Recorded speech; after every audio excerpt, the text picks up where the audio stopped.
Media network ಎಂದೆಂದಿಗೂ ನಿಮ್ಮೊಂದಿಗೆ. ಇದು ಪಾಡ್ಕಾಸ್ಟ್ ಅಲ್ಲ, ಜೀವನಕ್ಕೆ ಒಂದು ಮಾರ್ಗದರ್ಶನ.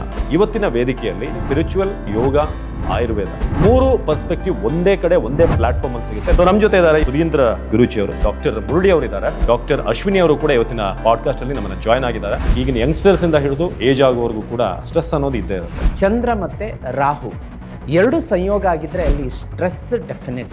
ನಾವು ಸ್ಟ್ರೆಸ್ ತಗೊಂಡಾಗ ವಾಯು ದೋಷದ್ದು ಇಂಬ್ಯಾಲೆನ್ಸ್ಗಳು ಜಾಸ್ತಿ.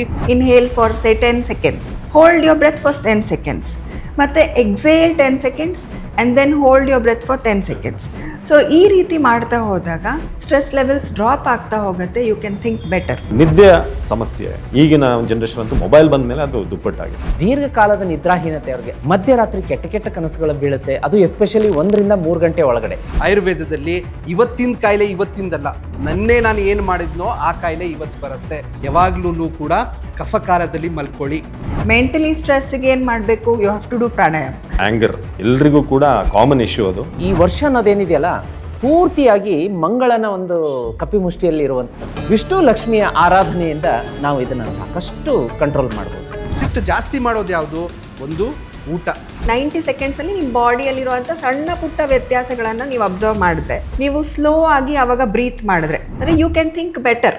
ಈಗ ನೋಡ್ತಾ ಇದ್ವಿ ಕ್ವಿಕ್ಕಿಗೆ ಡಿಸಿಷನ್ಗಳು, ರಿವರ್ಸ್ಗಳು ಎಲ್ಲವೂ ಕೂಡ. 4ನೇ ಮನೆ ಆ ಗಂಡ ಹೆಂಡತಿಗೆ ಸುಖ ಸ್ಥಾನ ಭಾವ ಕೊಡುವಂಥದ್ದೇನಾದರೂ ಬೇರೆ ಗ್ರಹಗಳೊಂದಿಗೆ ಸಂಯೋಜನೆ ಹೊಂದಿದ್ರೆ ಡೆಫಿನೆಟ್ಲಿ ಆ ಥರ ಆಗುತ್ತೆ. ಗುಡ್ ಮಾರ್ನಿಂಗ್ ಅಂತ ಒಂದು ವಿಶ್ ಮಾಡೋದು. ಎಷ್ಟು ಜನ ವಿಶ್ ಮಾಡ್ತಾರೆ ಗಂಡಂಗೆ ಹೆಂಡತಿಗೆ? ಗುಡ್ ಮಾರ್ನಿಂಗ್ ಅಂತ ವಿಶ್ ಮಾಡಲ್ಲ. ಯೂತ್ಗೆ ತುಂಬಾ ಡಿಸ್ಟ್ರಾಕ್ಷನ್ಗಳು, ತುಂಬಾ ಸವಾಲಿದೆ ಅದನ್ನ ಫೋಕಸ್ ಮಾಡೋಕೆ. ಆ ಯೂತ್ಸ್ಗೆ ಏನಾಗ್ತಾ ಇದೆ ಅಂತಂದ್ರೆ ಇದು ಮೇಜರ್ ಪ್ರಾಬ್ಲಮ್ ಆಗಿದೆ. ಮೊಬೈಲ್ ಸ್ಕ್ರೀನ್ ನೋಡ್ತಾ ಇದ್ದೀವಿ. It is ruled by Rahu.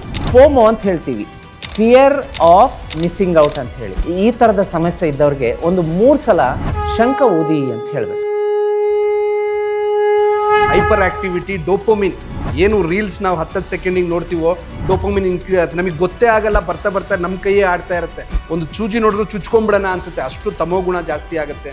ನಾವೇನೇನು ಮಾಡಿಲ್ಲ, ನಮ್ಮ ಮಗು ಮಾಡಲಿ ಅಂತ ಹೇಳಿ ಅವರ ಒಂದು ಏನು ಆಸೆಗಳಿದೆ ಅದನ್ನು ಮಕ್ಕಳ ಮೇಲೆ ಹೇರೋ ಅಂಥದ್ದು. ಅಡುಗೆ ಮನೆಯಲ್ಲಿ ಅದನ್ನ ಜ್ವಾಲೆಯನ್ನು ಮಾಡಬೇಕು. ಅದರ ಹೊಗೆ ಮನೆ ತುಂಬ ಬರುತ್ತೆ. ಮಕ್ಕಳು ಮೊದಲು ಹಠ ಮಾಡ್ತಾ ಇದ್ರು, ಮಾತು ಕೇಳ್ತಿರ್ಲಿಲ್ಲ, ಮೊಬೈಲ್ಗೆ ಅಡಿಕ್ಷನ್ ಆಗಿದ್ರು. ಈಗ ಪರವಾಗಿಲ್ಲ. ಹಾಯ್ ನಮಸ್ಕಾರ, ನಾನು ಅವಿನಾಶ್ ಶಿವನ್. ಜೀತ್ ಆರೋಗ್ಯದ ವಿಶೇಷ ಪಾಡ್ಕಾಸ್ಟ್ಗೆ ಸ್ವಾಗತ. ನಾನು ಆರಂಭದಲ್ಲೇ ಹೇಳ್ತೀನಿ, ಇದು ಪಾಡ್ಕಾಸ್ಟ್ ಅಲ್ಲ, ಜೀವನಕ್ಕೆ ಒಂದು ಮಾರ್ಗದರ್ಶನ. ನಾವೆಲ್ಲರೂ ಕೂಡ ಒಂದು ರೇಸಲ್ಲಿದ್ದೀವಿ. ಆದರೆ ಈ ಜಂಜಾಟದ ಜೀವನದಲ್ಲಿ ಕೆಲವೊಂದು ಇಂಪಾರ್ಟೆಂಟ್ ಫ್ಯಾಕ್ಟ್ಗಳನ್ನು ಮರೀತಾ ಇದ್ದೀವಿ. ಆದರೆ ಒಂದೇ ಪರ್ಸ್ಪೆಕ್ಟಿವ್ ವ್ಯೂ ಸಿಕ್ಕಿದ್ರೆ ನಿಮಗೆ ಓಕೆ ಇದರ ಒಂದು ಹೇಳ್ತಾರೆ, ಇನ್ನೊಂದು ವಿಧದಲ್ಲಿ ಬೇರೆ ಒಂದು ಸಜೆಷನ್ ಸಿಗುತ್ತೆ, ಸೊಲ್ಯೂಷನ್ ಸಿಗುತ್ತೆ. ಆದರೆ ಇಲ್ಲಿ ಇವತ್ತಿನ ವೇದಿಕೆಯಲ್ಲಿ ಜೀತ್ ಆರೋಗ್ಯದಲ್ಲಿ ನಿಮಗೆ ಸ್ಪಿರಿಚುವಲ್ ಹಾಗೆ ಯೋಗ, ಆಯುರ್ವೇದ ಮೂರು ಪರ್ಸ್ಪೆಕ್ಟಿವ್ ಒಂದೇ ಕಡೆ ಒಂದೇ ಪ್ಲ್ಯಾಟ್ಫಾರ್ಮಲ್ಲಿ ಸಿಗುತ್ತೆ. ನನಗೂ ಕೂಡ ಇದೊಂದು ಸ್ಪೆಷಲ್ ಎಕ್ಸ್ಪೀರಿಯನ್ಸ್. ಸೊ ತಡ ಮಾಡೋದು ಬೇಡ, ಕಾರ್ಯಕ್ರಮ ಆರಂಭ ಮಾಡೋಣ. ಸೊ ನಮ್ಮ ಜೊತೆ ಇದ್ದಾರೆ ಇವತ್ತಿನ ಕಾರ್ಯಕ್ರಮದಲ್ಲಿ ನಿಮ್ಗೆಲ್ರಿಗೂ ಕೂಡ ಚಿರಪರಿಚಿತರಾಗಿರುವಂಥ ಆಧ್ಯಾತ್ಮಿಕ ಗುರುಗಳಾದಂಥ ಸುಧೀಂದ್ರ ಗುರೂಜಿಯವರು, ಸುಧೀಂದ್ರ ದೇಶಪಾಂಡೆ ಅವರು ಕಾರ್ಯಕ್ರಮಕ್ಕೆ ಸ್ವಾಗತ. ಸೊ ಹಾಗೆ ಇವತ್ತಿನ ಕಾರ್ಯಕ್ರಮದಲ್ಲಿ ಆಯುರ್ವೇದಿಕ್ ಡಾಕ್ಟರ್ ಆಗಿರುವಂಥ ಡಾಕ್ಟರ್ ಮುರಳಿ ಅವರಿದ್ದಾರೆ. ಸರ್ ನಿಮಗೂ ಕೂಡ ಪ್ರೀತಿಯ ಸ್ವಾಗತ. ಸೊ ಇನ್ನು ಯೋಗ ಪ್ರಾಕ್ಟೀಷನರ್ ಹಾಗೆ ಡಾಕ್ಟರ್ ಅಶ್ವಿನಿ ಅವರು ಕೂಡ ಇವತ್ತಿನ ಪಾಡ್ಕಾಸ್ಟಲ್ಲಿ ನಮ್ಮನ್ನು ಜಾಯ್ನ್ ಆಗಿದ್ದಾರೆ. Madam welcome. ಸೊ ಮೊದಲನೇದಾಗಿ ನಾನು ಗುರೂಜಿಯಿಂದ ಆರಂಭ ಮಾಡ್ತೀನಿ. ನನಗೊಂದು ಸ್ಪೆಷಲ್ ಎಕ್ಸ್ಪೀರಿಯನ್ಸ್ ನಿಮ್ಮ ಜೊತೆ ಒಂದು ವೇದಿಕೆಯನ್ನು ಶೇರ್ ಮಾಡ್ಕೊಳ್ಳೋದು. ಹಲವಾರು ನಿಮ್ಮ ವಿಡಿಯೋಗಳನ್ನು ನೋಡಿದ್ದೀನಿ, ತುಂಬ ನನಗೂ ಕೆಲವೊಂದು ಸೊಲ್ಯೂಷನ್ ಕೊಟ್ಟಿದೆ ಅದು. ಬಟ್ ಇವತ್ತು ನಾವು ಮಾತನಾಡ್ತಿರುವಂಥ ವಿಚಾರ ನಮ್ಮ ಜೀವನಕ್ಕೆ ಸಂಬಂಧಪಟ್ಟಿದ್ದು. ಸೊ ಎಲ್ಲರೂ ಕೂಡ ನಾನು ಆಗಲೇ ಹೇಳಿದೆ ಒಂದು ರೇಸಲ್ಲಿದ್ದೀವಿ ಅಂತ. ಬಟ್ ಸ್ಟ್ರೆಸ್ ಅನ್ನೋದು ಪ್ರತಿಯೊಂದು ಹಂತದಲ್ಲೂ ಇದೆ. ಅದು ದೊಡ್ಡ ಪ್ರೊಫೆಷನ್, ಶ್ರೀಮಂತರು ಆಗಿರಬೇಕಾಗಿಲ್ಲ, ಬಡವರು ಅಂತೆಲ್ಲ. ಸ್ಟ್ರೆಸ್ ಅನ್ನೋದು ಕಾಮನ್. ಹಾಗೆ ಈಗಿನ ಯಂಗ್ಸ್ಟರ್ಸಿಂದ ಹಿಡಿದು ಏಜ್ ಆಗೋವರೆಗೂ ಕೂಡ ಸ್ಟ್ರೆಸ್ ಅನ್ನೋದು ಇದ್ದೇ ಇರುತ್ತೆ. ಸೊ ಸ್ಪಿರಿಚುವಲಿ ಈ ಸ್ಟ್ರೆಸ್ಸನ್ನು ಹೇಗೆ ಹ್ಯಾಂಡಲ್ ಮಾಡೋದು, ಇದು ಶುರುವಾಗುವಂಥ ಸ್ಟಾರ್ಟಿಂಗ್ ಪಾಯಿಂಟ್ ಎಲ್ಲಿಂದ ಶುರುವಾಗುತ್ತೆ ಇದು ಅಂತ? ಖಂಡಿತ ನನಗೆ ತುಂಬ ಈ ಗಣ್ಯರೊಂದಿಗೆ ಒಂದು ವೇದಿಕೆ ಹಂಚಿಕೊಂಡು ಬಹಳ ಖುಷಿ ಆಗ್ತಾ ಇದೆ. ಬಟ್ ಒಂದೇನು ಅಂದರೆ ಇಲ್ಲಿ ಈ ವಿಷಯ ವ್ಯಾಪ್ತಿ ಆಳ ಇದೆಯಲ್ಲ, ಇದು ಸಮುದ್ರದಷ್ಟು. ಒಂದು ಎಲ್ಲೋ ಮನಸ್ಸಿಗೆ ನಮಗೆ ಅದು ಸಮಾಧಾನ ಕೊಡ್ತಾ ಇಲ್ಲ. ಇದನ್ನು ಇನ್ನೂ ಜಾಸ್ತಿ ಮಾಡೋಣ, ಇನ್ನೂ ಎಳೆಯೋಣ ಅಂಥೇಳಿ. ಯಾಕೆಂದರೆ ಮಾತಾಡ್ತಾ ಹೋದಾಗೆ ತುಂಬ ಎಕ್ಸ್ಪರ್ಟ್ಸ್ಗಳು, ಡಾಕ್ಟರ್ಗಳು ನಮ್ಮ ಜೊತೆಗಿದ್ದಾರೆ. ನೀವು ಕೂಡ ತುಂಬ ಅನುಭವಿಕರು. ಇದನ್ನು ಮತ್ತೆ ಮತ್ತೆ ಈ ವಿಷಯದ ಮೇಲೆ ನಾವು ಹೆಚ್ಚು ಮಾತಾಡ್ತಾ ಹೋಗೋಣ. ನಾನು ಚುಟುಕಾಗಿ ಹೇಳೋದಾದರೆ ಈ ಸ್ಟ್ರೆಸ್ ಅನ್ನೋದು ನೇರವಾಗಿ ಬೆಳಕನ್ನು ಚೆಲ್ಲೋದಾದರೆ ಎಲ್ಲರಿಗೂ ಇವತ್ತು ನೋಡಿ, ಗ್ರಹ ಸಂಚಾರ, ಗ್ರಹಗತಿಗಳಂತ ಹೇಳ್ತೀವಿ. ಮನುಷ್ಯ ಹುಟ್ಟಿದ ಮೇಲೆ ಆತನ ಕುಂಡಲಿ ಜಾತಕ ಎಷ್ಟು ಪವರ್ಫುಲ್ಲಾಗಿ ಇಂಪ್ಯಾಕ್ಟ್ ಆಗುತ್ತೆ ಅಂತಂದರೆ ಇದನ್ನು ಸೈನ್ಸ್ ಕೂಡ ಒಪ್ಪುತ್ತೆ. ಯಾಕೆಂದರೆ ಗ್ರಹಗಳ ಚಲನೆ ಸೆಕೆಂಡ್ಗೂ ಕೂಡ ಅದು ಚಲನೆ ಆಗ್ತಾ ಇರುತ್ತೆ. ಅದೇ ವಿಷಯದ ಮೇಲೆ ಇದೇ ಗ್ರಹ ಇದೇ ಮನೆಯಲ್ಲಿ ಇದೇ ಭಾವದಲ್ಲಿ ಸ್ಥಿತ ಆಗಿರುತ್ತೆ ಅಂತ ಹೇಳಿ ಮಗು ಹುಟ್ಟಿದ ಮೇಲೆ ಕುಂಡಲಿಯನ್ನು ರೆಡಿ ಮಾಡಿಬಿಡ್ತಾರೆ. ಕರೆಕ್ಟಾಗಿ ದಶಭುಕ್ತಿಗಳು ಅದೇ ಪ್ರಕಾರ ಹೋಗ್ತಾ ಇರುತ್ತೆ. ಈಗ ಸಾಮಾನ್ಯರು ಮಾತಾಡೋದನ್ನು ನಾವು ಕೇಳ್ತಿರ್ತೀವಿ, ಜನಸಾಮಾನ್ಯರು 12 ವರ್ಷಕ್ಕೊಂದ್ಸಲ ಲೈಫ್ ಚೇಂಜ್ ಆಗುತ್ತೆ. ಅದರ ಅರ್ಥ ಏನು ಅಂತಂದರೆ ಇಲ್ಲಿ ದಶಭುಕ್ತಿಗಳು ಚೇಂಜ್ ಆಗ್ತಾ ಇರುತ್ತೆ. ಇಲ್ಲಿ ನಾವು ನೋಡೋದಾದರೆ ಸ್ಟ್ರೆಸ್ ಅಂತ ಬಂದಾಗ 4ನೇ ಮನೆ, 5ನೇ ಮನೆ, 8ನೇ ಮನೆ ಮತ್ತು 11ನೇ ಮನೆ ತುಂಬ ಪವರ್ಫುಲ್ಲಾಗಿ ಇಂಪ್ಯಾಕ್ಟ್ ಕೊಡುತ್ತೆ. ಅದರ ಅರ್ಥ ಅಲ್ಲಿ ರಾಂಗ್ ಗ್ರಹಗಳು ಸ್ಥಿತವಾಗಿದ್ದರೆ ಮನುಷ್ಯನಿಗೆ ಸ್ಟ್ರೆಸ್. ಇನ್ನೂ ಒಂದು ಭಯಂಕರ ಅಂತಂದರೆ ಚಂದ್ರ ಮತ್ತು ರಾಹು 2 ಸಂಯೋಗ ಆಗಿದ್ದರೆ ಅಲ್ಲಿ ಸ್ಟ್ರೆಸ್ ಡೆಫಿನೆಟ್ಲಿ. ಮನೆಯಲ್ಲಿ ನಾವು ನೋಡ್ಬೋದು ಬೇರೆ ಸದಸ್ಯರು ಕಡಿಮೆ ಕೆಲಸ, ಅಂದರೆ ಉದಾಹರಣೆಗೆ ಅವ್ರ ನೇಚರ್ ಹಂಗಿರುತ್ತೆ. ಇನ್ನೊಬ್ಬರು ಸದಸ್ಯರು ಏನು ಮಾಡ್ತಿರ್ತಾ ನೀವು ಹೇಳಿದಾಗೆ ರೇಸ್ ಆ ಒಂದು ಇದರಲ್ಲಿ ಇರ್ತಾರೆ. ಈಗ ಈ ವ್ಯಕ್ತಿಗೆ ಬರೋಣ, ಥರ್ಡ್ ಪರ್ಸನಿಗೆ ಬಂದಾಗ ಅವರು ತುಂಬ ಅಂದರೆ ಅವರಿಗೆ ಕಂಪೇರ್ ಮಾಡಿದಾಗ ತುಂಬ ಕಡಿಮೆ ಕೆಲಸ ಮಾಡ್ತಿರ್ತಾರೆ, ಕಡಿಮೆ ಜವಾಬ್ದಾರಿಗಳನ್ನು ತಗೋತಿರ್ತಾರೆ. ಆದರೂ ಸ್ಟ್ರೆಸ್ ಇರುತ್ತೆ. ಯಾಕೆಂದರೆ ಈ ಕಾಂಬಿನೇಷನ್ ಆಫ್ ಪ್ಲ್ಯಾನೆಟ್ಸ್ ಅವ್ರಿಗೆ ಆ ಥರ ಮಾಡ್ತಾ ಇರುತ್ತೆ. ಇದ್ರ ಬಗ್ಗೆ ನಾನೇನು ಹೇಳಿದೆ, ಯಾವ ಮನೆಯಲ್ಲಿ ಯಾವ ಗ್ರಹ ರಾಂಗ್ ಗ್ರಹ ಸ್ಥಿತವಾಗಿದ್ದರೆ ಅದನ್ನು ನಾವು ಆಳವಾಗಿ ಒಂದು ಅರ್ಧ ಗಂಟೆ 1 ಅವರ್ ಅನಲೈಸ್ ಮಾಡ್ಬೋದು. ಸೊ ಸಮಯದ ಮಿತಿ ಕಡಿಮೆ ಇರೋದ್ರಿಂದ ನಾನೀಗ ನೇರವಾಗಿ ಇದಕ್ಕೆ ಸ್ಟ್ರೆಸ್ಸಿಗೆ ರೆಮಿಡಿಗೆ ಬಂದುಬಿಡ್ತೀನಿ. ಯಾಕೆಂದರೆ ಜನ ಕುತೂಹಲದಿಂದ ನಮ್ಮ ವೀಕ್ಷಕರು ಕಾಯ್ತಾ ಇರ್ತಾರೆ. 3 ರೆಮಿಡಿಗಳನ್ನು ಹೇಳಿಬಿಡ್ತೀನಿ. ಒಂದೇನು ಅಂದರೆ ಮೂನ್ ರಿಫ್ಲೆಕ್ಷನ್ ರೆಮಿಡಿ ಅಂತ ಹೇಳ್ತೀವಿ. ಯಾರಿಗೆ ಸ್ಟ್ರೆಸ್, ನಾನೇನು ಹೇಳಿದೆ 1, 4, 5, 8, 12 ಈ ಒಂದು ಪ್ಲೇಸಲ್ಲಿ ಭಾವದಲ್ಲಿ ರಾಂಗ್ ಗ್ರಹಗಳು ಸ್ಥಿತವಾಗಿದ್ದಾಗ ಅಂಥವ್ರಿಗೆ ಸ್ಟ್ರೆಸ್ ಬಂದೇ ಬರುತ್ತೆ, ಒತ್ತಡ ಇರುತ್ತೆ. ಪಾಪ ನಾವು ನೋಡ್ತೀವಿ ಈಗ ಬಸ್ ಸ್ಟ್ಯಾಂಡಲ್ಲಿರ್ಬೋದು, ರೈಲ್ವೆ ಸ್ಟೇಷನ್ನಲ್ಲಿ ಅಥವಾ ಏರ್ಪೋರ್ಟಲ್ಲಿ ಸಾಮಾನ್ಯವಾಗಿ ಕೆಲವೊಬ್ರು ಆರಾಮಾಗಿ ಕೂಲಾಗಿ ಇದನ್ನು ಮಾಡ್ತಿರ್ತಾರೆ. ಇನ್ನು ಕೆಲವೊಬ್ಬರು ಸ್ಟ್ರೆಸ್ಫುಲ್ಲಾಗಿ ಅದನ್ನು ಡಿಸ್ಪ್ಲೇ ಬೋರ್ಡ್ ನೋಡ್ತಿರ್ತೀವಿ, ಇದನ್ನು ಮಾಡ್ತಿರ್ತೀವಿ. ಕರೆಕ್ಟ್, ನಾವು ಅವ್ರ ಜೊತೆಗೇ ಜರ್ನಿ ಮಾಡ್ತೀವಿ, ಅವ್ರ ಜೊತೆಗೇ ಟ್ರಾವೆಲ್ ಮಾಡ್ತೀವಿ. But what is that stress, anxiety ಒಂಥರ ಇದನ್ನು ಯಾಕೆ ಅಂತ ಕೂತಲ್ಲಿ ಕೂರಲ್ಲ, ನಿಂತಲ್ಲಿ ನಿಲ್ಲಲ್ಲ ಏನು. ಸೊ ಈ ಥರದ ಒಂದು ಮೂನ್ ರಿಫ್ಲೆಕ್ಷನ್ ರೆಮಿಡಿ ಹೇಳ್ತೀನಿ. ಆ ಮೂನ್ ರಿಫ್ಲೆಕ್ಷನ್ ರೆಮಿಡಿ ಅಂದರೆ ಪ್ರತಿ ಸೋಮವಾರ ಯಾರು ಸ್ಟ್ರೆಸ್ಸಿಗೆ ಒಳಗಾಗಿದ್ದಾರೆ ಪ್ರತಿ ಸೋಮವಾರ ಏನು ಮಾಡಬೇಕು, ರಾತ್ರಿ ಅವರು ಊಟ ಎಲ್ಲ ಆದಮೇಲೆ ದೇವ್ರ ಮನೆ ಎದುರುಗಡೆ ಒಂದು ಸ್ಟೀಲ್ ಪಾತ್ರೆಯಲ್ಲೋ ಬೆಳ್ಳಿ ಪಾತ್ರೆಯಲ್ಲೋ ಚೊಂಬಾಗಿರ್ಬೋದು, ಒಂದು ಲೋಟದಲ್ಲೋ ನೀರಿಟ್ಬಿಡಬೇಕು. ಅದು ಬೆಳಗಿನವರೆಗೂ ಅಲ್ಲೇ ಇರಬೇಕು. ಅದನ್ನು ಚಂದ್ರನ ಹೆಸರಲ್ಲಿ ಇಡಬೇಕು. ಚಂದ್ರ ಮನಸ್ಕಾರಕ ಅಂತ ಹೇಳ್ತೀವಿ. ನೆಕ್ಸ್ಟ್ ಡೇ ಮಾರ್ನಿಂಗ್ ಎದ್ದು ಒಂದು ಸ್ವಲ್ಪ ಒಂದು ಅರ್ಧ ಲೋಟ ಅದ್ರದ್ದು ನೀರು ಕುಡಿದು ಇನ್ನು ಅರ್ಧ ಲೋಟವನ್ನು ನಾವು ಗಿಡಕ್ಕೆ ಹಾಕಿಬಿಡಬೇಕು ಪ್ರತಿ ಸೋಮವಾರ. ಇದನ್ನು ಮಾಡ್ತಾ ಬರೋದ್ರಿಂದ ಆ ಸ್ಟ್ರೆಸ್ ಅವ್ರಿಗೆ ಗೊತ್ತಿಲ್ಲದೇ ಅದು ಹಾಗೇ ಸ್ವಲ್ಪ ರೆಡ್ಯೂಸ್ ಆಗ್ತಾ ಬರುತ್ತೆ. ಇನ್ನು ಎರಡನೇದಾಗಿ ನೋಡಲಿಕ್ಕಾಗಿ ನಾವು ನಿಮಗೂ ಇದು ಗೊತ್ತಿರ್ಬೋದು, ರಾತ್ರಿ ಮಲಗಬೇಕಾದ್ರೆ ನೀರನ್ನು ಹತ್ತಿರ ಇಟ್ಕೊಂಡು ಮಲಗೋರು. ಆವಾಗ ಇದು ಇತ್ತೀಚೆಗೆ ಅದು ಸಂಪ್ರದಾಯ ಕಡಿಮೆ ಆಗ್ತಾ ಇದೆ. ಬಹುಶಃ ಈಗಿನ ಥರ ಆವಾಗ ಫ್ರಿಜ್ ಆಗಲಿ ಮತ್ತೊಂದಾಗಲಿ ಅವೈಲಬಿಲಿಟಿ ಇರಲಿಲ್ಲ ಮತ್ತೊಂದು. ಸೊ ಆ ನೀರನ್ನು ಕಾಪರ್ ಅಂದರೆ ತಾಮ್ರದ ಒಂದು ತಂಬಿಗೆಯಲ್ಲಿ ನೀರನ್ನು ಇಟ್ಕೊಂಡು ಮಲಗಬೇಕು ಪಕ್ಕದಲ್ಲಿ. ಬಟ್ ನಾವು ಅದನ್ನು ಕುಡಿಬಾರ್ದು. ಯಾಕೆಂದರೆ ಗ್ರಹಗಳಿಗೆ ಸಂಬಂಧಪಟ್ಟಂಥ ರೆಮಿಡಿ ಮಾಡ್ತಾ ಇದ್ದೀವಲ್ಲ, ಅವನ್ನ ಶಾಂತ ಮಾಡಬೇಕು ಅಂಥೇಳಿ ನೀರು ನಾವು ಕುಡಿಯೋ ಹಾಗಿಲ್ಲ. ಬೆಳಗ್ಗೆ ಎದ್ದು ಆ ತಾಮ್ರದ ಚಂಬಿನ ನೀರನ್ನು ನಾವು ಮರಕ್ಕೆ ಹಾಕಬೇಕಾಗತ್ತೆ. ಇದು ಎರಡನೇದು. ಇದನ್ನು ಪ್ರತಿದಿನ ಮಾಡಬೇಕು. 41 ದಿವಸದ ಒಂದು ರೆಮಿಡಿ ಅಂತ ಮಾಡಬೇಕಾಗತ್ತೆ, ಒಂದು ಅನುಷ್ಠಾನ ಅಂತ ಒಂದು ಮಂಡಲ ಅಂತ ಮಾಡಬೇಕಾಗತ್ತೆ. 41 ಡೇಸ್, 41 ದಿವಸ ಮಾಡಿ 42ನೇ ದಿವಸ ಮಾಡಬಾರ್ದು. ಮತ್ತು ತಿರ್ಗಾ 41ನೇ ದಿವಸ, ತಿರ್ಗಾ 43ನೇ ದಿವಸದಿಂದ ಮಾಡಿ 41 ಡೇಸ್ ಕ್ಯಾರಿ ಮಾಡಬೇಕಾಗತ್ತೆ. ಸೊ ನಾವು ಮಲಗುವ ಹಾಸಿಗೆ ಪಕ್ಕ ಒಂದು ತಾಮ್ರದ ಚಂಬಿನಲ್ಲಿ ನೀರಿಟ್ಕೊಂಡು ಬೆಳಗ್ಗೆ ಅದನ್ನು ಮರಕ್ಕೆ ಹಾಕೋದ್ರಿಂದ ಕೂಡ ಡ್ರಾಸ್ಟಿಕ್ ನಮಗೆ ಸ್ಟ್ರೆಸ್ ಲೆವೆಲ್ ಕಡಿಮೆ ಆಗುವಂಥದ್ದು ಅನುಭವಕ್ಕೆ ಬರುತ್ತೆ. ಇನ್ನು ಕೊನೆಯ ರೆಮಿಡಿಯನ್ನು ನಾವು ನೋಡಲಿಕ್ಕಾಗಿ ಇದು ವಿಶೇಷವಾಗಿ ತುಂಬ ಲೆಸರ್ ನೋನ್ ರೆಮಿಡಿ ಅಂತ ಹೇಳ್ತೀವಿ. 2 ಲವಂಗವನ್ನು ಸೋಮವಾರ ಕೈಯಲ್ಲಿ ಹಿಡ್ಕೋಬೇಕು, ಬಲಗೈಯಲ್ಲಿ. ಸ್ನಾನ ಬೆಳಗ್ಗೆ ಮನೆಯಲ್ಲಿ ಸ್ನಾನ ಪೂಜೆ ಆದಮೇಲೆ 2 ಲವಂಗಗಳನ್ನು ಕೈಯಲ್ಲಿ ಹಿಡ್ಕೊಂಡು ದೇವ್ರ ಮನೆ ಎದುರುಗಡೆ ಕೂತ್ಕೊಂಡು ಮುಖ ಪೂರ್ವ ಅಥವಾ ಉತ್ತರ ದಿಕ್ಕಿಗಿರಬೇಕು.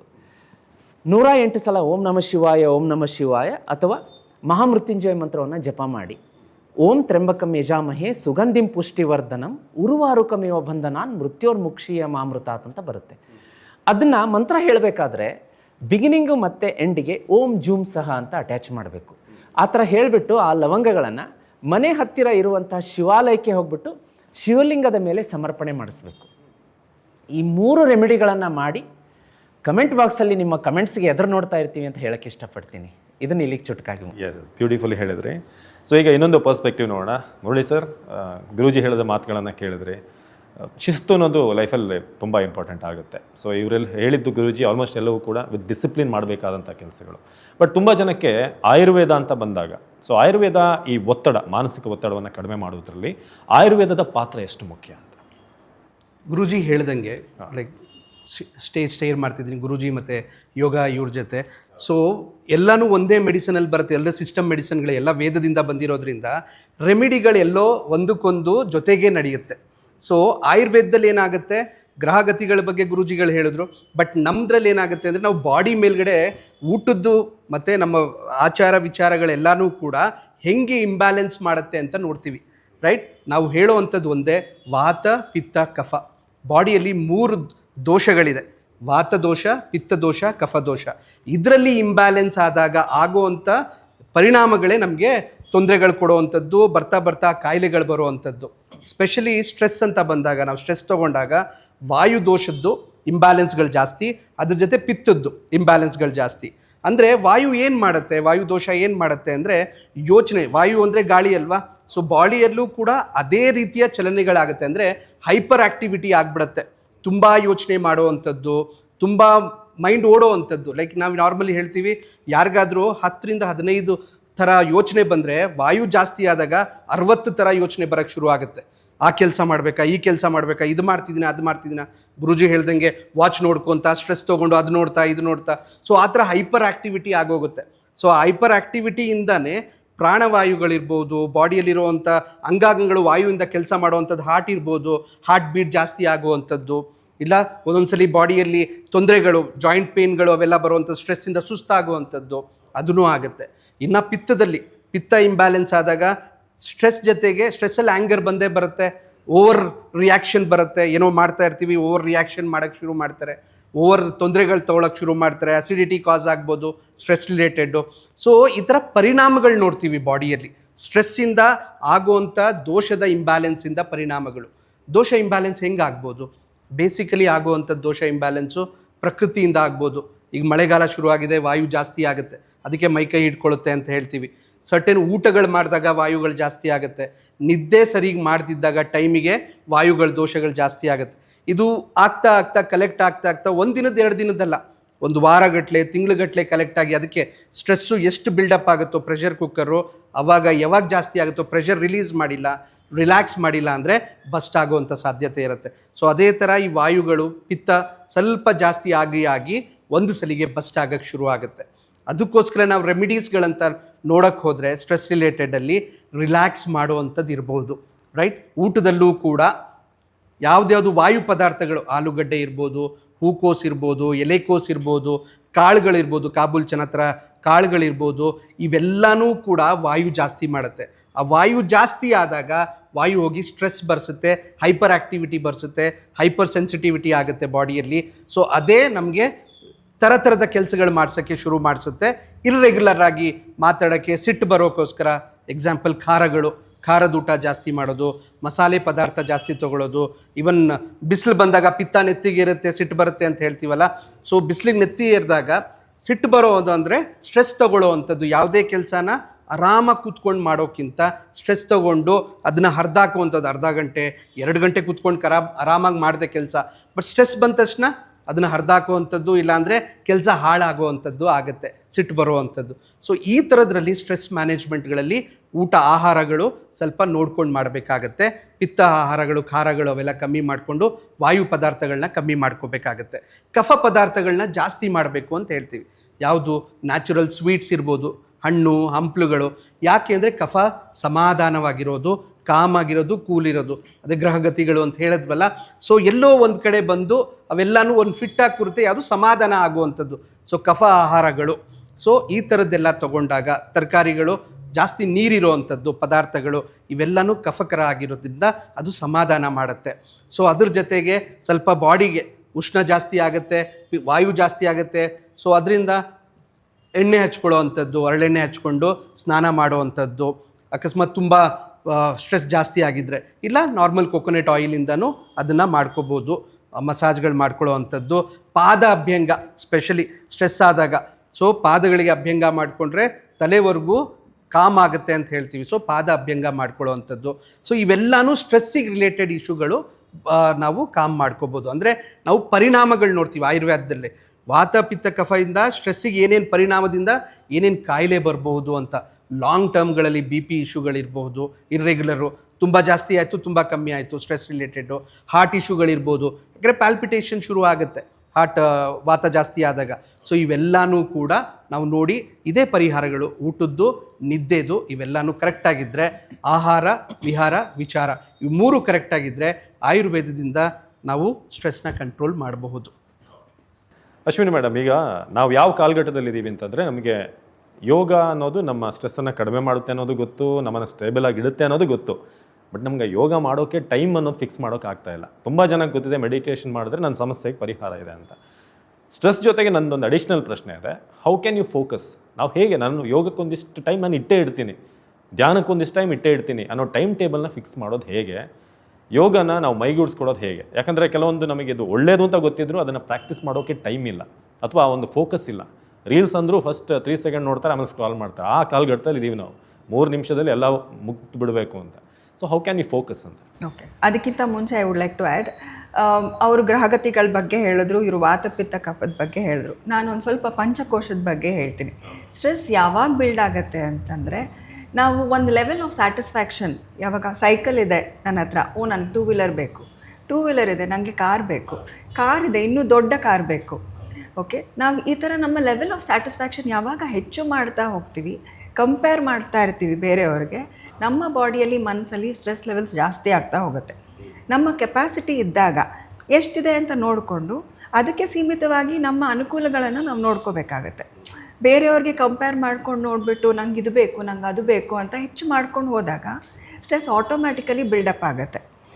ಓಕೆ, ಸೊ ಇದನ್ನು ನಾವು ಫಸ್ಟು ನಮಗೆ ಏನು ಬೇಕು, ಇದರ ಅವಶ್ಯಕತೆ ಇದೆಯಾ ಅಥವಾ can it wait for some time, ಇದನ್ನು ನೋಡ್ಕೋಬೇಕಾಗತ್ತೆ ಮೆಂಟಲಿ ಒಂದು ಸ್ವಲ್ಪ ಸ್ಟೆಬಿಲೈಸ್ ಆಗೋಕ್ಕೆ. ಸೊ ನಮ್ಮ ಪಂಚಕೋಶಗಳು ಅಂತ ಹೇಳಿದೆ, ಅನ್ನಮಯ ಕೋಶ, ಪ್ರಾಣಮಯ ಕೋಶ, ಮನೋಮಯ ಕೋಶ, ವಿಜ್ಞಾನಮಯ ಕೋಶ, ಆನಂದಮಯ ಕೋಶ. ಸೊ ಯಾವಾಗ ಡಿಸ್ಟರ್ಬೆನ್ಸ್ ಶುರು ಆಗುತ್ತೆ, ಅನ್ನಮಯ ಕೋಶ ಫಸ್ಟ್ ನಮ್ಮ ಬಾಡಿಗೆ ಏನು ಬೇಕು, ಸೊ ಊಟ ಬೇಕು, ಎಸ್, ಆಮೇಲೆ ಆಸನಗಳು ಬೇಕು. ಆಸನಗಳು ಯಾಕೆ ಬೇಕು, ನಮ್ಮ ಬಾಡಿಯಲ್ಲಿ ಒಂದು ಸ್ವಲ್ಪ ಸ್ಟ್ರೆಚಸ್ ಮಾಡಿದ್ರೆ ಮಸಲ್ಸ್ ಎಲ್ಲ ರಿಲ್ಯಾಕ್ಸ್ ಆಗಿರುತ್ತೆ, ಬ್ಲಡ್ ಸರ್ಕ್ಯುಲೇಷನ್ ಇಂಪ್ರೂವ್ ಆಗುತ್ತೆ, ಹಾರ್ಮೋನ್ಸ್ ಎಲ್ಲ ಬ್ಯಾಲೆನ್ಸ್ ಆಗುತ್ತೆ. ಬಟ್ ಅಷ್ಟೇ ಸಾಕಾ? ಓಕೆ, ನೆಕ್ಸ್ಟ್ ಪ್ರಾಣಮಯ. ಸೊ ಪ್ರಾಣಮಯ ಯಾಕೆ ಬೇಕು, ನಮ್ಮ ಉಸಿರಾಟ ಸರಿಯಾಗಿದೆ. ಒಬ್ಬ ಮನುಷ್ಯ ಬದುಕಿದಾನೆ ಅಂತ ಗೊತ್ತಾಗೋದಕ್ಕೆ ಫಸ್ಟ್ ನಾವು ಮೂಗು ಹತ್ರನೇ ಹಿಡಿಯೋದು. ಅವನು ಉಸಿರಾಡ್ತಾ ಇಲ್ಲ ಅಂತ ಗೊತ್ತಾದರೆ there is no connection between the external and internal world. So ಉಸಿರಿಲ್ಲ, ಪ್ರಾಣ ಇಲ್ಲ. ಓಕೆ, ಸೊ ಅದನ್ನು ಬ್ಯಾಲೆನ್ಸ್ ಮಾಡೋದಕ್ಕೆ ನಾವು ಪ್ರಾಣಾಯಾಮ ಮಾಡಬೇಕಾದ್ರೆ, ಪ್ರಾಣ ಆಯಾಮ ಅಂದರೆ ನಮ್ಮ ಬ್ರೀತಿಂಗನ್ನು ಕಂಟ್ರೋಲ್ಡಾಗಿ ಮಾಡೋ ಅಂಥದ್ದು. We breathe every day, we breathe, but ಅದನ್ನು ಕಂಟ್ರೋಲ್ಡಾಗಿ ಮಾಡೋ ಅಂಥದ್ದು, ಅದನ್ನು ಪ್ರಾಣಾಯಾಮ ಅಂತ ಕರೀತಾರೆ. ಮನೋಮಯ ಕೋಶ, ಮನಸ್ಸಿನಲ್ಲಿ ಆಸೆಗಳು ಬರುತ್ತೆ. ಓಕೆ, ಆಸೆಗಳನ್ನ ಕಂಟ್ರೋಲ್ ಮಾಡಬೇಕು. ಓಕೆ, ಎಲ್ಲರಿಗೂ ಆಸೆ ಬರುತ್ತೆ. ಆ್ಯಸ್ ಐ ಸೆಡ್, ಲಿಮಿಟೇಷನ್ಸ್ ನಮ್ಮದು ಎಷ್ಟಿದೆ, ಆಗತ್ತಾ ಆಗಲ್ವಾ? ಅಕಸ್ಮಾತ್ ಆಗಲ್ಲ ಆದರೆ ಆ ಥರ ಬಿಟ್ಟು ಬಿಡಬೇಕಾ? Should we limit our aims? No, you aim for it, but you go slow. ಬೇರೆಯವ್ರಿಗೆ ಕಂಪೇರ್ ಮಾಡಿಬಿಟ್ಟು ಅದನ್ನು ಫುಲ್ ಇದು ಮಾಡಿಕೊಂಡು ರಶ್ ಮಾಡಿಕೊಂಡು ಇವಾಗಲೇ ಅಚೀವ್ ಮಾಡಬೇಕು ಅಂತ ಬೆಳಗ್ಗೆಯಿಂದ ರಾತ್ರಿಯವರೆಗೆ ಫುಲ್ಲು ದುಡಿಯೋದಲ್ಲ. We should know our limits.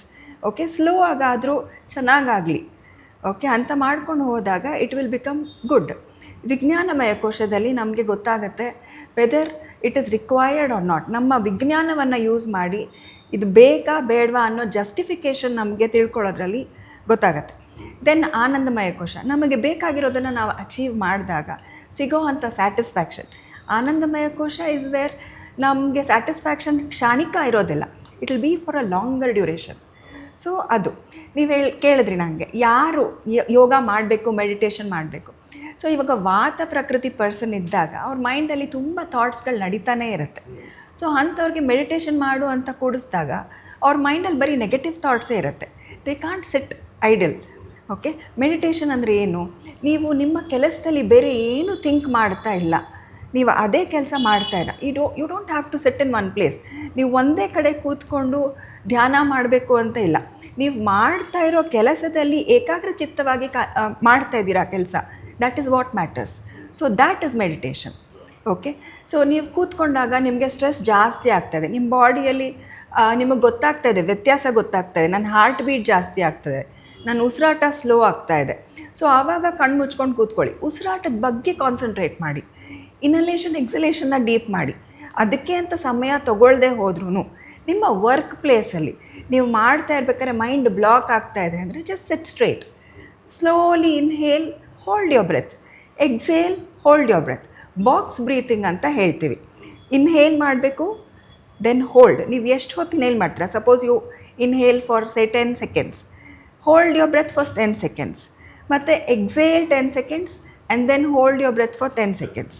So ಈ ರೀತಿ ಮಾಡ್ತಾ ಹೋದಾಗ ನಿಮ್ಮ ಹಾರ್ಟ್ ರೇಟ್ ಕಮ್ಮಿ ಆಗ್ತಾ ಹೋಗುತ್ತೆ, ಸ್ಟ್ರೆಸ್ ಲೆವೆಲ್ಸ್ ಡ್ರಾಪ್ ಆಗ್ತಾ ಹೋಗುತ್ತೆ, you can think better. And yoga ನನಗೆ ಬೆಳಗ್ಗೆ ಮಾಡೋಕ್ಕೆ ಟೈಮ್ ಸಿಕ್ಕಿಲ್ಲ, ಸಂಜೆನೂ ಟೈಮ್ ಸಿಗ್ತಾ ಇಲ್ಲ, find yourself at least 15 minutes, start with 15 minutes where you can do just simple ಸೂಕ್ಷ್ಮ ವ್ಯಾಯಾಮ, ನಿಮ್ಮ ಜಾಯಿಂಟ್ಸನ್ನು ರೊಟೇಟ್ ಮಾಡುವಂಥದ್ದು. Start it there. ಆಮೇಲೆ ಹೋಗ್ತಾ ಹೋಗ್ತಾ ಅದರಿಂದ ನಿಮಗೆ ಬೆನಿಫಿಟ್ ಗೊತ್ತಾದ ಮೇಲೆ ನೀವೇ ಶುರು ಮಾಡ್ತೀರಾ ಯೋಗ ಮಾಡಲಿಕ್ಕೆ. ಗುರುಜಿ, ನಿಮ್ಮ 3 ಜನರ ಮಾತು ನಾನು ಕೇಳಿದಾಗ ನನಗನ್ಸಿದ್ದು, ನಾನು ಸ್ಟಾರ್ಟಿಂಗಲ್ಲೇ ಹೇಳಿದೆ ಅದನ್ನು, ಡಿಸಿಪ್ಲಿನ್, ಶಿಸ್ತು ಅನ್ನೋದು ವೆರಿ ಮುಖ್ಯ. ಅದರಲ್ಲಿ ಭಾಳ ನಾವು ಮಿಸ್ ಮಾಡ್ತಾ ಇರೋದು ನಿದ್ದೆಯ ಕ್ವಾಲಿಟಿ. ಸ್ಲೀಪ್ ಕ್ವಾಲಿಟಿ ಅನ್ನೋದೇ ನಮ್ಮ ಬ್ರೈನ್ನ ಕಂಟ್ರೋಲ್ ಮಾಡೋದೇ ನಿದ್ದೆ. ಬಟ್ ನಾವು ಲೀಸ್ಟ್ ಪ್ರಿಫರೆನ್ಸ್ ಕೊಡ್ತಾ ಇರೋದೇ ಈ ನಿದ್ದೆಗೆ ಅಂತ ಅನಿಸುತ್ತೆ. ಸೊ ನಿದ್ದೆಯ ಸಮಸ್ಯೆ ಈಗಿನ ಜನ್ರೇಷನ್ ಅಂತೂ ಮೊಬೈಲ್ ಬಂದ ಮೇಲೆ ಅದು ದುಪ್ಪಟ್ಟಾಗಿದೆ. ಸೊ ಹೇಗೆ ನಿದ್ದೆ ಪ್ರಾಬ್ಲಮ್ಗಳನ್ನು ಕಂಟ್ರೋಲ್ ಮಾಡೋದು, ಹೇಗೆ ನಾವು ಫೋಕಸ್ ಮಾಡ್ಬೋದು? ಮಿನಿಮಮ್ ಇಷ್ಟು ಸ್ಪಿರಿಚುವಲಿ ಕೂಡ ಇಷ್ಟು ಗಂಟೆಗಳ ನಿದ್ದೆ ಅನ್ನೋದು ಏನಾದರೂ ಇದೆಯಾ? ಇಷ್ಟು ಗಂಟೆ ಮಿನಿಮಮ್ ಬೇಕು? ಇಲ್ಲಿ ಏನಾಗ್ತಾ ಇದೆ ಇತ್ತೀಚಿನ ದಿನಮಾನಗಳಲ್ಲಿ ಅಂತಂದರೆ, ಎಲ್ಲರಿಗೂ ಅದು ಫೀಲ್ ಆಗ್ತಾ ಇದೆ, ಬಟ್ ನಾವು ಅದರ ಒಂದು ಬಾಹುಬಂಧನದಲ್ಲಿ ಹಿಡಿತಕ್ಕಿದ್ದೀವಿ ಅಂತಂದರೆ ಅದು ಮೊಬೈಲ್ ಅಂತ ಹೇಳ್ಬೋದು. ಆವಾಗಿನ ಒಂದು ಜೀವನ ಪದ್ಧತಿ ಶೈಲಿ ಹೇಗಿತ್ತು ಅಂತಂದರೆ, ಒಂದು 7 ಗಂಟೆ ಒಳಗಡೆ ಊಟ ಮಾಡಿ, ಅದನ್ನು ನಮ್ಮ ಡಾಕ್ಟರ್ಸ್ ಬೆಟರ್ ಎಕ್ಸ್ಪ್ಲೇನ್ ಮಾಡ್ತಾರೆ ಅದ್ರ ಬಗ್ಗೆ, ಆಯುರ್ವೇದದ ಬಗ್ಗೆ. 7 ಗಂಟೆ ಒಳಗಡೆ ಊಟ ಮಾಡಿ ಹಾಸಿಗೆಗೆ ಹೋಗುವಂಥದ್ದು. ಯಾಕೆಂದರೆ ಆವಾಗ ವಿದ್ಯುತ್ ಸಂಪರ್ಕ ಇರಲಿಲ್ಲ, ಈ ಥರದ ಎಕ್ಸ್ಪೋಜರ್ಗಳಿರಲಿಲ್ಲ. ಬೇಗ ಮಲಗು, ಬೇಗ ಏಳು. ಯಾಕೆಂದರೆ ಅವರು ಬೆಳಗ್ಗೆ ಬ್ರಾಹ್ಮಿ ಮುಹೂರ್ತದಲ್ಲಿ ಎದ್ಬಿಟ್ಟು ಕೆಲಸವನ್ನು ಮಾಡುವಂಥದ್ದು, ಹಟ್ಟಿಯನ್ನು ಕ್ಲೀನ್ ಮಾಡುವಂಥದ್ದು, ಹಸು ಕರುಗಳನ್ನು ನೀರು ಕುಡಿಸೋದು, ಈ ಥರದ್ದೆಲ್ಲ ಇತ್ತು. ಈಗ ಏನಾಗಿದೆ ಅಂತಂದರೆ, ನಮಗೆ ಈ ಒಂದು ಮೀಡಿಯಾ ಲ್ಯಾಂಗ್ವೇಜಲ್ಲಿ ಹೇಳ್ತೀವಲ್ಲ ಪ್ರೈಮ್ ಟೈಮ್ ಅಂತ, ಅದು ಎಕ್ಸ್ಟೆಂಡ್ ಆಗಿದೆ ಈಗ. ಸೊ ಹಾಗಾಗಿ ಬಹುಶಃ 11 ಗಂಟೆಗೆ ಊಟ, ಕೆಲವೊಂದು ಮನೆಗಳಲ್ಲಿ ಈಗ ಈ ಯಾಂತ್ರಿಕ ಜೀವನದಲ್ಲಿ, ಈ ಸಿಟಿ ಲೈಫಲ್ಲಿ ನಾನೇ ಪರ್ಸನಲಾಗಿ ಕೇಳೋದಾದರೆ 12:30 1 ಗಂಟೆಗೆಲ್ಲ ಕುಕ್ಕರ್ ವಿಸಲನ್ನು ನಾವು ಕೇಳ್ತಾ ಇರ್ತೀವಿ. ಸೊ ಮಲಗುವಂತಹ ಅವಧಿ ಏನಾಗಿದೆಯಲ್ಲ, ಅದು ಇನ್ನೇನು ಒಂದು 3-4 ಅವರ್ಸಿಗೆ ಸೂರ್ಯೋದಯನ ಆಗಿಬಿಡುತ್ತೆ ಅಲ್ಲಿಗೆ. ಸೊ ಯಾವಾಗ 7 ಗಂಟೆ 8 ಗಂಟೆ ಒಳಗಡೆ ಅಕ್ಯುರೇಟಾಗಿ ಊಟ ಮಾಡಬೇಕಾಗಿರುವಂತಹ ನಾವು 11:30 12 ಗಂಟೆಗೆ ಊಟ ಮಾಡಿ ಮತ್ತೆ ಒಂದು 2-3 ಅವರ್ಸ್ ಮೊಬೈಲ್ ಸರ್ಫ್ ಮಾಡಿ ಒಂದು ಬ್ರಾಹ್ಮಿ ಮುಹೂರ್ತದಲ್ಲಿ ಹೇಳ್ಬೇಕಾದಂಥವ್ರು ಬ್ರಾಹ್ಮಿ ಮುಹೂರ್ತದಲ್ಲಿ ನಾವು ಮಲಗಿದರೆ, ಸೊ ಅವಾಗ ಅದ್ರದ್ದು ವ್ಯತ್ಯಾಸ ಹೆಂಗಾಗುತ್ತೆ, ಭಯಂಕರ ಎಫೆಕ್ಟ್ ಆಗ್ತಾ ಇದೆ. ಸೊ ಈಗ ಕೂಡ ಈ ಪಾಡ್ಕಾಸ್ಟ್ ಆರಂಭ ಆಗೋದಕ್ಕಿಂತ ಮುಂಚಿತ ಕೂಡ ನಾವು ಒಂದು ವಾರ ಭವಿಷ್ಯ ಕಾರ್ಯಕ್ರಮ ಮಾಡ್ತಾ ಇದ್ದೆ, ಅದರಲ್ಲಿ ಹೇಳ್ತಾ ಇದ್ದೆ ನಮಗೆ ನಿದ್ದೆ ಅನ್ನೋದು, ಅದರಲ್ಲಿ ಒಂದೇ ವರ್ಡ್ ಹೇಳ್ತಾ ಇದ್ದೆ, ನಮಗೆ ಆ ಕ್ವಾಲಿಟಿ ಮತ್ತು ಸೌಂಡ್ ಸ್ಲೀಪ್ ಬೇಕು ನಮಗೆ. ಅಂದರೆ ನಾವು ಯಾವಾಗ ದಿಂಬಿಗೆ ತಲೆ ಕೊಡ್ತೀವಿ, ಬೆಳಗ್ಗೆ ಎದ್ದ ತಕ್ಷಣ ನನಗೆ ಮಧ್ಯದಲ್ಲಿ ಎಚ್ಚರನೇ ಆಗಲಿಲ್ಲ, ಅಷ್ಟು ನನಗೆ ಸೌಂಡ್ ಸ್ಲೀಪ್ ಅನ್ನೋದು ಇತ್ತೀಚಿನ ದಿನಮಾನಗಳಲ್ಲಿ ಅದು ತುಂಬ ದೂರ ಆಗ್ತಾ ಹೋಗ್ತಾ ಇದೆ ಅಂತ ಹೇಳಿ ಎಷ್ಟು ಸಲ ನಮಗೆ ಅದಕ್ಕೆ ಮೂಲ ಕಾರಣ ಅನ್ನುವಂಥದ್ದು ಈ ಜ್ಯೋತಿಷ್ಯದ ಆಯಾಮದಲ್ಲಿ ಬರೋದಕ್ಕಿಂತ ಮುಂಚೆ ನಾನೊಂದೇನು ರಿಕ್ವೆಸ್ಟ್ ಮಾಡ್ತೀನಿ ಅಂತಂದರೆ, ವಾಸ್ತು ಪ್ರಕಾರ ಕೂಡ ಜ್ಯೋತಿಷ್ಯದ ಪ್ರಕಾರ ಕೂಡ ಈ ಮ್ಯಾಗ್ನೆಟಿಕ್ ವೇವ್ಸ್ ಹೊರಸೂಸುವಂಥ ತರಂಗಾಂತರಗಳ ಏನು ಎಲೆಕ್ಟ್ರಿಕ್ ಡಿವೈಸ್ ಇರುತ್ತೆ, ಅದನ್ನು ಫಸ್ಟು ನಾವು ಬೆಡ್ರೂಮ್ನಿಂದ ಹೊರಗಡೆ ಇಟ್ಟು ಆಮೇಲೆ ಮಲಗಬೇಕು. ಯಾಕೆಂದರೆ ನಾವು ವೈಫೈ ಕನೆಕ್ಟ್ ಮಾಡಿರ್ತೀವಿ, ಇದಕ್ಕೆ ಡೇಟಾ ಕನೆಕ್ಟ್ ಮಾಡಿರ್ತೀವಿ, ಬಾಗಿಲು ಹಾಕಿರ್ತೀವಿ, ಅದನ್ನು ಅದು ಎಳೆಯೋದಕ್ಕೆ ತುಂಬ ಟ್ರೈ ಮಾಡ್ತಾ ಇರುತ್ತೆ ಕನೆಕ್ಟ್ ಆಗೋದಕ್ಕೆ, ಆವಾಗ ಅದು ನಮ್ಮ ಮೇಲೆ ಪ್ರಭಾವ ಕೂಡ ಬೀರುತ್ತೆ. ಈವನ್ ನಾವು ಎಷ್ಟೋ ಮನೆಗಳಲ್ಲಿ ವಾಸ್ತುಗೆ ಹೋದಾಗ ಬೆಡ್ರೂಮಿಂದ ಟಿ ವಿ ತೆಗ್ಸಿದ್ದೀನಿ, ಬೇಡ, ಯಾಕೆಂದರೆ ಅದರ ಲೈಟ್ ಆಫ್ ಮಾಡಿರ್ತಾರೆ, ಅದರ ಆ ಲೈಟ್ ಕೂಡ ಇವ್ರ ನಿದ್ದೆಗೆ ಬ್ರೈನ್ಗೆ ಡಿಸ್ಟರ್ಬ್ ಮಾಡ್ತಾ ಇರುತ್ತೆ. ಹಾಗಾಗಿ ಒಂದು ಸೈಂಟಿಫಿಕ್ಲಿ ಕೂಡ ನೋಡಿದಾಗ, ವಾಸ್ತು ಕೂಡ ನೋಡಿದಾಗ ಅಲ್ಲಿ ಪೀಸ್ಫುಲ್ ವಾತಾವರಣ ಇರಬೇಕೇ ಹೊರತಾಗಿ ಡಿಸ್ಟರ್ಬೆನ್ಸ್ ವಾತಾವರಣ ಇರಬಾರ್ದು. ದಯಮಾಡಿ ಏನು ರಿಕ್ವೆಸ್ಟ್ ಅಂದರೆ, ನೀವು ಎಷ್ಟು ಹೊತ್ತು ಮೊಬೈಲ್ ಸರ್ಫ್ ಮಾಡ್ತೀರಿ, it is your life style, ನಿಮ್ಮ ಒಂದು ಅಂತಿಮ ನಿರ್ಧಾರ ವಿವೇಚನೆಗೆ ಬಿಟ್ಟಂಥ ವಿಷಯ. ಅದರಲ್ಲಿ ನಾವು ಹೀಗೆ ಅಂತ ಹೇಳಲಿಕ್ಕಾಗಲ್ಲ. ಬಟ್ ಮಲಗಬೇಕಾದ್ರೆ ಮೊಬೈಲನ್ನು ಕೋಣೆಯಿಂದ ಹೊರಗಿಟ್ಟು ನೀವು ಮಲಗಿದರೆ ನಿಮಗೆ ಹೇಗೆ ಸೌಂಡ್ ಸ್ಲೀಪ್ ಆಗುತ್ತೆ ವಿದೌಟ್ ಡಿಸ್ಟರ್ಬೆನ್ಸ್ ಅದನ್ನು ನೀವು ಫೀಲ್ ಮಾಡ್ಬೋದು. ಆದರೆ ಇನ್ನೂ ಒಂದು ವಿಷಯ ನಾವು ಮುಂದೆ ಹೋದರೆ ಏನಾಗುತ್ತೆ ಅಂತಂದರೆ ಜ್ಯೋತಿಷ್ಯದಲ್ಲಿ ನಿದ್ರಾಹೀನತೆ ಅಂತ ಬಂದಾಗ ಏನಾಗುತ್ತೆ ಅಂದರೆ ಚಂದ್ರ ಡೈರೆಕ್ಟಾಗಿ ಕಂಟ್ರೋಲ್ ಮಾಡುವಂಥದ್ದು. ಚಂದ್ರ ಮನಸ್ಕಾರಕ. ಹುಣ್ಣಿಮೆಯ ದಿನ ಒಂದು ದೈತ್ಯ ರಕ್ಕಸ ಗಾತ್ರದ ಅಲೆಗಳೇ ಅದು ಮೇಲಕ್ಕೆ ಕೇಳೋದನ್ನು ಸಮುದ್ರದಲ್ಲಿ ನೋಡಿದ್ದೀವಿ. ಇನ್ನು ನಾವು ಸಾಸಿವೆ ಕಾಳು ಗಾತ್ರದ ಮನುಷ್ಯರ ಮನಸ್ಸು ಇನ್ನೆಷ್ಟು ವಿಚಲಿತ ಆಗಲಿಕ್ಕಿಲ್ಲ. ಹಾಗಾಗಿ ಚಂದ್ರನ ನೇರ ಹಿಡಿತಾ ಇರೋದ್ರಿಂದ ಇಲ್ಲಿ ಏನಾಗುತ್ತೆ ಅಂದರೆ ಚಂದ್ರ ದುರ್ಬಲನಾದರೆ ಈ ರೀತಿಯಾದಂತಹ ನಿದ್ರಾಹೀನತೆ ಸಮಸ್ಯೆಗಳು ಬರುತ್ತೆ. ಒಂದು ಸಲ ಅವರು ನಿಖರವಾಗಿ ಇನ್ ಡೆಪ್ತ್ ಅನಲೈಸ್ ಮಾಡಿಸ್ಕೋಬೇಕು. ನಾನು ಬೇಕಾದರೆ ಜಾತಕವನ್ನು ನಮ್ಮ ವೀಕ್ಷಕರಿಗೆ ಸ್ಕ್ರೀನ್ ಮೇಲೆ ನಂಬರ್ ಕಾಣಿಸ್ತಾ ಇದೆ, ಅದಕ್ಕೆ ಅನಲೈಸ್ ಮಾಡಿಕೊಡ್ತೀನಿ, ಅವ್ರು ರಿಕ್ವೆಸ್ಟ್ ಹಾಕ್ಬೋದು. ಏನಾಗುತ್ತೆ ಅಂದರೆ ಚಂದ್ರ ಮನಸ್ಕಾರಕ, ಹೆಚ್ಚು ಯೋಚನೆ, ಓವರ್ ಥಿಂಕಿಂಗ್. ಒಂದು ಆದ ತಕ್ಷಣ ಇನ್ನೊಂದು ಯೋಚನೆ ಅಲ್ಲಿ ಪೈಪೋಟಿ ಹಾಕತ್ತೆ, ಅದು ಲಾಕ್ ಮಾಡಿಬಿಡುತ್ತೆ. ನಾವು ಕೆಲಸ ಮಾಡಬೇಕಂದ್ರೂ ಇವತ್ತು ಬೆಳಗ್ಗೆ ಇವ್ರು ಹಿಂಗಂದ್ರು, ಇದು ಹಿಂಗಾಯ್ತು, ಇದು ಹಿಂಗಾಯ್ತು, ಒಂದ್ರ ಹಿಂದೆ ಒಂದು ಯೋಚನೆಗಳು. ರಾತ್ರಿ ಮಲಗ್ದಾಗ ಕೂಡ ಅಷ್ಟೇ, ಮಲಗ್ತೀವಿ, ಮೊಬೈಲ್ ದೂರ ಇಟ್ಟು ಅಥವಾ ಬೆಡ್ರೂಮಲ್ಲಿಟ್ಟೋ ಮಲಗ್ತೀವಿ, ಅಲ್ಲಿ ಯೋಚನೆಗಳು. ಇವತ್ತು ಹಿಂಗಾಯ್ತಲ್ಲ, ಇವ್ರು ಹಿಂಗಂದ್ರಲ್ಲ, ಇದು ಹಿಂಗಾಯ್ತಲ್ಲ, ನಾಳೆ ಏನು ಮಾಡಬೇಕು, ಪ್ರೆಸೆಂಟ್ ಟೆನ್ಸ್, ಪಾಸ್ಟ್, ಫ್ಯೂಚರ್ ಎಲ್ಲನೂ ಒಂದಕ್ಕೊಂದು ತಾಳೆ ಹಾಕ್ತಾ ಬರುತ್ತೆ. ಚಂದ್ರ ದುರ್ಬಲ ಆಗಿದ್ದರೆ ಬಿಡೋದಿಲ್ಲ ಅಲ್ಲಿ. ಆಮೇಲೆ ಏನಾಗುತ್ತೆ ಅಂದರೆ ಆತಂಕ, ಅನ್ನೆಸೆಸರಿ. ಇವತ್ತು ರಾತ್ರಿ ಮಲಗಿರ್ತೀವಿ, ಚೆನ್ನಾಗಿ ನಿದ್ದೆ ಮಾಡೋಣ, ನಾಳೆ ನೋಡೋಣ, ಇಲ್ಲ ಸಾಲ ತೀರುತ್ತಾ ನಂದು, ಮನೆ ಹತ್ರ ಏನಾದರೂ ಬರ್ತಾರಾ, EMI ಏನಾದರೂ ಡಿಫಾಲ್ಟ್ ಆಗುತ್ತಾ, ಅಥವಾ ಸಿಬಿಲ್ ಸ್ಕೋರ್ ಕಡಿಮೆ ಆಗುತ್ತಾ, ಬೆಳಗ್ಗೆ ಎದ್ದು ನೋಡೋಣ. ತುಂಬ ಜಾಸ್ತಿ ರಿಸ್ಕ್ ತಗೊಂಡ್ಬಿಟ್ಟ ನಾನು, ಓವರ್ಲೋಡ್ ಆಯ್ತಾ, ಆ ಥರದ್ದು ಚಂದ್ರ ವೀಕ್ ಆದಾಗ ಏನು ಮಾಡ್ತಾನೆ, ರಾತ್ರಿನೇ ನಿಮಗೆ ಪ್ರೆಷರೈಸ್ ಮಾಡೋಕ್ಕೆ ಅಲ್ಲಿ ಆತ ನಿರ್ಮಾಣ ಮಾಡ್ತಾನೆ. ಯಾಕೆಂದರೆ ಅವನು ಅಲ್ಲಿ ರೋಲ್ ಪ್ಲೇ ಮಾಡಬೇಕಲ್ಲ. ಸೊ ಹಾಗಾಗಿ ಯೋಚನೆಗಳನ್ನು ಪುಷ್ ಮಾಡ್ತಾ ಇರ್ತಾನೆ ಅನ್ನೆಸೆಸರಿ. ಬೆಳಗ್ಗೆ ಎದ್ದು ಯೋಚನೆ ಮಾಡಿ, ಅವ್ರಿಗೆ ಹಂಗಲ್ಲ, ವೀಕ್ ಇರೋರಿಗೆ, ಅವ್ರು ಆವಾಗಲೇ ಯೋಚನೆ ಮಾಡಬೇಕು, ಏನಾಗುತ್ತೆ ಅದನ್ನು ನಾನು ತೀರಿಸ್ಬೋದಾ, ಈ ರೀತಿಯಾದಂಥ ಆತಂಕಗಳು, ಭಯ ಇರುತ್ತೆ. ಮಧ್ಯರಾತ್ರಿ ಕೆಟ್ಟ ಕೆಟ್ಟ ಕನಸುಗಳು ಬೀಳುತ್ತೆ, ಅದು ಎಸ್ಪೆಷಲಿ 1 ರಿಂದ 3 ಗಂಟೆ ಒಳಗಡೆ. ಇಲ್ಲಿ ಪ್ಲಾನೆಟರಿ ಕಾಂಬಿನೇಷನ್ ನೋಡಿ, ರಾಹು ಚಂದ್ರನ ಜೊತೆಗೆ ಸೇರಿದಾಗ ಏನಾಗುತ್ತೆ ಅಂದರೆ ಗ್ರಹಣ ಯೋಗ ಅಂತ ಆಗುತ್ತೆ. ಆ ಗ್ರಹಣ ಯೋಗದಲ್ಲಿ ಏನಾಗುತ್ತೆ, ವಿಚಿತ್ರ ಕನಸುಗಳು, ಮತ್ತು ರಾತ್ರಿ ಎಸ್ಪೆಷಲಿ 1 ಗಂಟೆಯಿಂದ 3 ಗಂಟೆ ಒಳಗಡೆ ಅವರು ಎದ್ದೆದ್ದು ಕೂರ್ತಿರ್ತಾರೆ. ಇಲ್ಲಿ ಇನ್ನೊಂದು ಬ್ಯೂಟಿ ಇದೆ ಜ್ಯೋತಿಷ ಆಸ್ಟ್ರಾಲಜಿಯಲ್ಲಿ, ಯಾರಿಗೆ ಇದನ್ನೆಲ್ಲ ಬಿಟ್ಬಿಡೋಣ, ಯಾವುದು ವೀಕ್ ಆಗಿರೋದು, ಬಟ್ ಸ್ಟ್ರಾಂಗ್ ಆಗಿರುವಂತಹ ವ್ಯಕ್ತಿಗಳಿಗೆ ಪ್ಲಾನೆಟರಿ ಪೊಸಿಷನಲ್ಲಿ ಕರೆಕ್ಟ್ 3 ರಿಂದ 5 ಗಂಟೆ ಒಳಗಡೆ ಎಚ್ಚರ ಆಗುತ್ತೆ. ಅದರ ಅರ್ಥ ಯೂನಿವರ್ಸ್ ಅವರಿಗೆ ನಿಮ್ಮ ಜೀವನದಲ್ಲಿ ಒಳ್ಳೇದಾಗ್ತಾ ಇದೆ ಮಗು, ಎದ್ದೇಳುವಂಥ ಒಂದು ಸಿಚುವೇಶನ್ ಕೊಡುತ್ತಂತೆ. ಬಟ್ ಇವ್ರಿಗೆ ಆನ್ ದ ಕಾಂಟ್ರಾಸ್ಟ್ ಸೈಡ್ ಹೆಂಗೆ ಅಂತಂದರೆ, ವೀಕ್ ಆಗಿರೋರಿಗೆ 1 ರಿಂದ 3 ಗಂಟೆ ಒಳಗಡೆ ಎಬ್ಸುತ್ತೆ. ಅವ್ರಿಗೆ 3 ಗಂಟೆ ಮೇಲೆ, ಇವ್ರಿಗೆ 3 ಗಂಟೆ ಒಳಗಡೆ. ಅದನ್ನು ಅವ್ರು ಅರ್ಥ ಮಾಡ್ಕೋಬೇಕು, ನಂದು ಪ್ಲಾನೆಟರಿ ಪೊಸಿಷನ್ಸ್ ಮೂನ್ ವೀಕ್ ಇದೆ ಅಂತ ಹೇಳಿ. ಇನ್ನು ಕಾರಣ ಇಲ್ಲದೆ ಭಯ ಆಗುತ್ತೆ. ಇನ್ನು ಶನಿ ಚಂದ್ರನ ಮೇಲೆ ದೃಷ್ಟಿ ಹಾಕಿದರೆ ಏನಾಗುತ್ತೆ ಅಂದರೆ ದೀರ್ಘಕಾಲದ ನಿದ್ರಾಹೀನತೆ. ಅವ್ರಿಗೆ ಅಂತಿರ್ತಾರೆ ನೋಡಿ, ನಾನು ಒಂದು 5-6 ವರ್ಷ ಆಯಿತು ಅಥವಾ 10 ವರ್ಷ ಆಯಿತು ರಾತ್ರಿ ಚೆನ್ನಾಗಿ ನಿದ್ದೆನೇ ಮಾಡಿಲ್ಲ ಅಂತೇಳಿ. ಅವ್ರು ಯಾಕೆ why don't they go for correct astrology solutions, ಅದನ್ನು ಕಂಡು ಹಿಡ್ಕೊಂಡು ಕೆಲವೊಂದು ಸೊಲ್ಯೂಷನ್ಸ್ ಇರುತ್ತೆ, ಮತ್ತು ವೈದ್ಯಕೀಯ ಚಿಕಿತ್ಸೆಗಳಿರುತ್ತೆ, ಎಲ್ಲ ಮಾಡ್ಕೊಂಡು ಎಲ್ಲ ಸೌಂಡ್ ಇದನ್ನು ಸ್ಲೀಪ್ ಮಾಡ್ಕೋಬೋದು. ಆಮೇಲೆ ಕೇತು ಪ್ರಭಾವ ಇದ್ದರೆ ಏನಾಗುತ್ತೆ ಅಂತಂದರೆ ಅತಿಯಾದ ಕನಸುಗಳು. ಒಂದ್ರ ಹಿಂದೆ ಒಂದು ಬ್ಯಾಕ್ ಟು ಬ್ಯಾಕ್ ಮೂವಿ ಚಾನಲಲ್ಲಿ ಸಿನಿಮಾ ಪ್ಲೇ ಆಗ್ತಾ ಇರುತ್ತಲ್ಲ, ಅವ್ರಿಗೆ ಅತಿಯಾದ ಕನಸುಗಳು ಜಾಗನೇ ಬಿಡಲ್ಲ. ಒಂದು ಕನಸಾದ ತಕ್ಷಣ ಇನ್ನೊಂದು ಕನಸು ರೆಡಿ ಇರುತ್ತೆ.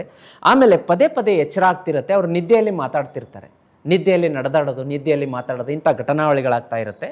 ಇದಕ್ಕೆ ಒಂದು 3 ಪವರ್ಫುಲ್ ನಮ್ಮ ಇದನ್ನು ಅಜ್ಜಿ ಕಾಲದ ರೆಮಿಡಿ ಅಂತ ಈಗಿನವ್ರಿಗೆ ಹೇಳ್ಬೋದು, ಬಟ್ ಋಷಿ ಮುನಿಗಳು ಮಾಡಿಟ್ಟಿರುವಂಥದ್ದು ಏನು ಅಂದರೆ, ಒಂದು ವೈಟ್ ಕಲರ್ ಬಟ್ಟೆ ತೊಗೋಬೇಕು, ಹ್ಯಾಂಡ್ ಕರ್ಚೀಫ್, ಅದರಲ್ಲಿ ಯಾವುದೇ ಲೈನ್ಸ್ ಇರಬಾರ್ದು, 2 ಹಸಿರು ಏಲಕ್ಕಿ ಕಟ್ಟಿ ದಿಂಬಿನ ಕೆಳಗಿಟ್ಟು ಮಲಗಬೇಕು.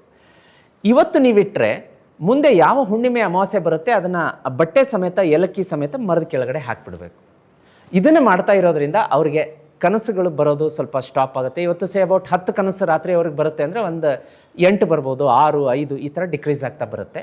ಅದರಲ್ಲಿ ಡೆವಲಪ್ಮೆಂಟ್ ಕಾಣಿಸುತ್ತೆ. ಇನ್ನು ಬೆಳ್ಳಿ ಪಾತ್ರೆಯಲ್ಲಿ ರಾತ್ರಿ ನೀರಿಟ್ಟು ಬೆಳಗ್ಗೆ ಕುಡಿಯುವಂಥದ್ದು, ಇದನ್ನು ಮಾಡ್ಕೋಬೋದು. ಮತ್ತು ಜಾಕಾಯಿ ಅಂತ ಹೇಳ್ತೀವಿ. ಜಾಕಾಯಿ ಮತ್ತು ಚಂದನದ ಪೌಡ್ರ್ ಅಂತ ಬರುತ್ತೆ, ಅದನ್ನು ಎರಡನ್ನೂ ಮಿಕ್ಸಿಯಲ್ಲಿ ಹಾಕಿ ಅದಕ್ಕೆ ಒಂದು ಸ್ವಲ್ಪ ತುಪ್ಪ ಹಾಕಿ ಮಿಕ್ಸ್ ಮಾಡಿ ಅದನ್ನು ಹಣೆಗೆ ಇಟ್ಕೊಳ್ಳೋದ್ರಿಂದ ಕೂಡ ಈ ಒಂದು ವೀಕ್ ಆಗಿರುವಂಥ ಚಂದ್ರ ಪ್ಲಾನೆಟರಿ ಪೊಸಿಷನಲ್ಲಿ ಸ್ಟ್ರೆಂತ್ ಆಗ್ತಾ ಬರುತ್ತೆ. ಇದರಿಂದ ಕೂಡ ಅವರು ಹೊರಗಡೆ ಬರ್ಬೋದು. ಬಟ್ ಒಂದೇನು ಅಂತಂದರೆ, ನಾವೇನು ಊಟ ಮಾಡುವಂತಹ ಗಂಟೆ ಇದೆಯಲ್ಲ, ಅದನ್ನು ಒಂದು ಸ್ವಲ್ಪ ನಾವು ಇವಾಗ ಮುಂದೆ ಹೋಗ್ತಾ ಇದ್ದೀವಿ, ಎಕ್ಸ್ಟೆಂಡ್ ಮಾಡ್ತಾ ಇದ್ದೀವಿ ಪ್ರೈಮ್ ಟೈಮನ್ನು. ಅದನ್ನು ಸ್ವಲ್ಪ ಬೇಗ ಊಟ ಮಾಡಿ, ಬೇಗ ಮಲಗು, ಬೇಗ ಏಳು. ಆಮೇಲೆ ಈ ಒಂದು ಮೊಬೈಲ್ ಆಸುರ ಡಿವೈಸ್ ಇದೆಯಲ್ಲ, ಇದನ್ನು ಬೆಡ್ರೂಮಿಂದ ಹೊರಗಡೆ ಹಾಕಿ ಮಲಗುವಂಥದ್ದು, ಎಲೆಕ್ಟ್ರೋಮ್ಯಾಗ್ನೆಟಿಕ್ ವೇವ್ಸ್ ಇರ್ಬೋದು, ಅದನ್ನೊಂದು ಸ್ವಲ್ಪ ನಾವು ಕಂಟ್ರೋಲ್ ಮಾಡಿಕೊಂಡ್ರೆ ನಿದ್ದೆ ಡೆಫಿನೆಟ್ಲಿ. ಆಮೇಲೆ ನಾನು ಹೇಳಿದ್ನಲ್ಲ, ಈಗ ಪಾಸ್ಟ್, ಪ್ರೆಸೆಂಟ್, ಫ್ಯೂಚರ್, ಆ ನಿದ್ದೆ ಟೈಮಲ್ಲಿ ತರೋದು ಬೇಡ ಅಂತ ಹೇಳಿ. ಒಂದು ಇನ್ನೊಂದೇನು ಅಂತಂದರೆ ಹನುಮಾನ್ ಚಾಲೀಸ ಕೇಳಿ ಮಲಗಬೇಕು ಅಂತ ಹೇಳ್ತಾರೆ ಮಲಗಬೇಕಾದ್ರೆ ಹನುಮಾನ್ ಚಾಲೀಸ. ಆಮೇಲೆ ಇದು ವೆರಿ ಪವರ್ಫುಲ್. ಎರಡನೇದು ಒಂದು ರೆಮಿಡಿ ಹೇಳಿ ಇದನ್ನು ಮುಗಿಸ್ತೀನಿ ನಾನು. ಮಲಗಬೇಕಾದ್ರೆ ಆಸ್ಟ್ರಾಲಜಿ ತುಂಬ ಜನ ಕ್ಲೈಂಟ್ಸಿಗೆ ಇದನ್ನು ಪ್ರಾಕ್ಟೀಸ್ ಮಾಡಿಸಿದ್ದೀನಿ. ಇವತ್ತು ಬಹುಶಃ ನೀವು ಹೋದ್ಮೇಲೆ ಇದನ್ನು ಮಾಡಿ ನನಗೆ ನಾಳೆ ಬೆಳಗ್ಗೆ ಫೋನ್ ಮಾಡಿ ಹೇಳಿ ಇದು ಹೇಗೆ ವರ್ಕೌಟ್ ಆಯಿತು ಅಂತ ಹೇಳಿ. ಪ್ರತಿದಿನ ಮಲಗಬೇಕಾದ್ರೆ ಏನು ಮಾಡಬೇಕು ಅಂದರೆ ಹಾಸಿಗೆ ಮೇಲೆ ಕೂತ್ಕೊಂಡು ಭಗವಂತ ಮತ್ತು ಯೂನಿವರ್ಸ್ ಪ್ರಾರ್ಥನೆ ಮಾಡಬೇಕು. ಇವತ್ತು ಈ ದಿನವನ್ನು ನನಗೇನು ಕೊಟ್ಟಿದ್ದೀಯಾ ಇದನ್ನು ಫ್ರೂಟ್ಫುಲ್ಲಾಗಿ ನಾನು ತುಂಬ ಖುಷಿಯಿಂದ ಕಳೆದಿದ್ದೀನಿ, ಕಷ್ಟದಲ್ಲಿ ಇವರಿಗೆ ಸಹಾಯ ಮಾಡಿದ್ದೀನಿ, ಇವತ್ತಿನ ದಿನ ಚೆನ್ನಾಗಿ ನಾನು ಸ್ಪೆಂಡ್ ಮಾಡಿದೆ. ಆದರೆ ನನ್ನಿಂದ ತಿಳಿದೋ ತಿಳಿಯದೆಯೋ ಯಾರ್ದಾದ್ರೂ ಮನಸ್ಸಿಗೆ ನಾನು ನೋವು ಮಾಡಿದರೆ ಹರ್ಟ್ ಮಾಡಿದರೆ ಅದನ್ನು ಕ್ಷಮಿಸು. ಅಥವಾ ಯಾರಾದರೂ ನನಗೆ ತಿಳಿದೇನೆ ನನ್ನ ಮೇಲೆ ಗ್ರಜ್ ಇಟ್ಕೊಂಡಿದ್ರೆ ದ್ವೇಷ ಇಟ್ಕೊಂಡಿದ್ರೆ ನೆಗೆಟಿವಿಟಿಯನ್ನು ಕಳಿಸಿದರೆ ಏನೇನು ನನ್ನ ಮನಸ್ಸಿನಲ್ಲಿ ನೆಗೆಟಿವಿಟಿ ಡೆಪಾಸಿಟ್ ಆಗಿದೆ ನನ್ನಿಂದ ಇರ್ಬೋದು ಅವರಿಂದ ಇರ್ಬೋದು ಅದೀಗ ನನ್ನ ಮನಸ್ಸಿನಿಂದ ಹಾಗೆ ರಿಲೀಸ್ ಆಗ್ತಾ ಇದೆ. ನಾನೀಗ ರಿಲ್ಯಾಕ್ಸ್ ಆಗ್ತಾ ಇದ್ದೀನಿ. ಯಾಕೆಂದರೆ ಯಾರ್ದಾದ್ರೂ ಬಗ್ಗೆ ನಾನು ದ್ವೇಷ ಇಟ್ಕೊಂಡಿದ್ರು ಕೂಡ ನಾನು ಹಾಗೆ ಅದನ್ನು ರಿಲೀಸ್ ಮಾಡ್ತಾ ಇದ್ದೀನಿ, ಎಲ್ಲವನ್ನೂ ಕೂಡ ಎವ್ರಿಥಿಂಗ್ ನೆಗೆಟಿವಿಟಿ. ಈಗ ನಾನು ಮಲಗ್ತಾ ಇದ್ದೀನಿ, ನನಗೆ ಒಳ್ಳೆ ಹಿತವಾದ ನಿದ್ರೆ ಬರುತ್ತೆ, ಸೌಂಡ್ ಸ್ಲೀಪ್ ಒಳ್ಳೆ. ಈಗ ಮಲಗಿದ್ರೆ ನಾನು ಬೆಳಗ್ಗೆನೇ ಎದ್ದು ಹೇಳ್ತೀನಿ, ಬೆಳಗ್ಗೆ ಎದ್ದ ತಕ್ಷಣ ನನಗೆ ಒಳ್ಳೆ ಅಪರ್ಚುನಿಟೀಸ್ ಕಾಯ್ತಾ ಇರುತ್ತೆ ಅಂತ ಹೇಳಿ ವಿತ್ ಪಾಸಿಟಿವ್ ಥಾಟ್ಸ್ ಮಾಡಿ ಮಲ್ಕೊಂಡ್ರೆ ಒಳ್ಳೆ ನಿದ್ದೆ ಬರುತ್ತೆ. ಇಷ್ಟು ಮಾತ್ರ ಇದ್ರ ಬಗ್ಗೆ ಹೇಳ್ಬೋದು. ಟ್ರೈ ಮಾಡ್ತೀನಿ ನಾನು, ಗ್ಯಾರಂಟಿ. ನೀವು ಹೇಳಿದ್ಮೇಲೆ. ಸೊ ಸರ್, ಸ್ಲೀಪ್ ಬಗ್ಗೆ ಮಾತನಾಡ್ತಾ ಇದ್ವಿ, ಒಳ್ಳೆ ನಿದ್ದೆ ಬಗ್ಗೆ. ಆಯುರ್ವೇದ ಏನು ಹೇಳುತ್ತೆ ಅಂತ ಈ ನಿದ್ದೆ ವಿಚಾರಕ್ಕೆ ಸಂಬಂಧಪಟ್ಟ ಹಾಗೆ? ಆಯುರ್ವೇದ ಅಂದ್ಕೂಡಲೇ ನಮ್ಮಲ್ಲಿ ಇರೋದೇನು ಅಂತಂದರೆ ಮೆಡಿಸಿನ್ ಮಾತ್ರ ಅಂತ. ಏನಾದರೂ ಒಂದು ಸಮಸ್ಯೆ ಬಂದರೆ ಮೆಡಿಸಿನ್ಗೆ ಹೋಗೋದು, ಒಂದು ಇಂಗ್ಲೀಷ್ ಮೆಡಿಸಿನ್ ಇಲ್ಲ ಅಂದರೆ ಇದು ಅಂತ. ಬಟ್ ನಿದ್ದೆಯಲ್ಲೂ ಕೂಡ ಆಯುರ್ವೇದದ ಒಂದು ಪಾತ್ರ ಎಷ್ಟಿರುತ್ತೆ? ನಿದ್ದೆಯ ಸಮಯ ಹೇಳಿದ್ರಲ್ವಾ, ನಿದ್ದೆಯ ಸಮಯ ಹೆಂಗಿರಬೇಕು? Quality and quantity of sleep. Quality ಎಷ್ಟಿರಬೇಕು, ಗುಡ್ ಕ್ವಾಲಿಟೀಸ್ ಇರಬೇಕು. ಕ್ವಾಂಟಿಟಿನೂ ಅಷ್ಟೇ, ಎಷ್ಟು ಗಂಟೆ ಮಲಗಬೇಕು ಅಂತ. 6 ರಿಂದ 8 ಗಂಟೆ ಪ್ರಕೃತಿಯ ಮೇಲೆ ಹೋಗುತ್ತೆ. ವಾತ ಪಿತ್ತ ಕಫ ಪ್ರಕೃತಿ ಮೇಲೆ ಹೋಗುತ್ತೆ. ಕಫದವ್ರಿಗೆ ತುಂಬ ಚೆನ್ನಾಗಿ ನಿದ್ದೆ ಬರುತ್ತೆ ಅಂತ ಹೇಳ್ತೀವಿ ನಾವು. ವಾತದವ್ರಿಗೂ ಕೂಡ ನಿದ್ದೆ ಯಾವಾಗಲೂ ಕಮ್ಮಿನೇ, ವಾತದವ್ರಿಗೆ ತುಂಬ ಆ್ಯಕ್ಟಿವಿಟಿ ಇರೋದ್ರಿಂದ. ಮತ್ತು ಪಿತ್ತದವ್ರಿಗೂ ಸ್ವಲ್ಪ ಯೋಚನೆ ಜಾಸ್ತಿ. ನಾ ಹೇಳಿದೆ, ಹೈಪರ್ ಆ್ಯಕ್ಟಿವ್ ಇರ್ತಾರೆ, ತುಂಬ ಹೈಪರ್ ಥಿಂಕಿಂಗ್ ಇರುತ್ತೆ, ಅವೆಲ್ಲನೂ ಕೂಡ. ಸೊ ಯಾವಾಗಲೂ ನಾವು ಹೇಳೋದು ಆಯುರ್ವೇದದಲ್ಲಿ ಹೆಂಗೆ ಅಂದರೆ, ವಾತ ಮತ್ತು ಪಿತ್ತ ಆ್ಯಂಡ್ ಕಫಾನ ಈ ಟೈಮ್ಗಳಿದೆ ನಮ್ಮ ಇದರಲ್ಲಿ, ಪೂರ್ತಿ ದಿನಗಳಲ್ಲಿ ಟೈಮ್ಗಳು ಡಿವೈಡ್ ಆಗಿರುತ್ತೆ.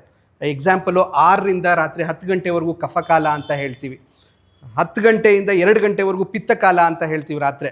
ಸೊ 2 ಗಂಟೆಯಿಂದ ಬೆಳಿಗ್ಗೆ 6 ಗಂಟೆವರೆಗೂ ಕಫಕಾಲಗಳು. ಅದಕ್ಕೆ ನಮಗೆ ಬೆಳಗಿನ ಜಾವ ತುಂಬ ಚೆನ್ನಾಗಿ ನಿದ್ದೆ ಬರೋದು.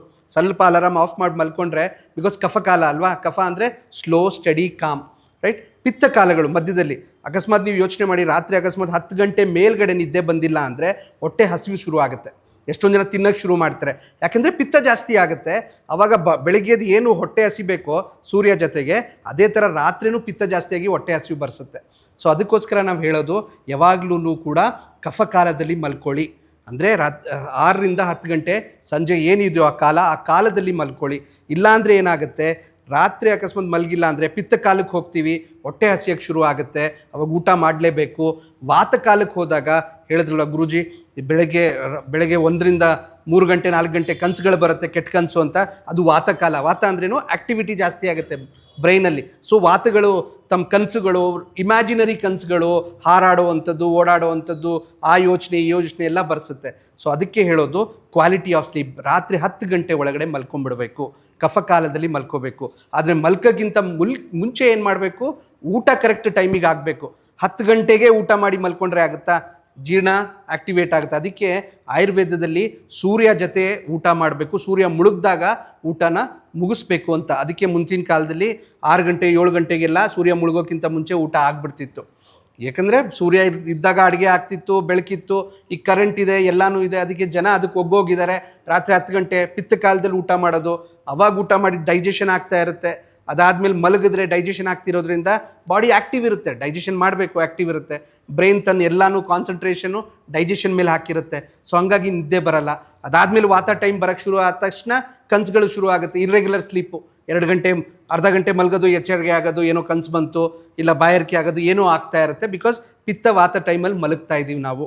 ಅದೇ ಕರೆಕ್ಟಾಗಿ ಸೂರ್ಯ ಎದ್ದೊಳಗೆ 5 ಗಂಟೆ ಆದಮೇಲೆ ಬ್ರಾಹ್ಮಿ ಮುಹೂರ್ತ 3 ರಿಂದ ಯಾವಾಗ ಶುರು ಆಗುತ್ತೋ ಆವಾಗ ಸೂರ್ಯ ಎದ್ದಾಗ ಬಾಡಿನೂ ಎದ್ದೊಳ್ಬೇಕು. ಅದಕ್ಕೋಸ್ಕರನೇ 10 ಗಂಟೆಗೆ ಮಲಗಿದ್ರೆ ಬೆಳಗ್ಗೆ 3-4 ಗಂಟೆ ಒಳಗಡೆ ಆಲ್ಮೋಸ್ಟ್ ಒಂದು 5 ರಿಂದ 8 ಗಂಟೆವರೆಗೂ ಟೈಮ್ ನಮಗೆ ನಿದ್ದೆ ಸಿಗುತ್ತೆ. ಸೊ ಅದಕ್ಕೋಸ್ಕರನೇ ಊಟ ಟೈಮ್ ಕರೆಕ್ಟಾಗಿ ಆಗಬೇಕು. ಅದೊಂದು ಆಯುರ್ವೇದದಲ್ಲಿ ಹೇಳೋ ಪ್ರಕಾರ ನಿದ್ದೆಗಿಂತ ಎರಡು ಗಂಟೆ ಮುಂಚೆ, 1.5 2 ಗಂಟೆ ಮುಂಚೆ ಊಟ ಮುಗ್ದಿರಬೇಕು. ಸೊ ದಟ್ ಸ್ವಲ್ಪ ಊಟನೂ ಆಗಿರುತ್ತೆ, ಸ್ವಲ್ಪ ವಾಕಿಂಗ್ ಎಲ್ಲ ಆಗಿರಬೇಕು. ಬಿಕಾಸ್ ಸ್ವಲ್ಪ ಜೀರ್ಣನೂ ಆಗಲಿ ಅಂತ ಊಟ. ಅದಾದಮೇಲೆ ಹೊಟ್ಟೆ ಖಾಲಿ ಇದ್ದಾಗ, ಜೀರ್ಣಶಕ್ತಿ ಮುಗ್ದೋದಾಗ, ಪಿತ್ತ ಸ್ಟೇಜ್ ಮುಗ್ದೋದಾಗ ನಿದ್ದೆ ಬರೋಕ್ಕೆ ಶುರು ಆಗುತ್ತೆ.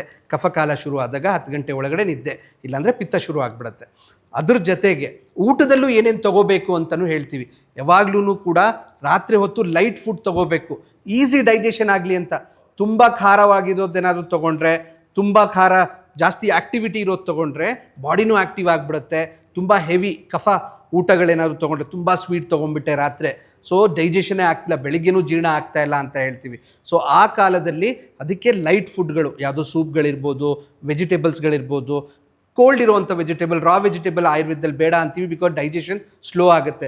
ಸಾಟೆ ಮಾಡಿರೋವಂಥದ್ದು ಸ್ವಲ್ಪ, ಇಲ್ಲಾಂದರೆ ಕುದಿಸಿರೋವಂಥದ್ದು, ಸ್ಟೀಮ್ ಮಾಡಿರೋವಂಥದ್ದು, ಸೂಪ್ಗಳು, ಇಲ್ಲಾಂದರೆ ಕಿಚಡಿಗಳು, ಈ ಥರ ಆಹಾರಗಳು ರಾತ್ರಿ ಹೊತ್ತು ಮಲಗಕ್ಕೆ 1.5 ಗಂಟೆ ಮುಂಚೆ ತೊಗೋಬೇಕು. ಅಂದರೆ 6-7 ಗಂಟೆಗೆ ತೊಗೋಬೇಕು. ಬಟ್ ನಮ್ಮದೆಲ್ಲ ಊಟ ಎಲ್ಲರದು ಈಗ 10-12 ಗಂಟೆಗೆ ಆಗೋದ್ರಿಂದ ಎಲ್ಲ ಇಂಬ್ಯಾಲೆನ್ಸ್ ಆಗುತ್ತೆ. ಇದೇ ಲೆಕ್ಕದಲ್ಲಿ ಡೈಜೆಷನ್ ಸ್ಲೋ ಆಗುತ್ತಾ, ಬೆಳಗಿನ ಜಾವನೂ ಕೂಡ ಹೆವಿ ಅನಿಸುತ್ತೆ ಬಾಡಿ, ಯಾಕಂದರೆ ಡೈಜೆಷನ್ ಆಗಿರಲ್ಲ ಊಟ. ಸೊ ಅವಾಗ ಹೆವಿ ಅನಿಸಿದಾಗ ಎದ್ದಾಗ ಅಕಸ್ಮಾತ್ ನಿಮ್ಗಿನ್ನ ಡೈಜೆಷನ್ ಸರಿ ಹೋಗಿಲ್ಲ ಅಂದರೆ 1 ಗ್ಲಾಸು ಬಿಸಿ ನೀರು ಕುಡಿದು ಆಮೇಲೆಗೆ ಮಲಗುವಂಥದ್ದು, ಸ್ವಲ್ಪ ಮಲಗುವಂಥದ್ದು ಮಾಡಬೇಕು. ಯಾಕಂದರೆ ಅವಾಗ ಡೈಜೆಷನ್ ಆಗುತ್ತೆ. ಇಲ್ಲ ಅಂದರೆ ಯೋಗ ಮಾಡುವಂಥದ್ದು ಅವೆಲ್ಲನೂ, ಬಿಕಾಸ್ ಬಾಡಿ ಆ್ಯಕ್ಟಿವಿಟಿಯಿಂದ, ಬಿಕಾಸ್ ಎಷ್ಟು ಖರ್ಚು ಮಾಡುತ್ತೋ, ಎಷ್ಟು ಊಟ ಮಾಡಿದೀವೋ ಅಷ್ಟು ಎನರ್ಜಿ ಖರ್ಚಾಗಬೇಕು. ಬಟ್ ನನ್ನೊಂದು ಪ್ರಶ್ನೆ ಇದೆ ಇಲ್ಲಿ, ಏನಂತಂದರೆ ಈಗ ಈಗಿನ ಲೈಫ್ ಸ್ಟೈಲ್ ಹೇಗೆ ಅಂತಂದರೆ, ಎಸ್ಪೆಷಲಿ ಬ್ಯಾಂಗ್ಳೂರು ವಿಚಾರಕ್ಕೆ ಬರೋಣ. 5 ದಿನ ನಾನು ವೀಕ್ ಡೇಸಲ್ಲಿ ಕರೆಕ್ಟಾಗಿ ಮಲಗ್ತೀನಿ. ಸ್ಯಾಟರ್ಡೇ ಸಂಡೇ ನನಗೆ ರಜಾ. ಸೊ ಅವತ್ತು ನಾನು 12ವರೆಗೆ ಊಟ ಮಾಡ್ತೀನಿ, ನಾನು ಪಾರ್ಟಿಗೆ ಹೋಗ್ತೀನಿ ಅಂತೆಲ್ಲ ಇರುತ್ತೆ ಈಗಿನ ಲೈಫ್ ಸ್ಟೈಲ್. ಇದು ವರ್ಕೌಟ್ ಆಗುತ್ತಾ? ಬ್ಯಾಲೆನ್ಸ್ 5 ದಿನ ಮಾಡಿದೆ, 2 ದಿನ ಸ್ವಲ್ಪ ಕನ್ಸಿಷನ್ ಅಂತ, ಇದು ಆಗುತ್ತಾ? ಹೆಲ್ತ್ ಅನ್ನೋ ಅಂಥದ್ದು ಒಂದು ಹೇಳ್ತೀವಿ ನಾವು. ಹೆಲ್ತ್ ಹೆಂಗೆ ಅಂದರೆ, ಇವತ್ತೇನು ಮಾಡ್ತೀವೋ ನಾಳೆ ಹೆಲ್ತಿಗೆ ಹೆಲ್ಪ್ ಆಗುತ್ತೆ. ಸೊ ಅವತ್ತಿನ ಕಾಲಕ್ಕೆ ಹೆಲ್ಪ್ ಆಗುತ್ತೆ. ಹಾಗಂತೇಳಿ 5 ದಿನ ಚೆನ್ನಾಗಿ ಮಾಡಿದೆ 2 ದಿನ ಹಾಳು ಮಾಡ್ಕೊಳ್ಳೋದಲ್ಲ. ಅದೇ ಪರಿಣಾಮಗಳು ನಮಗೆ ದುಷ್ಪರಿಣಾಮ ಕಾಣಕ್ಕೆ ಶುರು ಆಗೋದು. ಮಂಡೆಗೆ ಪುಷ್ ಆಗುತ್ತೆ, ನಿದ್ದೆ ಬರಲ್ಲ, ನಿದ್ದೆ ಇಂಬ್ಯಾಲೆನ್ಸ್ ಆಗ್ಬೋದು, ಹೆವಿ ನಿದ್ದೆ ಆಗ್ಬೋದು. ಸೊ ಯೋಚನೆಗಳು, ಸ್ಟ್ರೆಸ್ ಆಗುತ್ತೆ, ಮೈಂಡು ತುಂಬ ವರ್ಕ್ ಮೇಲೆ ಕಾನ್ಸಂಟ್ರೇಷನ್ ಇರಲ್ಲ, ಆಮೇಲೆ ನೆಕ್ಸ್ಟ್ ಡೇಗೆ ಹೋಗುತ್ತೆ, ಹೀಗೆ ಪುಷ್ ಆಗುತ್ತೆ. ಯಾವಾಗಲೂ ಕಾಯಿಲೆಗಳು ನಾವು ಹೇಳೋ ಪ್ರಕಾರ ಆಯುರ್ವೇದದಲ್ಲಿ ಇವತ್ತಿನ ಕಾಯಿಲೆ ಇವತ್ತಿಂದಲ್ಲ, ನಾನು ಏನು ಮಾಡಿದ್ನೋ ಆ ಕಾಯಿಲೆ ಇವತ್ತು ಬರುತ್ತೆ, ಆ ಇಂಬ್ಯಾಲೆನ್ಸ್ ನನಗೆ ಇವತ್ತು ಕ್ಯಾರಿ ಆಗುತ್ತೆ. ಸೊ ಇವತ್ತು ಸ್ವಾಸ್ಥ್ಯ ಅನ್ನೋ ಅಂಥದ್ದು, ಹೆಲ್ತ್ ಅನ್ನೋ ಅಂಥದ್ದು ದಿನಾ ಬ್ಯಾಲೆನ್ಸ್ ಮಾಡುವಂಥದ್ದು. ಆಯ್ತಪ್ಪ ಇವತ್ತೇನು ಊಟ ಮಾಡಲ್ಲ, ಆರಾಮಾಗಿದೆ, ನಾಳೆ ಹೆವಿ ಊಟ ಮಾಡಿಬಿಡ್ತೀನಿ, ಆಯಿತಾ? ಅದೊಂದು. ಮತ್ತು ನಮ್ದು ಇನ್ನೊಂದು ಪ್ರಾಬ್ಲಮ್ ಏನು ಅಂದರೆ, ಬೆಳಿಗ್ಗೆ ಬ್ರೇಕ್ಫಾಸ್ಟ್ ಲೈಟಾಗಿ ತೊಗೊಳೋದು. ಯಾಕಂದರೆ ಅರ್ಜೆಂಟಾಗಿ ಆಫೀಸ್ಗೆ ಓಡೋಗ್ಬೇಕು, ನಾನು ಟೈಮ್ ಆಗೋಗಿದೆ, ಅರ್ಧಂಬರ್ಧ ನಿದ್ದೆ ಆಯಿತು, ಎದ್ದಿದ್ದು ಟೈಮ್ ಲೇಟ್ ಆಗೋಯ್ತು ಅಂತ ಸ್ವಲ್ಪ ಬ್ರೇಕ್ಫಾಸ್ಟ್ ಕಮ್ಮಿ ಮಾಡೋದು. ಮಧ್ಯಾಹ್ನ ಊಟನೂ ಅಷ್ಟೇ, ಆಫೀಸಲ್ಲಿ ಇರ್ತೀವಿ, ಏನೋ ಕೆಲಸ ಮಾಡ್ತೀವಿ, ಬಾಕ್ಸ್ ತೆಗೆದ್ವಿ, ಊಟ ಮಾಡಿದ್ವಿ, ಕಾನ್ಸಂಟ್ರೇಷನ್ ಇಲ್ಲ. ರಾತ್ರಿದೇ ಹೆವಿ ಮೀಲ್ ಆಗುತ್ತೆ ನಮ್ಮದು. ಅದೇ ನಮ್ಮದು ತೊಂದರೆ. ಅದು ಉಲ್ಟಾ ಆಗಬೇಕು. ಬ್ರೇಕ್ಫಾಸ್ಟ್ ಚೆನ್ನಾಗಿ ಆಗಬೇಕು, ಲಂಚ್ ಚೆನ್ನಾಗಿ ನಾರ್ಮಲಾಗಿ ಆಗಬೇಕು, ಸಂಜೆ ಕಮ್ಮಿ ಊಟ ಆಗಬೇಕು. ಹೆವಿ ಊಟ ರಾತ್ರಿನೇ ಚಪಾತಿ, ಅನ್ನ, ಸಾರು ಎಲ್ಲನೂ ತೊಗೊಂಡು, ಇವನ್ ಹಣ್ಣು ಅದ್ರ ಜೊತೆಗೆ. ಖಾಲಿ ಹೊಟ್ಟೆ ಇದ್ದಾಗ ಮಾತ್ರ ಹಣ್ಣು ತೊಗೋಬೇಕು ಅಂತೀವಿ, ಬಟ್ ಊಟ ಆದಮೇಲೆ ಹಣ್ಣು ತೊಗೊಳ್ಳೋ ಅಂಥದ್ದು ಇವೆಲ್ಲ. ಸೊ ಹೆವಿ ಊಟ ಯಾವಾಗ ಆಗುತ್ತೋ ಬರ್ತಾ ಅದು ದುಷ್ಪರಿಣಾಮಗಳು ನಿದ್ದೆ ಮೇಲೆ ಬೀಳಕ್ಕೆ ಶುರು ಆಗುತ್ತೆ, ನಿದ್ದೆ ಕಮ್ಮಿ ಆಗೋಕ್ಕೆ ಶುರು ಆಗುತ್ತೆ. ಆ ವಾತಪಿತ್ತ ಕಫ ಇಂಬ್ಯಾಲೆನ್ಸು, ಆ ಡ್ಯೂರೇಷನ್ ಏನು ಕಮ್ಮಿ ಆಗ್ತಾ ಹೋಗುತ್ತೆ, ಅದರಿಂದ ತೊಂದರೆ ಶುರು ಆಗುತ್ತೆ. ಅದಕ್ಕೆ ನಾವು ರಾತ್ರಿ ಸ್ವಲ್ಪ ಊಟ ಟೈಮಿಂಗ್ ಮಾಡಿ, ವಾಕಿಂಗ್ ಎಲ್ಲ ಮಾಡಿ, ಸ್ವಲ್ಪ ಹೆಡ್ ಮಸಾಜ್ಗಳು, ಬ್ರಾಹ್ಮಿ ತೈಲ ಇರ್ಬೋದು, ಅಶ್ವಗಂಧ ಟ್ಯಾಬ್ಲೆಟು, ಜಟಾಮಾಂಸಿ, ಇವೆಲ್ಲನೂ ಕೂಡ ಸಮಾಧಾನ ಮಾಡಿ ರಿಲ್ಯಾಕ್ಸ್ ಮಾಡುವಂಥ ಮೆಡಿಸಿನ್ಸ್ಗಳಿದೆ, ಅದನ್ನು ತೊಗೊಂಡು. ಇಲ್ಲಾಂದರೆ ಜಸ್ಟ್ ಹೆಡ್ ಮಸಾಜು, ಪಾದಾಭ್ಯಂಗಗಳು, ಪಾದಕ್ಕೆ ಸ್ವಲ್ಪ ಎಣ್ಣೆ ಹಚ್ಚುವಂಥದ್ದು, ಬ್ರಾಹ್ಮಿಯಿಂದನೇ ಹಚ್ಬೋದು, ಇಲ್ಲಾಂದರೆ ಕ್ಯಾಸ್ಟ್ರ್ ಆಯಿಲಿಂದನೂ ಹಚ್ಬೋದು. ಅವೆಲ್ಲ ತಣ್ಣಗೆ ಮಾಡಿ ಕಫ ಬರೆಸಿ ನಿದ್ದೆ ಬರುತ್ತೆ. ಸೊ ಕಫ ಕಾಲದಲ್ಲಿ ನಿದ್ದೆ ಮಾಡಿ, ಆಮೇಲೆ ಪಿತ್ತ ಕಾಲದಲ್ಲಿ ಬೆಳಗಿನ ಜಾವ ಬ್ರಾಹ್ಮಿ ಮುಹೂರ್ತದಲ್ಲಿ ಎದ್ದು ಅಂದರೆ ಸೊ ಬಾಡಿ ಆ್ಯಕ್ಟಿವಿಟಿನೂ ಚೆನ್ನಾಗಿರುತ್ತೆ. ಸೊ ಇದೇ ಆಯುರ್ವೇದದ ಪ್ರಕಾರ ಹೇಳುವಂಥದ್ದು. ಮೇಡಮ್, ಯೋಗದಲ್ಲಿ ಈಗ ನೀವು ಆಗಲೇ ಒಂದಷ್ಟು ವಿಚಾರಗಳು ಯೋಗದ ಇಂಟ್ರೊಡಕ್ಷನ್ ಕೊಟ್ಟರೆ, ಬಟ್ ನಿದ್ದೆ ಅಂತ ಬಂದಾಗ ಯೋಗ ಎಷ್ಟು ಸಪೋರ್ಟ್ ಮಾಡುತ್ತೆ, ನಿದ್ದೆನ ಎಷ್ಟು ಇಂಪ್ರೂವ್ ಮಾಡುತ್ತೆ ಈಗಿನ ಇದರಲ್ಲಿ? ಜೊತೆಗೆ ನಾನು ಫಸ್ಟ್ ಕೇಳೋಂಥ ಪ್ರಶ್ನೆಗೆ ಮತ್ತೆ ಬರ್ತೀನಿ, how can you manage the time? ನಿದ್ದೆ, ಯೋಗಕ್ಕೂ ಟೈಮ್ ಕೊಡಬೇಕು, ನಿದ್ದೆಗೂ ಕೊಡಬೇಕು, ಕೆಲಸಕ್ಕಂತೂ ಫಸ್ಟ್ ಪ್ರಿಯಾರಿಟಿ ಇದ್ದೇ ಇರುತ್ತೆ. ಸೊ ಹೇಗೆ ಮ್ಯಾನೇಜ್ ಮಾಡೋದು 24 ಗಂಟೆ? ಚಿಂತೆ ಇಲ್ಲದವನಿಗೆ ಸಂತೆಯಲ್ಲೂ ಕೂಡ ನಿದ್ದೆ ಬರುತ್ತೆ. ಸೊ ಇದೆಲ್ಲ ಇಂಟರ್ಲಿಕ್ಟ್. ಚಿಂತೆ ಇದ್ದರೆ, ಸ್ಟ್ರೆಸ್ ಇದ್ದರೆ ನಿದ್ದೆ ಬರೋದು ಕಮ್ಮಿ ಆಗುತ್ತೆ. ಸ್ಟ್ರೆಸ್ ಬಂದಾಗ ಮೆಟಬಾಲಿಸಮ್ ಲೋ ಆಗುತ್ತೆ. ಗುರುಜಿ ಹೇಳಿದ್ರು 1 ರಿಂದ 3 ಗಂಟೆ ಅಷ್ಟೊತ್ತಿಗೆ, 1 ರಿಂದ 2 ಈ ಟೈಮಲ್ಲಿ ಎಚ್ಚರ ಜಾಸ್ತಿ ಆಗುತ್ತೆ ಸ್ಟ್ರೆಸ್ ಇರೋರಿಗೆ. ಸೊ ಸೈಂಟಿಫಿಕಲಿ ನೀವು ನೋಡಿದಾಗ ಲಿವರ್ ಇಂಬ್ಯಾಲೆನ್ಸ್ ಇದ್ದಾಗ, ಅಂದರೆ ಮೆಟಬಾಲಿಸಮ್ ಲೋ ಇದ್ದಾಗ, ಆ ಟೈಮಲ್ಲಿ 1 o'clock 2 o'clock 3 o'clock ಈ ಟೈಮ್ ಮಧ್ಯ ಎಚ್ಚರ ಆಗೋದು ತುಂಬ ಸಹಜ. ಓಕೆ, ಸೊ ಮೆಟಬಾಲಿಸಮ್ ಕರೆಕ್ಟ್ ಆದರೆ ಡೈಜೆಷನ್ಸ್ ಕರೆಕ್ಟ್ ಆಗುತ್ತೆ. ಡೈಜೆಷನ್ ಕರೆಕ್ಟ್ ಆದರೆ ಬಾಡಿಯಲ್ಲಿ ಸ್ಟ್ರೆಸ್ ಅನ್ನೋದು ಕಮ್ಮಿ ಆಗುತ್ತೆ. ಮೆಂಟಲಿ ಸ್ಟ್ರೆಸ್ಸಿಗೆ ಏನು ಮಾಡಬೇಕು? ಯು ಹ್ಯಾವ್ ಟು ಡೂ ಪ್ರಾಣಾಯಾಮ. ನಾನು ಆವಾಗಲೇ ಹೇಳಿದೆ, ನೀವು ಪ್ರಾಣಾಯಾಮ ಮಾಡಿದ್ರೆ, ಉಸಿರನ್ನು ನೀವು ಸರಿಯಾದ ರೀತಿಯಲ್ಲಿ ಆಡಿದ್ರೆ, ಉಸಿರನ್ನು ಬ್ಯಾಲೆನ್ಸ್ ಮಾಡಿಕೊಂಡ್ರೆ, then it will help. Mentally stability ಬರುತ್ತೆ. Then we will have one clarity. So ಯಾವುದೇ ಪರಿಸ್ಥಿತಿಯಲ್ಲೂ ಕೂಡ ನಿಮ್ಮ ಉಸಿರಾಟ ವೇರಿ ಆಗದೆ ನಿಮ್ಮ ಮನಸ್ಸನ್ನು ನೀವು ಕಂಟ್ರೋಲಿಗೆ ತರ್ಬೋದು. ಸೊ ಹಾರ್ಮೋನ್ಸ್ನ ಬ್ಯಾಲೆನ್ಸ್ ಮಾಡ್ಬೋದು. ಸೊ ದಪ್ಪ ಇದ್ದವ್ರಿಗೂ ಕೂಡ ನಿದ್ದೆ ಕಮ್ಮಿ ಬರುತ್ತೆ, ಸ್ಲೀಪ್ ಆಪ್ನಿಯಾ ಅನ್ನೋದಾಗತ್ತೆ. ಸೊ ಮೆಟಬಾಲಿಸಮ್ ಸರಿ ಹೋದರೆ ಅದು ಕೂಡ ಸರಿ ಹೋಗುತ್ತೆ. ಸೊ ಇದಕ್ಕೇನು ಮಾಡಬೇಕು ನಾವು? ಯೋಗ ಇಸ್ ಬೆಟರ್ ಆಪ್ಷನ್. ಸೊ ಯಾವಾಗ ಮಾಡಬೇಕು ಯೋಗ? ಸೊ ಬೆಳಗ್ಗೆ ಹೊತ್ತು ಖಾಲಿ ಹೊಟ್ಟೆಯಲ್ಲಿ ಯೋಗ ಮಾಡಿದ್ರೆ best time. Okay, morning 3 to 6 ಇದು ಬ್ರಾಹ್ಮಿ ಮುಹೂರ್ತದಲ್ಲಿ ಎದ್ದಾಗ ಆಕ್ಸಿಜನ್ ಲೇಯರು ಹೆಚ್ಚಾಗಿರುತ್ತೆ ನಮ್ಮ ಎನ್ವಿರಾನ್ಮೆಂಟಲ್ಲಿ. ಸೊ ಅದರಿಂದ ನಮ್ಮ ಬಾಡಿಗೂ ಏನು ಮಾಡಿದ್ರು ಡೈರೆಕ್ಟಾಗಿ ಊಟ ಎಲ್ಲ ಕಡೆ ಹೋಗಲ್ಲ. ಇಟ್ ಗೆಟ್ಸ್ ಬ್ರೇಕ್ ಡೌನ್ ಮತ್ತು ಆಕ್ಸಿಜನಿಗೆ ಕನ್ವರ್ಟ್ ಆಗಿಯೇ ಹೋಗೋದು. ಸೊ ಈ ಟೈಮಲ್ಲಿ ನಾವು ಎದ್ದಾಗ, ಫ್ರೆಶ್ ಆಗಿ ಎದ್ದಾಗ, ಸೊ ಚೆನ್ನಾಗಿ ನಿದ್ದೆ ಆಗಿದರೆ 6 to 8 hours ಚೆನ್ನಾಗಿ ನಿದ್ದೆ ಆದಾಗ automatically 3 to 6 o'clock in between that time ಎಚ್ಚರ ಆಗುತ್ತೆ. ಓಕೆ, ತುಂಬ ಹೆಲ್ತ್ ಇಶ್ಯೂಸ್ ಇದ್ದಾಗ ಮೆಡಿಸಿನ್ ಹೆಲ್ಪ್ ಬೇಕಾಗತ್ತೆ, ಬೇಡವೇ ಬೇಡ ಅಂತೇಳಿಲ್ಲ. ನಾವು ಹೇಳ್ತಾ ಇರೋದು ಇವಾಗ ಆಗೋಗಿದ್ದರೆ ಅದನ್ನು ಹೇಗೆ ಸರಿಪಡಿಸ್ಬೋದು, ಅಕಸ್ಮಾತ್ ಆಗಿಲ್ಲ ಅಂದರೆ ಹೇಗೆ ಬರದೇ ಇರೋ ಹಾಗೆ ನೋಡ್ಕೊಳ್ಬೋದು. That is what we are trying to tell ನಾವು. ಓಕೆ, ಸೊ ಯೋಗ ಮಾಡೋದು ಬೆಳಗ್ಗೆ ಹೊತ್ತು ಖಾಲಿ ಹೊಟ್ಟೆಯಲ್ಲಿ ಮಾಡಿದ್ರೆ ಇಟ್ ಈಸ್ ಬೆಟರ್. ಅಕಸ್ಮಾತ್ ಆ ಟೈಮಲ್ಲಿ ಆಗಿಲ್ಲ ಅಂತಂದರೆ ತಿಂಡಿ ಅಥವಾ ಊಟ ಆಗಿ 1.5 ಗಂಟೆ ಆದಮೇಲೆ ಯೋಗ ಪ್ರಾಕ್ಟೀಸ್ ಮಾಡ್ಬೋದು. ಸೊ ನಾವು ಏನಕ್ಕೆ ಮಾಡ್ತಾ ಇದ್ದೀವಿ ಅಲ್ಲ, ವೈ ಆರ್ ವಿ ಅರ್ನಿಂಗ್? ನಮ್ಮ ಹೆಲ್ತನ್ನು ಚೆನ್ನಾಗಿ ಕಾಪಾಡ್ಕೊಳ್ಳೋಕ್ಕೆ we are earning. Not just ನಮ್ಮ ಸ್ಯಾಟಿಸ್ಫ್ಯಾಕ್ಷನ್ನ ಇದು ಮಾಡಬೇಕು, ನಮ್ಮ ಬಯಕೆಗಳನ್ನ ತೀರಿಸ್ಕೊಳ್ಬೇಕು ಅನ್ನೋದಕ್ಕೆಲ್ಲ ನಾವು ಕೆಲಸ ಮಾಡ್ತಾ ಇರೋದು. ಆರೋಗ್ಯ ಇದ್ದರೆ ನಾವು ಅರ್ನ್ ಮಾಡ್ಬೋದು. ಸೊ ಆರೋಗ್ಯದ ಕಡೆ ಗಮನ ಹೋದಾಗ ನಾವು ಯೋಗಾಗೆ ಒಂದು ಸ್ವಲ್ಪ ಟೈಮ್ ಕೊಡಬೇಕಾಗತ್ತೆ. ಯೋಗದಲ್ಲಿ ಬ್ರೀತಿಂಗ್ ಇನ್ಕ್ಲೂಡ್ ಆಗುತ್ತೆ, ಸ್ಟ್ರೆಚಸ್ ಇನ್ಕ್ಲೂಡ್ ಆಗುತ್ತೆ. ಸೊ ಬ್ರೀತಿಂಗ್ ಇನ್ಕ್ಲೂಡ್ ಆದಾಗ ಹಾರ್ಮೋನ್ ಸ್ಟೆಬಿಲೈಸ್ ಆಗುತ್ತೆ, ಬ್ಯಾಲೆನ್ಸ್ ಆಗುತ್ತೆ. ಓಕೆ, ಸೊ ಅಟ್ಲೀಸ್ಟ್ ದಿನದಲ್ಲಿ 45 minutes to 1 hour, as I said, 15 ನಿಮಿಷ ನೀವು ಒಂದು ಸತಿ ಸ್ಟಾರ್ಟ್ ಮಾಡಿದ್ರೆ ದೆನ್ ಅದ್ರದ್ದು ಬೆನಿಫಿಟ್ ಗೊತ್ತಾಗ್ತಾ ಹೋದರೆ, ಇವಾಗ ನೀ ಪೇನ್ ಇತ್ತು, 15 ನಿಮಿಷ ನೀವು ಕೂತ್ಕೊಂಡಲ್ಲೇ ಮಾಡೋಕ್ಕೆ ಶುರು ಮಾಡಿ. ಸೊ ಅದರಿಂದ ಬೆನಿಫಿಟ್ ಗೊತ್ತಾದಾಗ ನಾನು ಇನ್ನೂ ಯೋಗ ಮಾಡಬೇಕು ಅಂತ ಅನಿಸುತ್ತೆ. ಸೊ ಆ ಥರ ಎಕ್ಸ್ಟೆಂಡ್ ಮಾಡ್ಕೊಂಡು ಹೋಗಿ. ಬಟ್ ನಿಮ್ಮ ಹೆಲ್ತಿಗೆ ನೀವು ಪ್ರಯಾರಿಟಿ ಕೊಟ್ಟಾಗ 1 hour should not be a problem. So ತಿಂಡಿ ತಿಂದು 1.5 ಗಂಟೆ ಆದಮೇಲೆ ತೊಗೊಳ್ಳಿ, ಇಲ್ಲ ಮಲ್ಕೊಳ್ಳೋದಕ್ಕಿಂತ ಮುಂಚೆ ಲೈಟ್ ಫುಡ್ ತಿಂದು, ಅಂದರೆ ಸಂಜೆ 7 ಗಂಟೆ ಒಳಗೆ ನಿಮ್ಮ ಊಟ ಮುಗಿಸ್ಬಿಟ್ಟು 1.5 ಗಂಟೆ ಆದಮೇಲೆ ಮಲ್ಗೋಕ್ಕೆ ಅರ್ಧ ಗಂಟೆ ಮುಂಚೆ ನೀವು ಒಂದು ಸ್ವಲ್ಪ ಸ್ಟ್ರೆಚಸ್ ಮಾಡಿ ಯೋಗಗೆ ಅಂದರೆ ನಿದ್ದೆ ಬರೋಕ್ಕೆ ಹೆಲ್ಪ್ ಆಗುತ್ತೆ. ಅಕಸ್ಮಾತ್ ನಿದ್ದೆ ಹೋಗಲಿಕ್ಕೆ ಕಷ್ಟ ಆಗ್ತಿದೆ ಅಂದರೆ ಶವಾಸನದಲ್ಲಿ ಮಲ್ಕೊಂಡು, ಅಂದರೆ ಲೈ ಫ್ಲ್ಯಾಟ್ ಆನ್ ಯುವರ್ ಬ್ಯಾಕ್, ಲೂಸಾಗಿ ನಿಮ್ಮ ಬಾಡಿನ ಫ್ರೀ ಆಗಿಬಿಟ್ಟು ಹೊಟ್ಟೆ ಮೇಲೆ ಗಮನ ಇಟ್ಕೊಳ್ಳಿ. ಉಸಿರು ಎಳ್ಕೊಳ್ತಾ ಹೊಟ್ಟೆನ ಉಬ್ಬಿಸ್ಬೇಕು, ಉಸಿರು ಹೊರಗಡೆ ಬಿಡ್ತಾ ಹೊಟ್ಟೆನ ಒಳಗಡೆ ಎಳ್ಕೊಳ್ಬೇಕು. ಸೊ ಬರೀ ಅದ್ರ ಬಗ್ಗೆನೇ ಕಾನ್ಸಂಟ್ರೇಟ್ ಮಾಡಿಕೊಂಡು ಮನಸ್ಸಿನಲ್ಲಿ ಓಂಕಾರ ಚಾಂಟಿಂಗ್ ಮಾಡಿದಾಗ ನಮ್ಮ ಹಾರ್ಮೋನ್ ಸ್ಟೆಬಿಲೈಸ್ ಆಗುತ್ತೆ. ಮೆಲೆಟೋನಿನ್ ಅನ್ನೋದು ಹೆಚ್ಚಾಗುತ್ತೆ. ಈ ಮೆಲೆಟೋನಿನ್ ಅನ್ನೋದು ಸ್ಲೀಪ್ ಹಾರ್ಮೋನ್. ಸೊ ಅದ್ರ ಹೆಚ್ಚಾದಾಗ ನಿದ್ದೆ ಚೆನ್ನಾಗಿ ಬರುತ್ತೆ. ಮತ್ತು ಉಜ್ಜಯಿ ಪ್ರಾಣಾಯಾಮ ಅಂತ ಕರಿತೀವಿ. ಸೊ ಉಜ್ಜಯಿ ಪ್ರಾಣಾಯಾಮನ 10 ನಿಮಿಷ, ಅಂದರೆ ನೀವು ಮಲ್ಗೋಕ್ಕೆ ಒಂದು ಅರ್ಧ ಗಂಟೆ ಮುಂಚೆ ಒಂದು 10 ನಿಮಿಷ ನೀವು ಪ್ರಾಕ್ಟೀಸ್ ಮಾಡಿದಾಗ ಅದು ನಿಮಗೆ ಚೆನ್ನಾಗಿ ನಿದ್ದೆ ಕೊಡುತ್ತೆ. ಸೊ ಈ ಉಜ್ಜಯಿ ಪ್ರಾಣಾಯಾಮನ ನಾವು ಟ್ರ್ಯಾಂಕ್ವಿಲೈಸಿಂಗ್ ಪ್ರಾಣಾಯಾಮ ಅಂತಲೇ ಕರಿತೀವಿ. ಟ್ರ್ಯಾಂಕ್ವಿಲೈಸಿಂಗ್ ಅಂದರೆ ನಿದ್ದೆ ಬರಿಸೋ ಅಂಥ ಒಂದು ಅಂಶ. ಓಕೆ, ಸೊ ಅದನ್ನು ನೀವು ಮಾಡಿದ್ರೆ ಡೆಫಿನೆಟ್ಲಿ ನಿದ್ದೆ ಚೆನ್ನಾಗಿ ಬರುತ್ತೆ. ಆ್ಯಂಡ್ ನಿಮ್ಮ ದಿನ ಹೇಗೆ ಹೋಗಿರಲಿ, ಥ್ಯಾಂಕ್ ದಟ್ ಡೇ, ನನಗೆ ಈ ದಿನ ಆಯಿತು, so I will get up fresh in the morning and tomorrow will be more better ಅನ್ನೋ ಮನಸ್ಥಿತಿಯಲ್ಲಿ ನಾವು ಮಲಗಿದಾಗ, ಪಾಸಿಟಿವ್ ಇದರಲ್ಲಿ ಮಲಗಿದಾಗ ದೆನ್ ನಿದ್ದೆ ಆಟೋಮ್ಯಾಟಿಕಲಿ ಚೆನ್ನಾಗಿ ಬರುತ್ತೆ. ಸೊ ಫರ್ಗಿವ್ನೆಸ್ ಜೊತೆಗೆ thankfulness for giving the day ಇದ್ದಾಗ ನಿದ್ದೆ ತುಂಬ ಚೆನ್ನಾಗಿ ಬರುತ್ತೆ. ಅಲ್ಲ, imagine I am I T employee, ಒಬ್ಬ ಐ ಟಿ ಎಂಪ್ಲಾಯ್ ಬಂದೆ, ನನಗೆ ಹೇಳಿದ್ರು ನನ್ನ ಆಫೀಸಲ್ಲಿ ನೀನು 1 ತಿಂಗಳು ನೈಟ್ ಶಿಫ್ಟ್ ಮಾಡಬೇಕು, ಆಮೇಲೆ ಡೇ ಕೊಡ್ತೀವಿ, ಆಮೇಲೆ ಮತ್ತೆ ನೈಟ್ ಮಾಡಬೇಕು, ಆ ಥರ ಇದ್ದರೆ ಮಾತ್ರ ಜಾಬ್ ಅಂತ. ನಾನು ನೈಟ್ ಶಿಫ್ಟ್ ಎಂಪ್ಲಾಯ್, ಬಟ್ ನನಗೆ ಯೋಗ ಮಾಡೋಕ್ಕೂ ಆಸೆ ಇದೆ, ಚೆನ್ನಾಗಿ ಮಲಗಬೇಕು ಅನ್ನೋದು ಇದೆ. I can't do that. ಹೇಗೆ ಆ ಥರದಿದ್ದವ್ರಿಗೆ?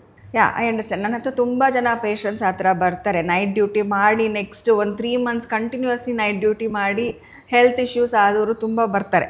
Okay, as I said earlier also, ಯಾವುದು ಇಂಪಾರ್ಟೆಂಟು ಅದನ್ನು ನೀವು ಚೂಸ್ ಮಾಡಬೇಕು. ಜೊತೆಗೆ ನೈಟ್ ಶಿಫ್ಟ್ ಅಂದಾಗ ನಿಮಗೆ ಬೆಳಗ್ಗೆವರೆಗೆ 2 ಗಂಟೆ 3 ಗಂಟೆವರೆಗೆ ಜಾಬ್ ಇದ್ದಾಗ ಊಟ ಅಟ್ಲೀಸ್ಟ್ ಕರೆಕ್ಟ್ ಟೈಮಿಗೆ ಮಾಡಿ, ಮಧ್ಯದಲ್ಲಿ ಬಿಂಜ್ ಈಟಿಂಗ್ ಮಾಡಿದೆ ಅಂದರೆ ಊಟ ಮಧ್ಯ ಮಾಡಿದೆ, ರಾತ್ರಿ ಎಲ್ಲ ಊಟ ಮಾಡಿದೆ, ಬೆಳಗ್ಗೆ ನೀವು 1 ಲೋಟ ಹಾಲು, ಬೆಚ್ಚಗಿರೋವಂಥ ಹಾಲು ಕುಡಿದು ಮಲಗಿ ಒಂದು 6 ಅವರ್ಸ್. ಏನಾಗುತ್ತೆ, ಇವಾಗ 2 ಗಂಟೆ 3 ಗಂಟೆಗೆ ಮಲಗಿದಾಗ 6 ಅವರ್ಸ್ ನಿದ್ದೆ ಮಾಡೋ ಬದಲು they sleep for almost 10 hours. So ಬೆಳಗ್ಗೆ ಎಲ್ಲ ಟೈಮ್ ಇದೆ. ನೈಟ್ ಶಿಫ್ಟ್ ಅಂದರೆ ಎಷ್ಟೊತ್ತಿಗೆ ಶುರು ಆಗುತ್ತೆ ಜಾಬು? 4 o'clock 5 o'clock ಶುರು ಆಗ್ಬೋದಾ? Morning you have time. Even if you sleep at 2 o'clock, 3, 4, 5, 6, 7, 8 you still can get up. You still can maintain ನಿಮ್ಮ ಊಟ ಹ್ಯಾಬಿಟ್ನ ಮೇಂಟೈನ್ ಮಾಡ್ಬೋದು. ಬಟ್ 8 ಗಂಟೆಗೆ ಹೇಳೋದಿಲ್ಲ ಅವರು. They will sleep till 11 o'clock. So ಆ ಥರ ಪುಷ್ ಮಾಡಿದೆ, find yourself some time. ಅದೇ ಪಾರ್ಟಿಗೆ ಹೋಗೋದಿದ್ರೆ ಟೈಮ್ ಸಿಗುತ್ತೆ, ಯೋಗ ಮಾಡ್ಲಿಕ್ಕೆ ಟೈಮ್ ಸಿಗಲ್ಲ ಅಂತಂದರೆ ತುಂಬ ಕಷ್ಟ ಆಗುತ್ತೆ. ಈಗ ಮುಂದಿನ ವಿಷಯ ಬಂದು ಆ್ಯಂಗರ್. ಅದು ಎಲ್ರಿಗೂ ಕೂಡ ಕಾಮನ್ ಇಶ್ಯೂ. ಅದು ಭಾಳಷ್ಟು ಜನ ಅದನ್ನು ಕಂಟ್ರೋಲ್ ಮಾಡ್ಕೋತಾರೆ, ಕೆಲವರು ಔಟ್ ಆಫ್ ಕಂಟ್ರೋಲ್ ಹೋಗುತ್ತೆ. ನನಗೂ ತುಂಬ ಎಕ್ಸ್ಪೀರಿಯನ್ಸ್ ಆಗಿದೆ. ಅದು ಆ ಕೋಪದಲ್ಲಿ ಒಂದೊಂದು ಮಾತು ಬರುತ್ತೆ, ಆಮೇಲೆ ನಮಗೆ ರಿಯಲೈಸ್ ಆಗುತ್ತೆ ನಾನು ಮಾತನಾಡಬಾರ್ದಾಗಿತ್ತು ಅಂತ. ಸೊ ಆ್ಯಂಗರ್ ಸ್ಪಿರಿಚುಯಾಲಿಟಿಲಿ ಹೇಗೆ ಇದನ್ನು ಕಂಟ್ರೋಲ್ ಮಾಡ್ಬೋದು? ಸೊ ಆ್ಯಂಗರ್ದು ಟ್ರಿಗರಿಂಗ್ ಪಾಯಿಂಟ್ ಯಾವುದು ಅಂತ? ತುಂಬ ಒಳ್ಳೆ ಪ್ರಶ್ನೆ ಕೇಳಿದ್ರಿ. ನೀವೊಂದು ವಾಕ್ಯ ಹೇಳಿದ್ರಿ, ಅದು ಎಕ್ಸಾಕ್ಟ್ಲಿ ಸೇಮ್ ಟು ಸೇಮ್ ಇವತ್ತಿನ ಟಾಪಿಕಲ್ಲಿ ಬರುತ್ತೆ. ನನಗದು ಬಹಳ ಆಶ್ಚರ್ಯ ಆಗ್ತಾ ಇದೆ. ಓಕೆ, ಇಲ್ಲಿ 2026 ನಾನು ತುಂಬ ಪ್ರೊಡಿಕ್ಷನ್ಸ್ ಕೊಟ್ಟಿದ್ದೀನಿ ಇದ್ರ ಬಗ್ಗೆ. 2026 ಅಂತ ಹೇಳಿ ಕೊನೆಗೆ ಬರುವಂಥದ್ದು 1 ಸೂರ್ಯ. ಈ ವರ್ಷ ಡೆಫಿನೆಟ್ಲಿ ಯುದ್ಧಗಳಾಗಬೇಕು. ಹೋದ ವರ್ಷನೇ ನಾನು ಪ್ರೊಡಿಕ್ಷನ್ ಕೊಡ್ತಾ ಇದ್ದೆ, ಯುದ್ಧಗಳಾಗುತ್ತೆ ಆಗುತ್ತೆ ಆಗುತ್ತೆ. ಯಾಕೆಂತಂದರೆ ಇಟ್ ಈಸ್ ಟೋಟಲಿ ಈ ವರ್ಷ ಅನ್ನೋದೇನಿದೆಯಲ್ಲ ಪೂರ್ತಿಯಾಗಿ ಮಂಗಳನ ಒಂದು ಕಪಿಮುಷ್ಟಿಯಲ್ಲಿ ಇರುವಂಥದ್ದು. ಫುಲ್ ಕಂಟ್ರೋಲ್ ಮಂಗಳನ. ನೋಡಿ, ಅದು ಯಾವಾಗ 2026 ಹ್ಯಾಪಿ ನ್ಯೂ ಇಯರ್ ವರ್ಷ ಸ್ಟಾರ್ಟ್ ಆಯಿತು, ಅಲ್ಲಿಗೆ ಬಾಂಬುಗಳ ಬೆಳಕು ಸ್ಟಾರ್ಟ್ ಆಯಿತು. ಸೊ ಮಂಗಳನ ಪ್ರಭಾವ ಈ ವರ್ಷದ ಮೇಲೆ ಎಷ್ಟಿದೆ ಅಂತಂದರೆ, ಅದು ಬಹುಶಃ ಹೋದ ವರ್ಷ 2025ರಿಂದ ಕೆಲವೊಂದು ಅದನ್ನು ಬೇಡ ಈ ಥರದ ವೇದಿಕೆಯಲ್ಲಿ ಡಿಸ್ಕಸ್ ಮಾಡೋದು, ಅದು ಸ್ಟಾರ್ಟ್ ಆಗಿತ್ತು. ಬಟ್ ಈಗ ಅದು ಕಂಟಿನ್ಯೂ ಆಗ್ತಾ ಇದೆ. ಮಂಗಳ ಒಂದು ಹೀಟ್, ಅದು ಬೆಂಕಿ, ಅಗ್ನಿ. ಸೊ ಅದು ಎಲ್ಲಿಂದ ಪಾಯಿಂಟ್ ಟ್ರಿಗರ್ ಆಗುತ್ತೆ ಅಂತಂದರೆ, ಇವಾಗ ಫಾರ್ ಎಕ್ಸಾಂಪಲ್ ಕೆಲವೊಂದು ವ್ಯಕ್ತಿಗಳು ಬೈ ಹಾರ್ಟ್ ನೇಚರ್ ತುಂಬ ಒಳ್ಳೆಯವರು ಇರ್ತಾರೆ, clean hand clean hearted. But ಮೂಗಿನ ಮೇಲೆ ಕೋಪ. ಇವರೇನಪ್ಪ ಇವರು ಮಾತಾಡ್ಸೋದು ದುರ್ವಾಸ ಮುನಿ ಥರ, ಈ ಥರ ಆಗಿರ್ಬೇಕು. ಆಮೇಲೆ ಒಂದು 2 minutes ಆದಮೇಲೆ ಹೇಗಿದ್ದೀರಿ, ಆರಾಮ, ಊಟ ಆಯ್ತಾ, ಚೆನ್ನಾಗಿದ್ದೀರಾ, ಎಲ್ಲ ಆರಾಮ, ಮನೇಲಿ ಎಲ್ಲರೂ. ಬಟ್ ನಮಗೆ ಆಶ್ಚರ್ಯ ಆಗುತ್ತೆ, ಬಟ್ ಹೆಂಗೆ ಇದನ್ನು ಮಾಡಿದ್ರು ಅವರು ಅಂತ. ಅಂದರೆ ಆ ಒಂದು ಪ್ಲಾನೆಟರಿ ಪೊಸಿಷನ್ ಏನಿರುತ್ತಲ್ಲ ಮಂಗಳ ಗ್ರಹದ್ದು, ಅದವ್ರಿಗೆ ಹಾಗೆ. ಅಂದರೆ ಅದನ್ನು ಇನ್ಡೆಪ್ತ್ ಅವರ ಹೃದಯದ ಮನಸ್ಸಿನ ಆಳದಲ್ಲಿ ಕೂರಕ್ಕೆ ಬಿಡಲ್ಲ. ಅದಿಲ್ಲ ಅಂದರೆ ಅವ್ರು ಬಂದು ಮಾತಾಡ್ತಿರ್ಲಿಲ್ಲ. ಬೇಜಾರು ಮಾಡ್ಕೋಬೇಡಿ, ಅದು ಹಂಗಾಯಿತು, ನಾನು ಹೇಳಿಬಿಟ್ಟೆ, ಏನೋ ಸಿಟ್ಟಲ್ಲಿ ಕೂಗಾಡ್ಬಿಟ್ಟೆ ಬಟ್ ಹಂಗಂತ ಹೇಳಿ ಆ ಮಂಗಳ ಅವ್ರನ್ನ ಬಿಟ್ಟು ಹೋಗಲ್ವಲ್ಲ, ಅದು ಸ್ಟ್ರಾಂಗ್ ಆಗಿ ಇರುತ್ತಲ್ಲ. ಹಾಗಾಗಿ ಅವ್ರದ್ದು ಏನೋ ಅಂತ ಹೇಳ್ತಾರೆ ನೋಡಿ, ಹುಟ್ಟುಗುಣ ಸುಟ್ಟರು ಹೋಗಲ್ಲ ಅಂಥೇಳಿ ಲೈಫ್ ಲಾಂಗ್ ಅದು ನೇಚರ್ ಇರೋದೇನೆ ಅವ್ರಿಗೆ ಮಂಗಳ. ಸೊ ಹಾಗಾಗಿ ಆ ಮಂಗಳ ಮೇಜರ್ ಈ ಕೋಪಕ್ಕೆ ಕಾರಣ ಆಗುತ್ತೆ. ಮೂಲ ಮೂಲ ಮೂಲ ಅಂದ್ರೇ ಪ್ಲ್ಯಾನೆಟ್ ಮಾರ್ಸ್, ಮಂಗಳ. ಈ ಮಂಗಳನ ಅದಕ್ಕೆ ನೋಡಿ, ಈ ವರ್ಷದ ನಾನು ಅದನ್ನು ಅನಲೈಸ್ ಮಾಡ್ತಾ ಇದ್ದೆ 2026ರಲ್ಲಿ.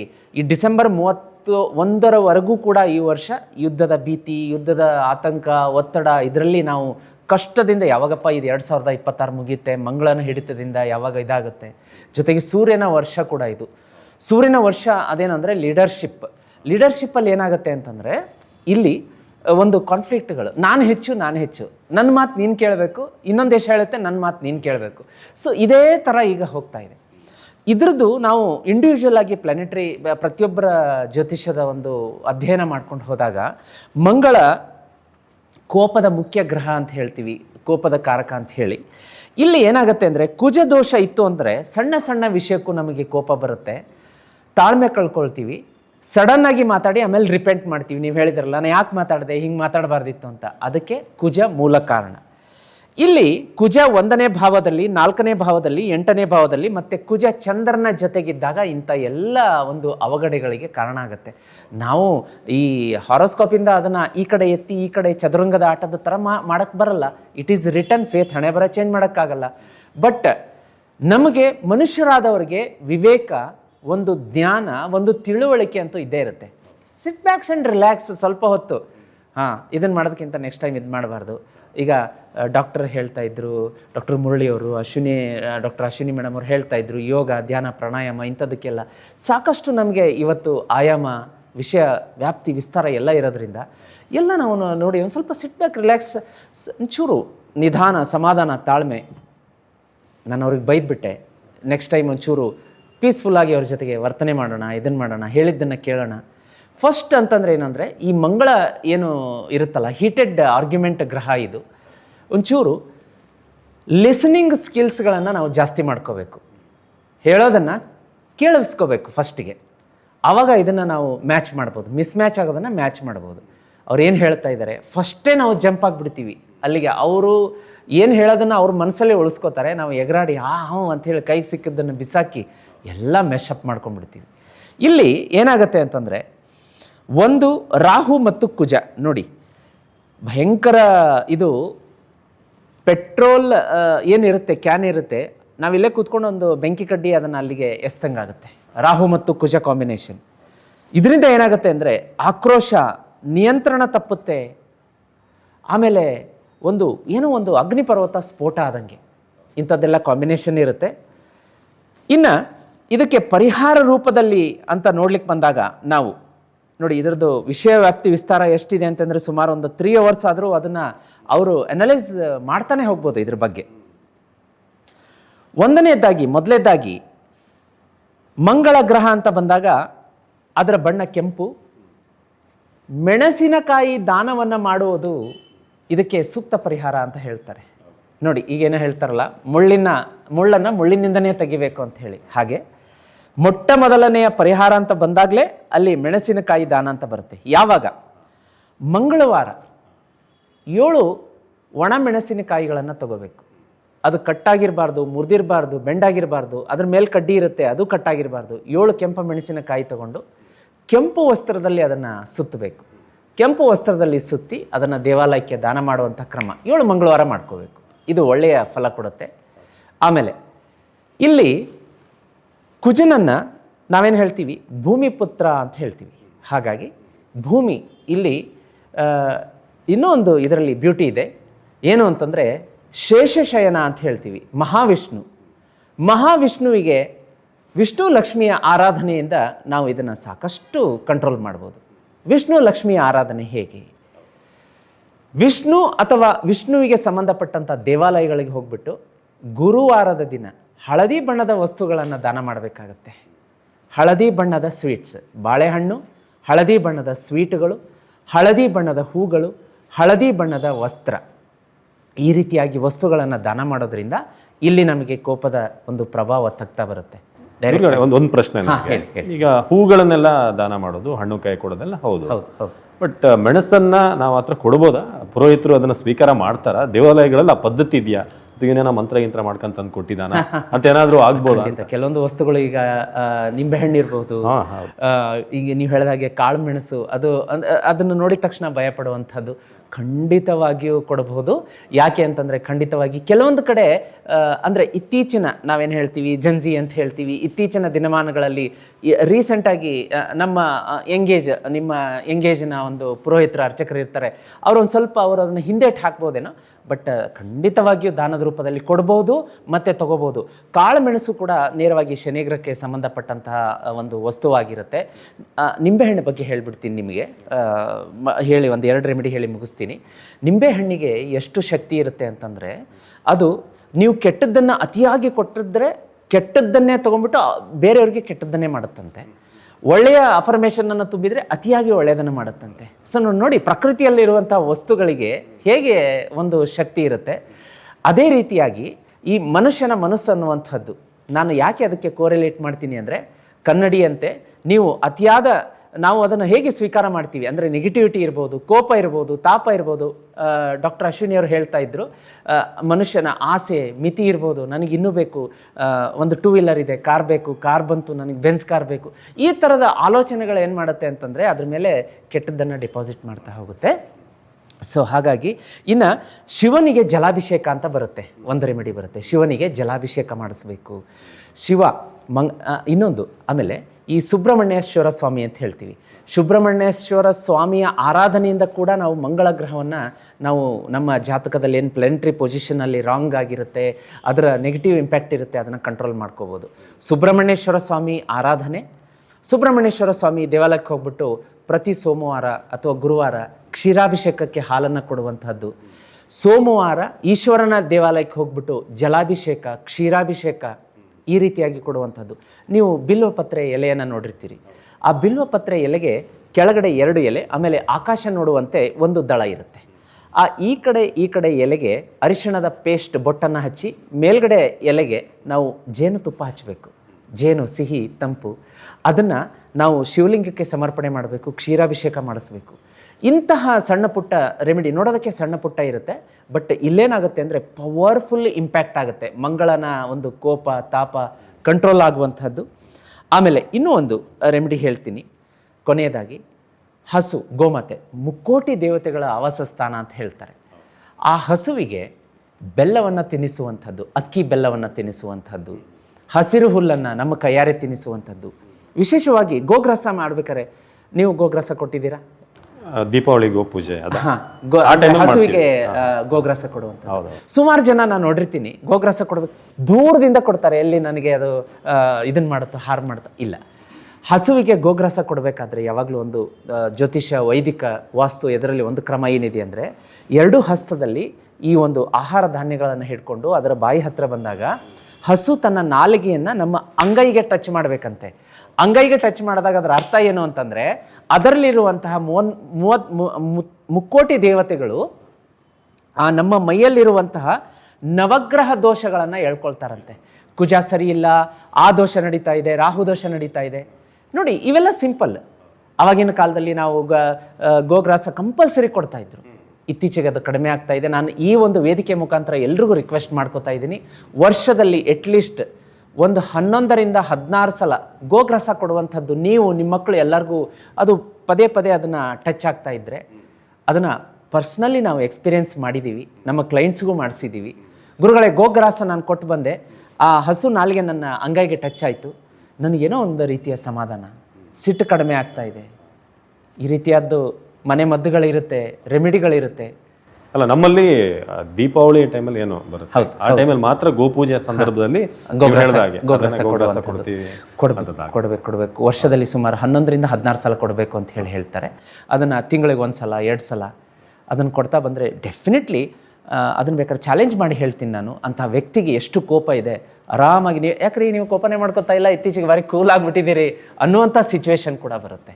ಓಕೆ ಸರ್, ಈಗ ನಾವು ಆ್ಯಂಗರ್ ಬಗ್ಗೆ ಮಾತನಾಡ್ತಿದ್ವಿ. ಸೊ ಆಯುರ್ವೇದ ಹಾಗೆ ಆ್ಯಂಗರ್, ಸೊ ಆಯುರ್ವೇದದ ಮೂಲಕ ನಾವು ಕೋಪವನ್ನು ಹೇಗೆ ಕಂಟ್ರೋಲ್ ಇಟ್ಕೊಳ್ಬೋದು? ಆಯುರ್ವೇದದಲ್ಲಿ ಬೇಸಿಕಲಿ ನಾನು ಅವಾಗಲೇ ಹೇಳ್ದಂಗೆ ವಾತ, ಪಿತ್ತ, ಕಫ ಅಂತ 3 ಬರುತ್ತೆ ಅಂತ ಹೇಳಿದೆ. ಈಗ ಇದನ್ನು ರೆಡ್ ಪ್ಲಾನೆಟ್ ಅಂತ ಏನು ಹೇಳಿದ್ರು ಗುರೂಜಿ. ಸೊ ರೆಡ್ ಅಂದರೆ ಪಿತ್ತನೇ ಬೇಸಿಕಲಿ. ಸೊ ಪ್ರಕೃತಿನೂ ಡಿವೈಡ್ ಮಾಡುತ್ತೆ ಮನುಷ್ಯರನ್ನ. ಸೊ ವಾತ ಪ್ರಕೃತಿ ಇರೋ ಮನುಷ್ಯ ಸಣ್ಣನೇ ಇರ್ತಾನೆ, ತುಂಬ ಓಡಾಟ ಇರುತ್ತೆ, ಒಂದು ಕಡೆ ನಿಲ್ಲಲ್ಲ, ಅವೆಲ್ಲ ಇರುತ್ತೆ. ಪಿತ್ತ ಪ್ರಕೃತಿ ಇರೋನು ತುಂಬ ಇಂಟೆಲಿಜೆಂಟ್ ಇರ್ತಾನೆ, ಬಟ್ ಅದ್ರ ಜೊತೆಗೆ ಮೂಗಿನ ತುದಿಯಲ್ಲೇ ಕೋಪ ಅಂತ ಹೇಳ್ತೀವಿ ಪಿತ್ತ ಪ್ರಕೃತಿಗೆ. ಅಸಿಡಿಟಿ ಪ್ರಾಬ್ಲಮ್ ಬರುವಂಥದ್ದು, ನಿದ್ದೆದು ಅವೆಲ್ಲನೂ. ಕಫ ಪ್ರಕೃತಿ ಇರೋರಿಗೆ ಸಮಾಧಾನ, ಕಾಮ್, ಕೂಲ್ ಹಾಗೆ ಇರ್ತಾರೆ. ಬಟ್ ಸಿಟ್ಟು ಬರಲ್ಲ ಅಂತಲ್ಲ, 3 ಜನಕ್ಕೂ ಬರುತ್ತೆ. ವಾತದವ್ರಿಗೆ ಸಿಟ್ಟು ಹಿಂಗೆ ಬಂದು ಹಿಂಗೆ ಹೊಟ್ಟೋಗುತ್ತೆ. ಗುರುಜಿ ಹೇಳ್ದಂಗೆ ಈಗ ಸಿಟ್ಟು ಬಂತು, ಅರ್ಧ ಗಂಟೆ ಆದಮೇಲೆ ಅವ್ರ ಹತ್ರನೇ ಚೆನ್ನಾಗಿ ಮಾತಾಡ್ತಾ ಇರ್ತಾರೆ, ಇವ್ರಿಗೆ ಕನ್ಫ್ಯೂಷನ್, ಈಗ ತಾನೇ ಗಲಾಟೆ ಮಾಡ್ಕೊಂಡು ಹೋದ್ರು ಸಿಟ್ಟು. ಸೊ ಅಷ್ಟು ಜಲ್ದಿ. ಪಿತ್ತದವ್ರಿಗೆ ಸಿಟ್ಟು ಅನ್ನೋವಂಥದ್ದು ಕಂಟಿನ್ಯೂಸ್ಲಿ ಇರುತ್ತೆ, ತುಂಬ ಸಿಟ್ಟು ಬೆಳಗ್ಗೆಯಿಂದ ಸಂಜೆವರೆಗೂ. ಯಾಕಂದರೆ ಅವರು ಅಷ್ಟೊಂದು ತನ್ನ ಬ್ರೈನ್ ಯೂಸ್ ಮಾಡಿ, ಅಂದರೆ ತನ್ನ ಇಂಟೆಲಿಜೆನ್ಸಿಯಿಂದ ಕೆಲಸ ಮಾಡೋದ್ರಿಂದ ಪಿತ್ತ ಅಷ್ಟೊಂದು ಜಾಸ್ತಿ ಆಗಿರುತ್ತೆ. ಸೊ ಪಿತ್ತದ ತೊಂದರೆಗಳು, ಸಿಟ್ಟುಗಳು ಜಾಸ್ತಿ ಬರುತ್ತೆ. ಕಫದವ್ರಿಗೆ ಸಿಟ್ಟು ಬರಲ್ವಾ, ಸಮಾಧಾನವಾಗಿರ್ತಾರ? ಇಲ್ಲ, ಅವರು ಆನೆ ಇದ್ದಂಗೆ, ಸಿಟ್ಟು ಬರೋದೇ ಇಲ್ಲ. ಯಾವಾಗಾದರೂ ಬಂದರೆ ಎಲ್ಲನೂ ಡೆಸ್ಟ್ರಾಯ್ ಮಾಡಿಬಿಡ್ತಾರೆ, ಎಲ್ಲನೂ ಹಾಳು ಮಾಡೋವಂಥ ಸಿಟ್ಟು. ಸೊ ಆ ಥರ ಪ್ರಕೃತಿ ಇರುತ್ತೆ ಮನುಷ್ಯರಲ್ಲೂ ಕೂಡ. ಆದರೆ ನಾವು ಹೇಳುವಂಥದ್ರಲ್ಲಿ 3 ಜನದಲ್ಲೂ ಸಿಟ್ಟು ಇರುತ್ತೆ, ಬಟ್ ಬೇರೆ ರೂಪದಲ್ಲಿರುತ್ತೆ. ಬಟ್ ಒಂದು ಸಿಟ್ಟು ಜಾಸ್ತಿ ಮಾಡೋದು ಯಾವುದು? ಒಂದು ಊಟದಲ್ಲಿ ನಾವು ಪಿತ್ತಕರ ಆಹಾರ ತಗೊಂಡಾಗ ಜಾಸ್ತಿ ಉಪ್ಪಿನಕಾಯಿಗಳು, ಉಪ್ಪು ಖಾರ ಹುಳಿ, ಜಾಸ್ತಿ ಉಪ್ಪು ಖಾರ ಹುಳಿ ತಿಂತಾನೆ, ಅದಕ್ಕೆ ಸಿಟ್ಟು ಜಾಸ್ತಿ ಬರ್ತಿದೆ ಅಂತ, ಖಾರ ಜಾಸ್ತಿ ತೊಗೊಂಡ್ರೆ ಅಂತ. ಸೊ ಖಾರಗಳನ್ನ ಕಮ್ಮಿ ಮಾಡಬೇಕಾಗತ್ತೆ ಊಟದಲ್ಲಿ, ಸ್ಪೆಷಲಿ ಬೆಳಗ್ಗೆ, ಸಂಜೆ, ಮಧ್ಯಾಹ್ನ, ಪಿತ್ತ ಟೈಮ್ಗಳಲ್ಲಿ ಮಧ್ಯಾಹ್ನದ ಹೊತ್ತು. ಸೊ ಜಾಸ್ತಿ ಖಾರ ತಿನ್ಬಿಡೋದು, ಜಾಸ್ತಿ ಮಸಾಲೆ. ಈಗ ಏನೇ ನೋಡಿ, ಈಗ ಅಕಸ್ಮಾತ್ ಹೋಟ್ಲಲ್ಲಿ ಹೋದ್ರು, ಈಗ ಎಷ್ಟೊಂದು ಜನ ಹೋಟ್ಲಲ್ಲೇ ಊಟ ಮಾಡ್ತಾರೆ, ಅಡುಗೆ ಮಾಡೋಕ್ಕಾಗಲ್ಲ ಮನೆಯಲ್ಲಿ ಅಂತ. ಬಟ್ ಹೋಟ್ಲಲ್ಲಿ ಮನೆ ಥರನೇ ಅಡುಗೆ ಮಾಡೋಕ್ಕಾಗತ್ತಾ? ಬೇಳೆಲಿ ಸ್ವಲ್ಪ ಕಮ್ಮಿ ಮಸಾಲೆ ಅವೆಲ್ಲ ಹಾಕೋದಿಲ್ಲ, ರಿಚ್ ಆಗಿರಬೇಕು, ತುಂಬ ಚೀಸು, ತುಂಬ ಖಾರಗಳು, ತುಂಬ ಮಸಾಲೆಗಳು ಹಾಕಿದ್ರೇ ಚೆನ್ನಾಗಿರೋದು ಊಟ ಅಂತ. ಸೊ ಆ ಲೆವೆಲಿಗೆ ಬಂದಾದಮೇಲೆ ಎಲ್ಲ ಯಾವುದೇ ಹೋಟ್ಲಲ್ಲಿ ತಿಂದ್ರೂ ಪಿತ್ತಕರ ಆಹಾರನೇ ಜಾಸ್ತಿ ಇರುವಂಥದ್ದು. ಸೊ ತಿಂದುಬಿಟ್ಟು ಅದೇ ಪಿತ್ತ ಬರ್ತಾ ಬರ್ತಾ ಕಲೆಕ್ಟ್ ಆಗ್ತಾ ಹೋಗುತ್ತೆ, ಇಯರ್ಸ್ ವೀಕ್ಸ್ ಟುಗೆದರ್ ಎಲ್ಲನೂ. ಆವಾಗ ಒಂದು ಕಡೆ ಪಿತ್ತ ಜಾಸ್ತಿ ಆಗುತ್ತೆ. ಸಿಟ್ಟು ಒಂದೇ ಅಲ್ಲ, ಅದ್ರ ಜೊತೆ ಅಸಿಡಿಟಿ, ಸ್ಲೀಪ್ ಪ್ರಾಬ್ಲಮ್ಮು ಎಲ್ಲನೂ ಪಿತ್ತಕರ ಆಹಾರದಿಂದನೇ ಬರುವಂಥದ್ದು. ಸೊ ಪಿತ್ತ ಆಹಾರನ ಕಮ್ಮಿ ಮಾಡಬೇಕು. ಇನ್ನೊಂದು ನಿದ್ದೆ ಅಕಸ್ಮಾತ್ ಚೆನ್ನಾಗಿ ಆಗಲಿಲ್ಲ ಅಂದರೆ, ರಾತ್ರಿ ನಿದ್ದೆ ಆಗಿಲ್ಲ ಅಂದರೆ ಇರಿಟೇಷನ್ನು, ಪಿತ್ತ ತುಂಬ ಜಾಸ್ತಿ ಆಗುತ್ತೆ ಬೆಳಗ್ಗೆ ಹೊತ್ತಲ್ಲಿ. ಸೊ ಅದಕ್ಕೆ ನಿದ್ದೆ ಚೆನ್ನಾಗಾಗಿಲ್ವ ನಿನಗೆ, ಮೋಷನ್ ಸರಿಗೆ ಹೋಗಲಿಲ್ವಾ, ಯಾಕೆ ಹೇಳ್ತೀವಿ? ಡೈಜೆಷನ್ ಸರಿಯಾಗಿಲ್ಲ, ಪಿತ್ತ ಜಾಸ್ತಿ ಆಗಿದೆ, ರೈಟ್? ಲೂಸ್ ಮೋಷನ್ ಆಗ್ತಿದೆ, ಹೊಟ್ಟೆ ಸರಿ ಇಲ್ಲ, ಪಿತ್ತ ಜಾಸ್ತಿ ಆಗಿದೆ ಊಟದಿಂದ, ನಿದ್ದೆ ಸರಿಯಾಗಿಲ್ಲ, ಪಿತ್ತ ಜಾಸ್ತಿ ಆಗಿದೆ, ಸೂರ್ಯ ಜಾಸ್ತಿ ಇದ್ರೂ, ಸೂರ್ಯಕಾರಕ ಅಂದರು ಗುರೂಜಿಗಳು, ಹೌದು, ಸೂರ್ಯ ಟೈಮ್ಗಳಲ್ಲಿ ಪಿತ್ತ ಜಾಸ್ತಿ ಆಗುತ್ತೆ ಸೂರ್ಯ ಜೊತೆ ಇದ್ದಾಗ. ಸೊ ಎಲ್ಲನೂ ಅವಾಯ್ಡ್ ಮಾಡಿ ಅಂತ ಹೇಳ್ತೀವಿ ನಾವು. ಸೊ ಪಿತ್ತಕರ ಆಹಾರ ವಿಹಾರಗಳು ಇವೆಲ್ಲ ಅಂದರೆ ಬಿಸಿಲಲ್ಲಿ ಜಾಸ್ತಿ ಓಡಾಡದೇ ಇರೋದು, ಬಿಸಿಲಲ್ಲಿ ಹೋದರೆ ಸ್ವಲ್ಪ ತಣ್ಣಗೆ ಕ್ಯಾಪ್ಗಳು ಹಾಕ್ಕೊಂಡು ಬಟ್ಟೆ ಸ್ವಲ್ಪ ಇದು ಮಾಡಿಕೊಂಡು ಓಡಾಡೋವಂಥದ್ದು, ಚೆನ್ನಾಗಿ ನೀರು ಕುಡೀರಿ. ಪಿತ್ತಕ್ಕೆ ಆಪೋಸಿಟ್ ಯಾವುದು? ಕಫ, ಅಂದರೆ ಸ್ವೀಟ್ ತಿನ್ನೋವಂಥದ್ದು, ನ್ಯಾಚುರಲ್ ಸ್ವೀಟು ತಿನ್ನೋ, ಹಣ್ಣು ಹಂಪಲುಗಳು ಇಲ್ಲ ಸ್ವೀಟ್ ಮಾಡಿಕೊಂಡು. ಅದಕ್ಕೆ ನಮ್ಮ ಹಬ್ಬ ಹರಿದಿನಗಳು ಬಂದಾಗ ಪಿತ್ತದ ಟೈಮ್ಗಳಲ್ಲಿ ಜಾಸ್ತಿ ಸ್ವೀಟಿನ ಆಹಾರಗಳು, ಖಾರ ಪದ್ಧತಿಗಳು ಯಾವುದೂ ಇರಲ್ಲ, ಸ್ವೀಟಿನ ಆಹಾರಗಳು ತೊಗೊಳ್ಳೋವಂಥದ್ದು. ಸೊ ಅದೇ ಥರ ಮಜ್ಜಿಗೆ ತೊಗೊಳ್ಳೋವಂಥದ್ದು. ಮತ್ತು ಟ್ರೀಟ್ಮೆಂಟ್ಗಳು, ಜಾಸ್ತಿ ಟ್ರೀಟ್ಮೆಂಟ್ಗಳಂತ ಹೇಳ್ತೀವಿ, ಅಭ್ಯಂಗಗಳು ಮಾಡ್ಕೊಳ್ಳೋವಂಥದ್ದು. ಪಿತ್ತ ಜಾಸ್ತಿ ಆದಾಗ ತಲೆಗೆ ಮುಂಚೆ ಮಾಡ್ತಾಯಿದ್ರು ಮನೆಯಲ್ಲಿ ಎಣ್ಣೆ ಹಚ್ಚಿ ಸ್ನಾನ ಮಾಡೋವಂಥದ್ದು, ಈಗೆಲ್ಲ ಹಬ್ಬ ಹರಿದಿನಕ್ಕೆ ಬಂದುಬಿಟ್ಟಿದೆ, ಯಾಕಂದರೆ ಆವಾಗಲೇ ಟೈಮ್ ಇರುತ್ತೆ ಅಂತ. ಇಲ್ಲ ಅಂದರೆ ಅಭ್ಯಂಗ ಅಂದರೆ ಏನು? ದಿನ ಮಾಡ್ಕೊಳ್ಳೋ ಅಂಥದ್ದೇ. ಅಂದರೆ ಎಣ್ಣೆ ಹಚ್ಕೊಂಡು ನಮ್ಮ ವಾತ ಪಿತ್ತ ಕಫ ಅಂದರೆ ಜಾಯಿಂಟ್ಗಳು ಫ್ಲೆಕ್ಸಿಬಿಲಿಟಿ, ವಾತದ್ದು ನೋವುಗಳು ಕಮ್ಮಿ ಆಗುತ್ತೆ ಎಣ್ಣೆ ಅಭ್ಯಂಗ ಮಾಡೋದ್ರಿಂದ, ಪಿತ್ತಗಳು ಕಮ್ಮಿ ಆಗುತ್ತೆ, ಕಫ ದಪ್ಪ ಇದ್ದವ್ರಿಗೆ ಸರ್ಕ್ಯುಲೇಷನ್ ಆಗುತ್ತೆ ಬಾಡಿಯಲ್ಲಿ ಅಭ್ಯಂಗ ಮಾಡಿದಾಗ. ಸೊ ಆ ಥರದಲ್ಲಿ ಅಭ್ಯಂಗ ಮಾಡ್ಕೊಳ್ಳೋ ಅಂಥದ್ದು. ರಾತ್ರಿ ಮಲಗಬೇಕಾದ್ರೆ ಹಾಲು, ಮೊಸರು, ಮಜ್ಜಿಗೆ ಇಂಥ ಕಫಕರ ಆಹಾರಗಳು ತೊಗೊಳ್ಳೋ ಅಂಥದ್ದು. ಊಟದಲ್ಲಿ ಸ್ವಲ್ಪ ತುಪ್ಪ, ಈಗ ತುಪ್ಪದ್ದು ತುಂಬ ಇಂಬ್ಯಾಲೆನ್ಸ್ ಆಗೋಗಿದೆ.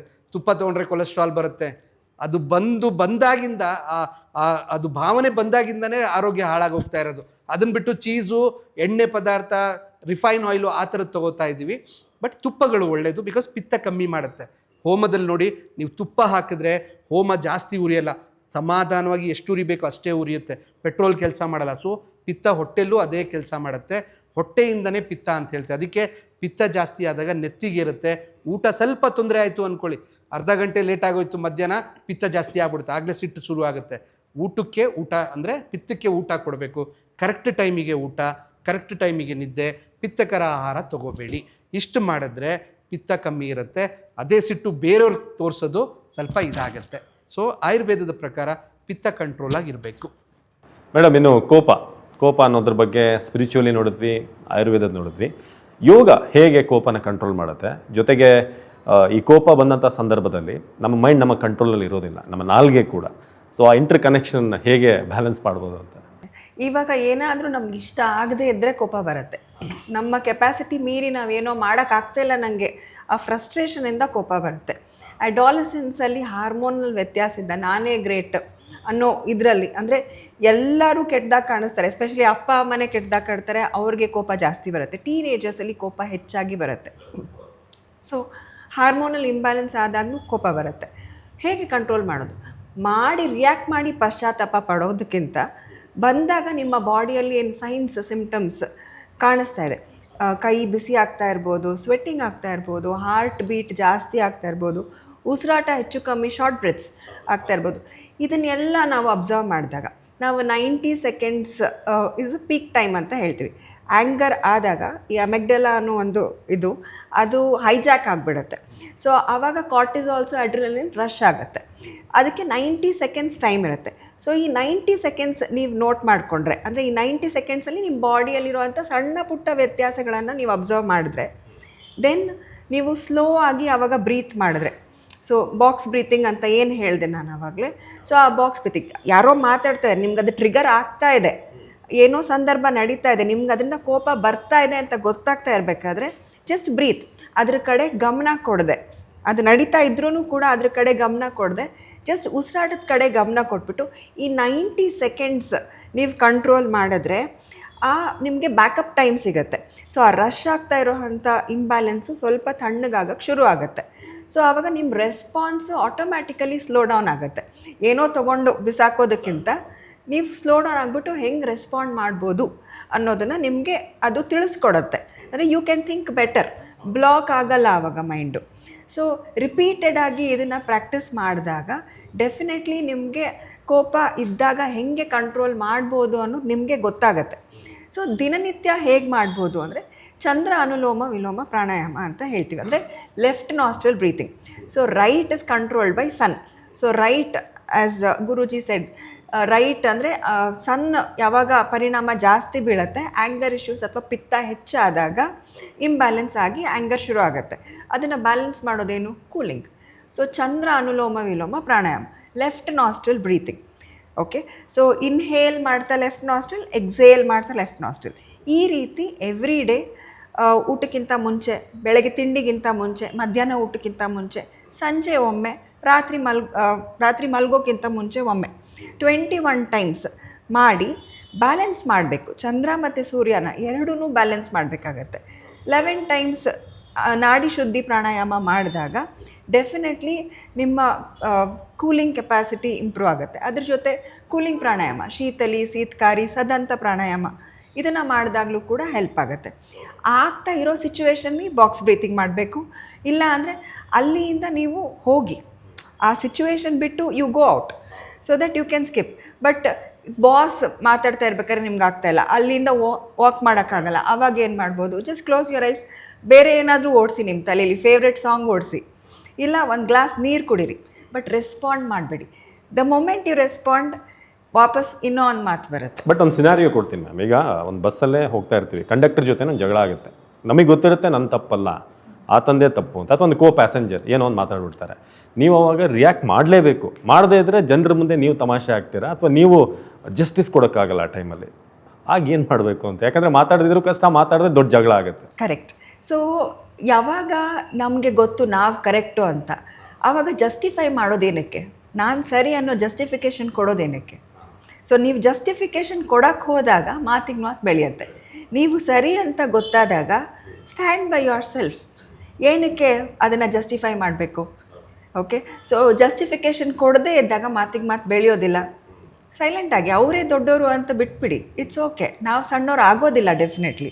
ಆ ಸಿಚುವೇಷನಿಂದ ಮುಂದೆ ಹೋದಾಗ ಇಟ್ ವಿಲ್ ಬ್ಯಾಲೆನ್ಸ್. ನಾವು ಎಲ್ಲರೂ ಒಂದು ಲೈಫಲ್ಲಿ ಒಂದಲ್ಲ ಒಂದು ಸತಿ ಕೋಪದಿಂದ ಏನಾದರೂ ಒಂದು ಮಾಡಿರ್ತೀವಿ. ಆ ಎಕ್ಸ್ಪೀರಿಯನ್ಸಿಂದ ನಾವು ಕಲಿದೇ ಹೋದರೆ, ಅದನ್ನೇ ಕಂಟಿನ್ಯೂ ಮಾಡ್ತಾ ಹೋದರೆ ದುಷ್ಪರಿಣಾಮ ನಮ್ಮ ಮೇಲಾಗೋದು. ಸೊ ಆ ಟೈಮಲ್ಲಿ ಇಟ್ಸ್ ಓಕೆ, ನೀವೇ ಕರೆಕ್ಟ್ ಅಂತ ಬಿಟ್ಬಿಟ್ರೆ ತೊಂದರೆ ಏನೂ ಇಲ್ವಲ್ಲ. ಸೆನ್ಸಿಬಲ್ ಆಗಿರಬೇಕು. ಎಸ್ ಎಸ್ ಗುರುಜಿ, ಇನ್ನು ಮುಂದಿನ ವಿಚಾರ ಭಾಳ ಮುಖ್ಯವಾಗಿರುವಂಥದ್ದು. ಅದು ಈಗಿನ ಒಂದು ಜನ್ರೇಷನ್ಗೆ ಅಥವಾ ಈಗಿನ ಕಾಲಘಟ್ಟದಲ್ಲಿ ಫ್ಯಾಮಿಲಿಲಿ ಪೀಸ್ ಹೇಗೆ ನಡೆಯುತ್ತೆ. ಈಗ ನೋಡ್ತಾ ಇದ್ವಿ, ಕ್ವಿಕ್ಕಿಗೆ ಡಿಸಿಷನ್ಗಳು. ಒಂದು ಪಾರ್ಟ್ನರ್ ಏನೋ ಒಂದು ದೊಡ್ಡ ಕೋಟ್ಯಾಂತರ ರೂಪಾಯಿ ಖರ್ಚು ಮಾಡಿ ಮದುವೆ ಆಗಿರ್ತಾರೆ. ಬಟ್ ಒಂದ್ಸಲ ಫ್ಯಾಮಿಲಿ ಅಂತ ಬಂದಮೇಲೆ ಆ ಒಳಗಿನ ತಾಳ್ಮೆ ಇರ್ಬೋದು, ಶಾಂತಿ ಇರ್ಬೋದು, ಮನಃಶಾಂತಿ ಎಲ್ಲವೂ ಕೂಡ ಈಗ ಕ್ವಿಕ್ ಇದಾಗ್ತದೆ. ಡಿಸಿಷನ್ಗಳು, ಡಿವೋರ್ಸ್ಗಳು ಎಲ್ಲವೂ ಕೂಡ. ಖಂಡಿತ. ಸೊ ಅದೊಂದು ಲವ್ ಅಂದಾಗ ಬ್ರೇಕಪ್ ಕೂಡ. ಸೊ ಈ ಫ್ಯಾಮಿಲಿ ಹೆಲ್ತ್ ಬಗ್ಗೆ, ಪೀಸ್ ಬಗ್ಗೆ ಏನು ಹೇಳುತ್ತೆ ಸ್ಪಿರಿಚುಯಾಲಿಟಿ ಅಂತ? ಖಂಡಿತ.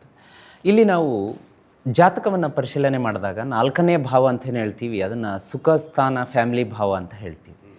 ಅಲ್ಲಿ ಅಫ್ಕೋರ್ಸ್ ಈಗ ಒಳ್ಳೆಯ ಗ್ರಹಗಳ ಪ್ಲಾನೆಟರಿ ಪೊಸಿಷನ್ ಇದ್ದರೆ ಆ ಫ್ಯಾಮಿಲಿ ಮಾತ್ರ ನಮಗಿವತ್ತು ಮಧ್ಯಮ ವರ್ಗದಲ್ಲಿ ಜೀವನ ಮಾಡ್ತಾ ಇದ್ದೀವಿ ಅಥವಾ ಅದಕ್ಕಿಂತ ಕೆಳಮಟ್ಟದಲ್ಲಿದ್ದೀವಿ, ಹಣಕಾಸಿನ ಒಂದು ಸಮಸ್ಯೆ ಇದೆ ಅಂದರೂ ಕೂಡ ಕೆಲವೊಂದು ಸಲ ನೋಡಿ ಅವ್ರಿಗೆ ಊಟಕ್ಕಷ್ಟಿಲ್ಲ, ಹೊಟ್ಟೆಗಿಲ್ಲ, ಬಟ್ಟೆಗಿಲ್ಲ, ಭಾರಿ ಚೆನ್ನಾಗಿದ್ದಾರೆ, ಏನು ಪೀಸ್ಫುಲ್ ಇದೆ ಫ್ಯಾಮಿಲಿ ಅಂತ ಹೇಳಿ.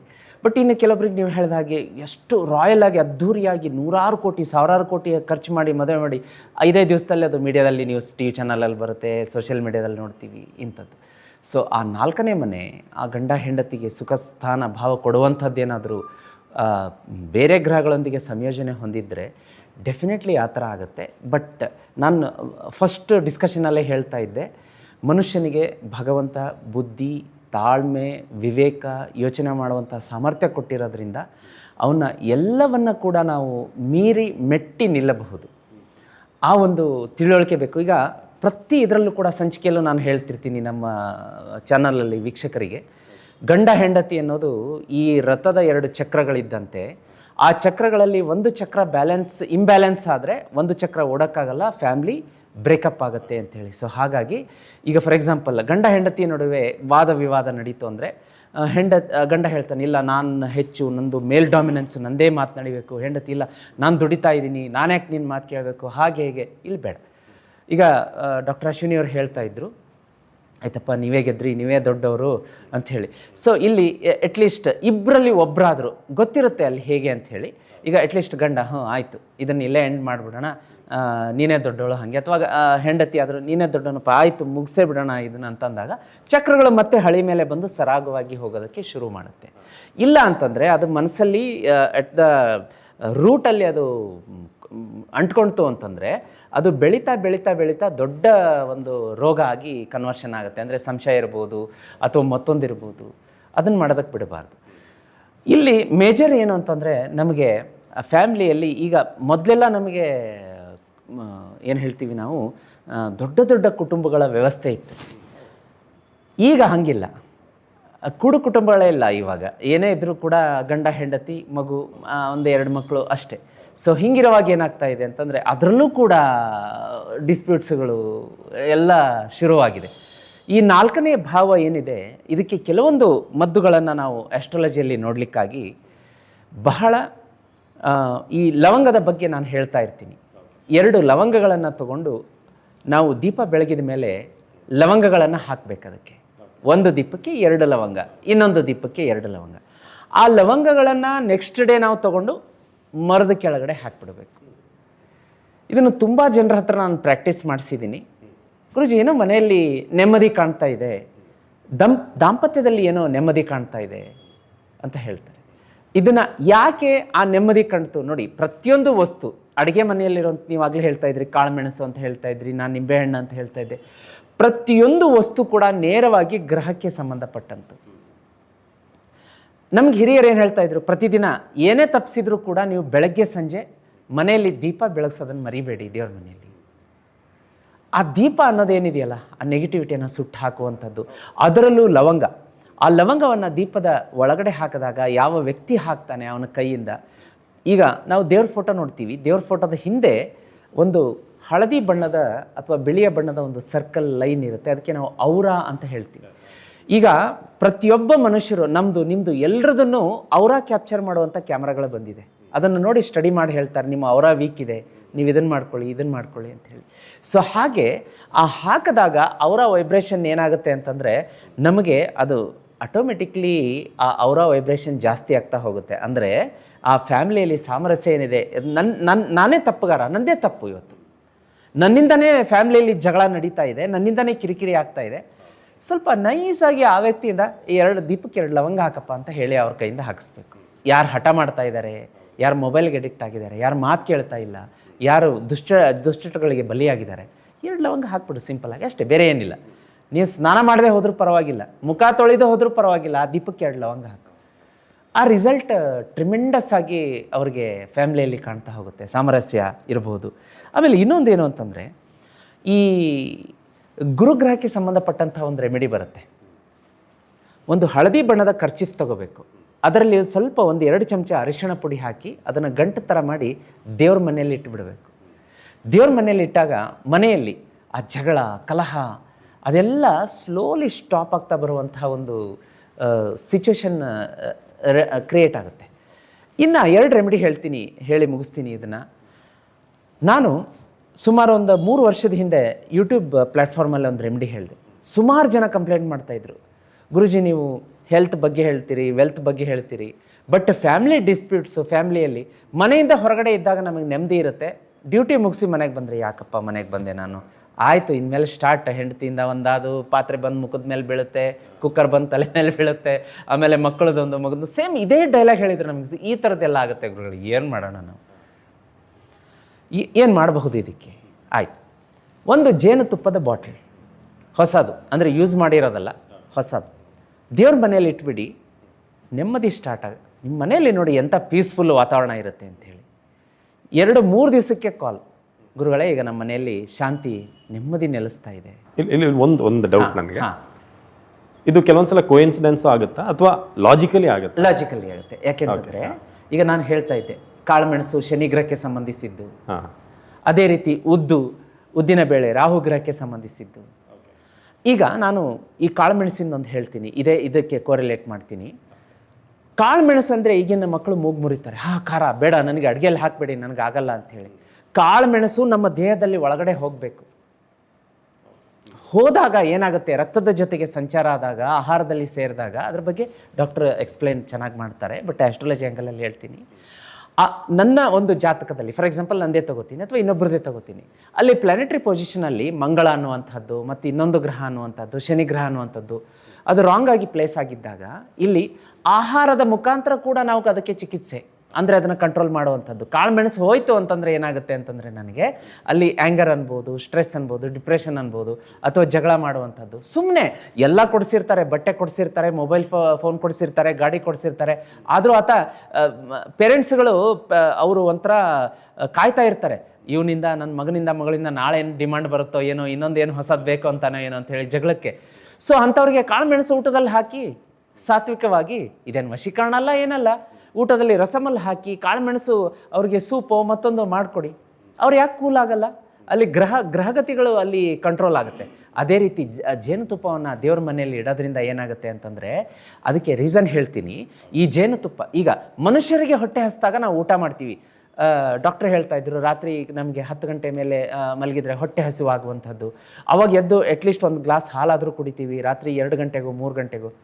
ದೇವರಿಗೆ ಹಸಿವಾದರೆ ದೇವ್ರ ಮನೇಲಿ ಏನಿರಲ್ಲ, ಆವಾಗ ಜೇನುತುಪ್ಪ ಇಟ್ಟಿರ್ತೀವಿ, ಅದು ಒಂದು ರಿಲೇಟ್ ಮಾಡ್ತೀವಿ. ಯಾವಾಗ ನಿಮ್ಮ ಮನೆಯಲ್ಲಿರುವಂಥ ದೇವರ ಮನೆಯಲ್ಲಿ ಇರುವಂಥ ದೇವರನ್ನು ನೀವು ಸಂತೃಪ್ತಗೊಳಿಸ್ತೀರಿ, ಅವರಿಗೆ 24 ಗಂಟೆ ಊಟ ಒಂದು ವ್ಯವಸ್ಥೆಯನ್ನು ಮಾಡ್ತೀರಿ, ಆ ಮನೆಯಲ್ಲಿ ನೆಮ್ಮದಿ. ಇಂಥ ಸಾವಿರಾರು ಉಪಾಯಗಳು ಬರುತ್ತೆ. ತುಂಬ ಚೆನ್ನಾಗಿ ಹೇಳಿದ್ರಿ ಗುರುಜಿ. ನೋಡೋಣ, ತುಂಬ ಜನ ಇದನ್ನು ಖಂಡಿತ ಟ್ರೈ ಮಾಡ್ತಾರೆ ನೀವು ಹೇಳಿದ್ಮೇಲೆ. ಸರ್, ಈಗ ಫ್ಯಾಮಿಲಿ ಈ ಪೀಸ್ ಬಗ್ಗೆ ಮಾತಾಡ್ತಾ ಇದ್ವಿ. ಸೊ ಆಯುರ್ವೇದ ಅನ್ನೋದ್ರಲ್ಲೂ ಕೂಡ ಒಂದು ಇದಕ್ಕೆ ಕನೆಕ್ಟೆಡ್ ಆಗಿದೆಯಾ? ಹೌದು, ಗುರುಜಿ ಹೇಳ್ದಂಗೆ ಈಗ ಆಹಾರನೂ ಎಫೆಕ್ಟ್ ಆಗ್ತಾ ಇದೆ ಬಾಡಿಯಲ್ಲಿ. ಗ್ರಹಗತಿಯಿಂದ ಆಹಾರನ ತಗೊಂಡು ಕಂಟ್ರೋಲ್ ಮಾಡ್ಬೋದು, ಕಾಳುಮೆಣಸು ಅದೆಲ್ಲ ಹೇಳಿದ್ರಲ್ಲ. ಸೊ ಆಯುರ್ವೇದದಲ್ಲಿ ನಾವೇನು ಹೇಳ್ತೀವಿ ಅಂದರೆ ಸಾತ್ವಿಕ ಆಹಾರಗಳು ಹೇಳ್ಕೊಂಡು ಹೋಗ್ತೀವಿ. ಸಾತ್ವಿಕ ಆಹಾರಗಳು ಯಾಕೆ ಸಾತ್ವಿಕ ಹೇಳ್ತಾ ಇದ್ದೀನಿ ಅಂದರೆ, ಇದರಿಂದ ವಾತ ಪಿತ್ತ ಕಫ ಯಾವುದು ಜಾಸ್ತಿ ಆಗಲ್ಲ. ಸಾತ್ವಿಕ ಆಹಾರಗಳಿವೆಲ್ಲ ಹಾಲಿರ್ಬೋದು, ಮೊಸರು, ಬೆಣ್ಣೆ, ತುಪ್ಪ, ಸ್ವೀಟ್ಗಳಿರ್ಬೋದು, ಹಣ್ಣು ಹಂಪಲು, ತರಕಾರಿಗಳು, ಸೊ ಎಲ್ಲನೂ ಸಾತ್ವಿಕ ಆಹಾರದಲ್ಲಿ ಬರುತ್ತೆ.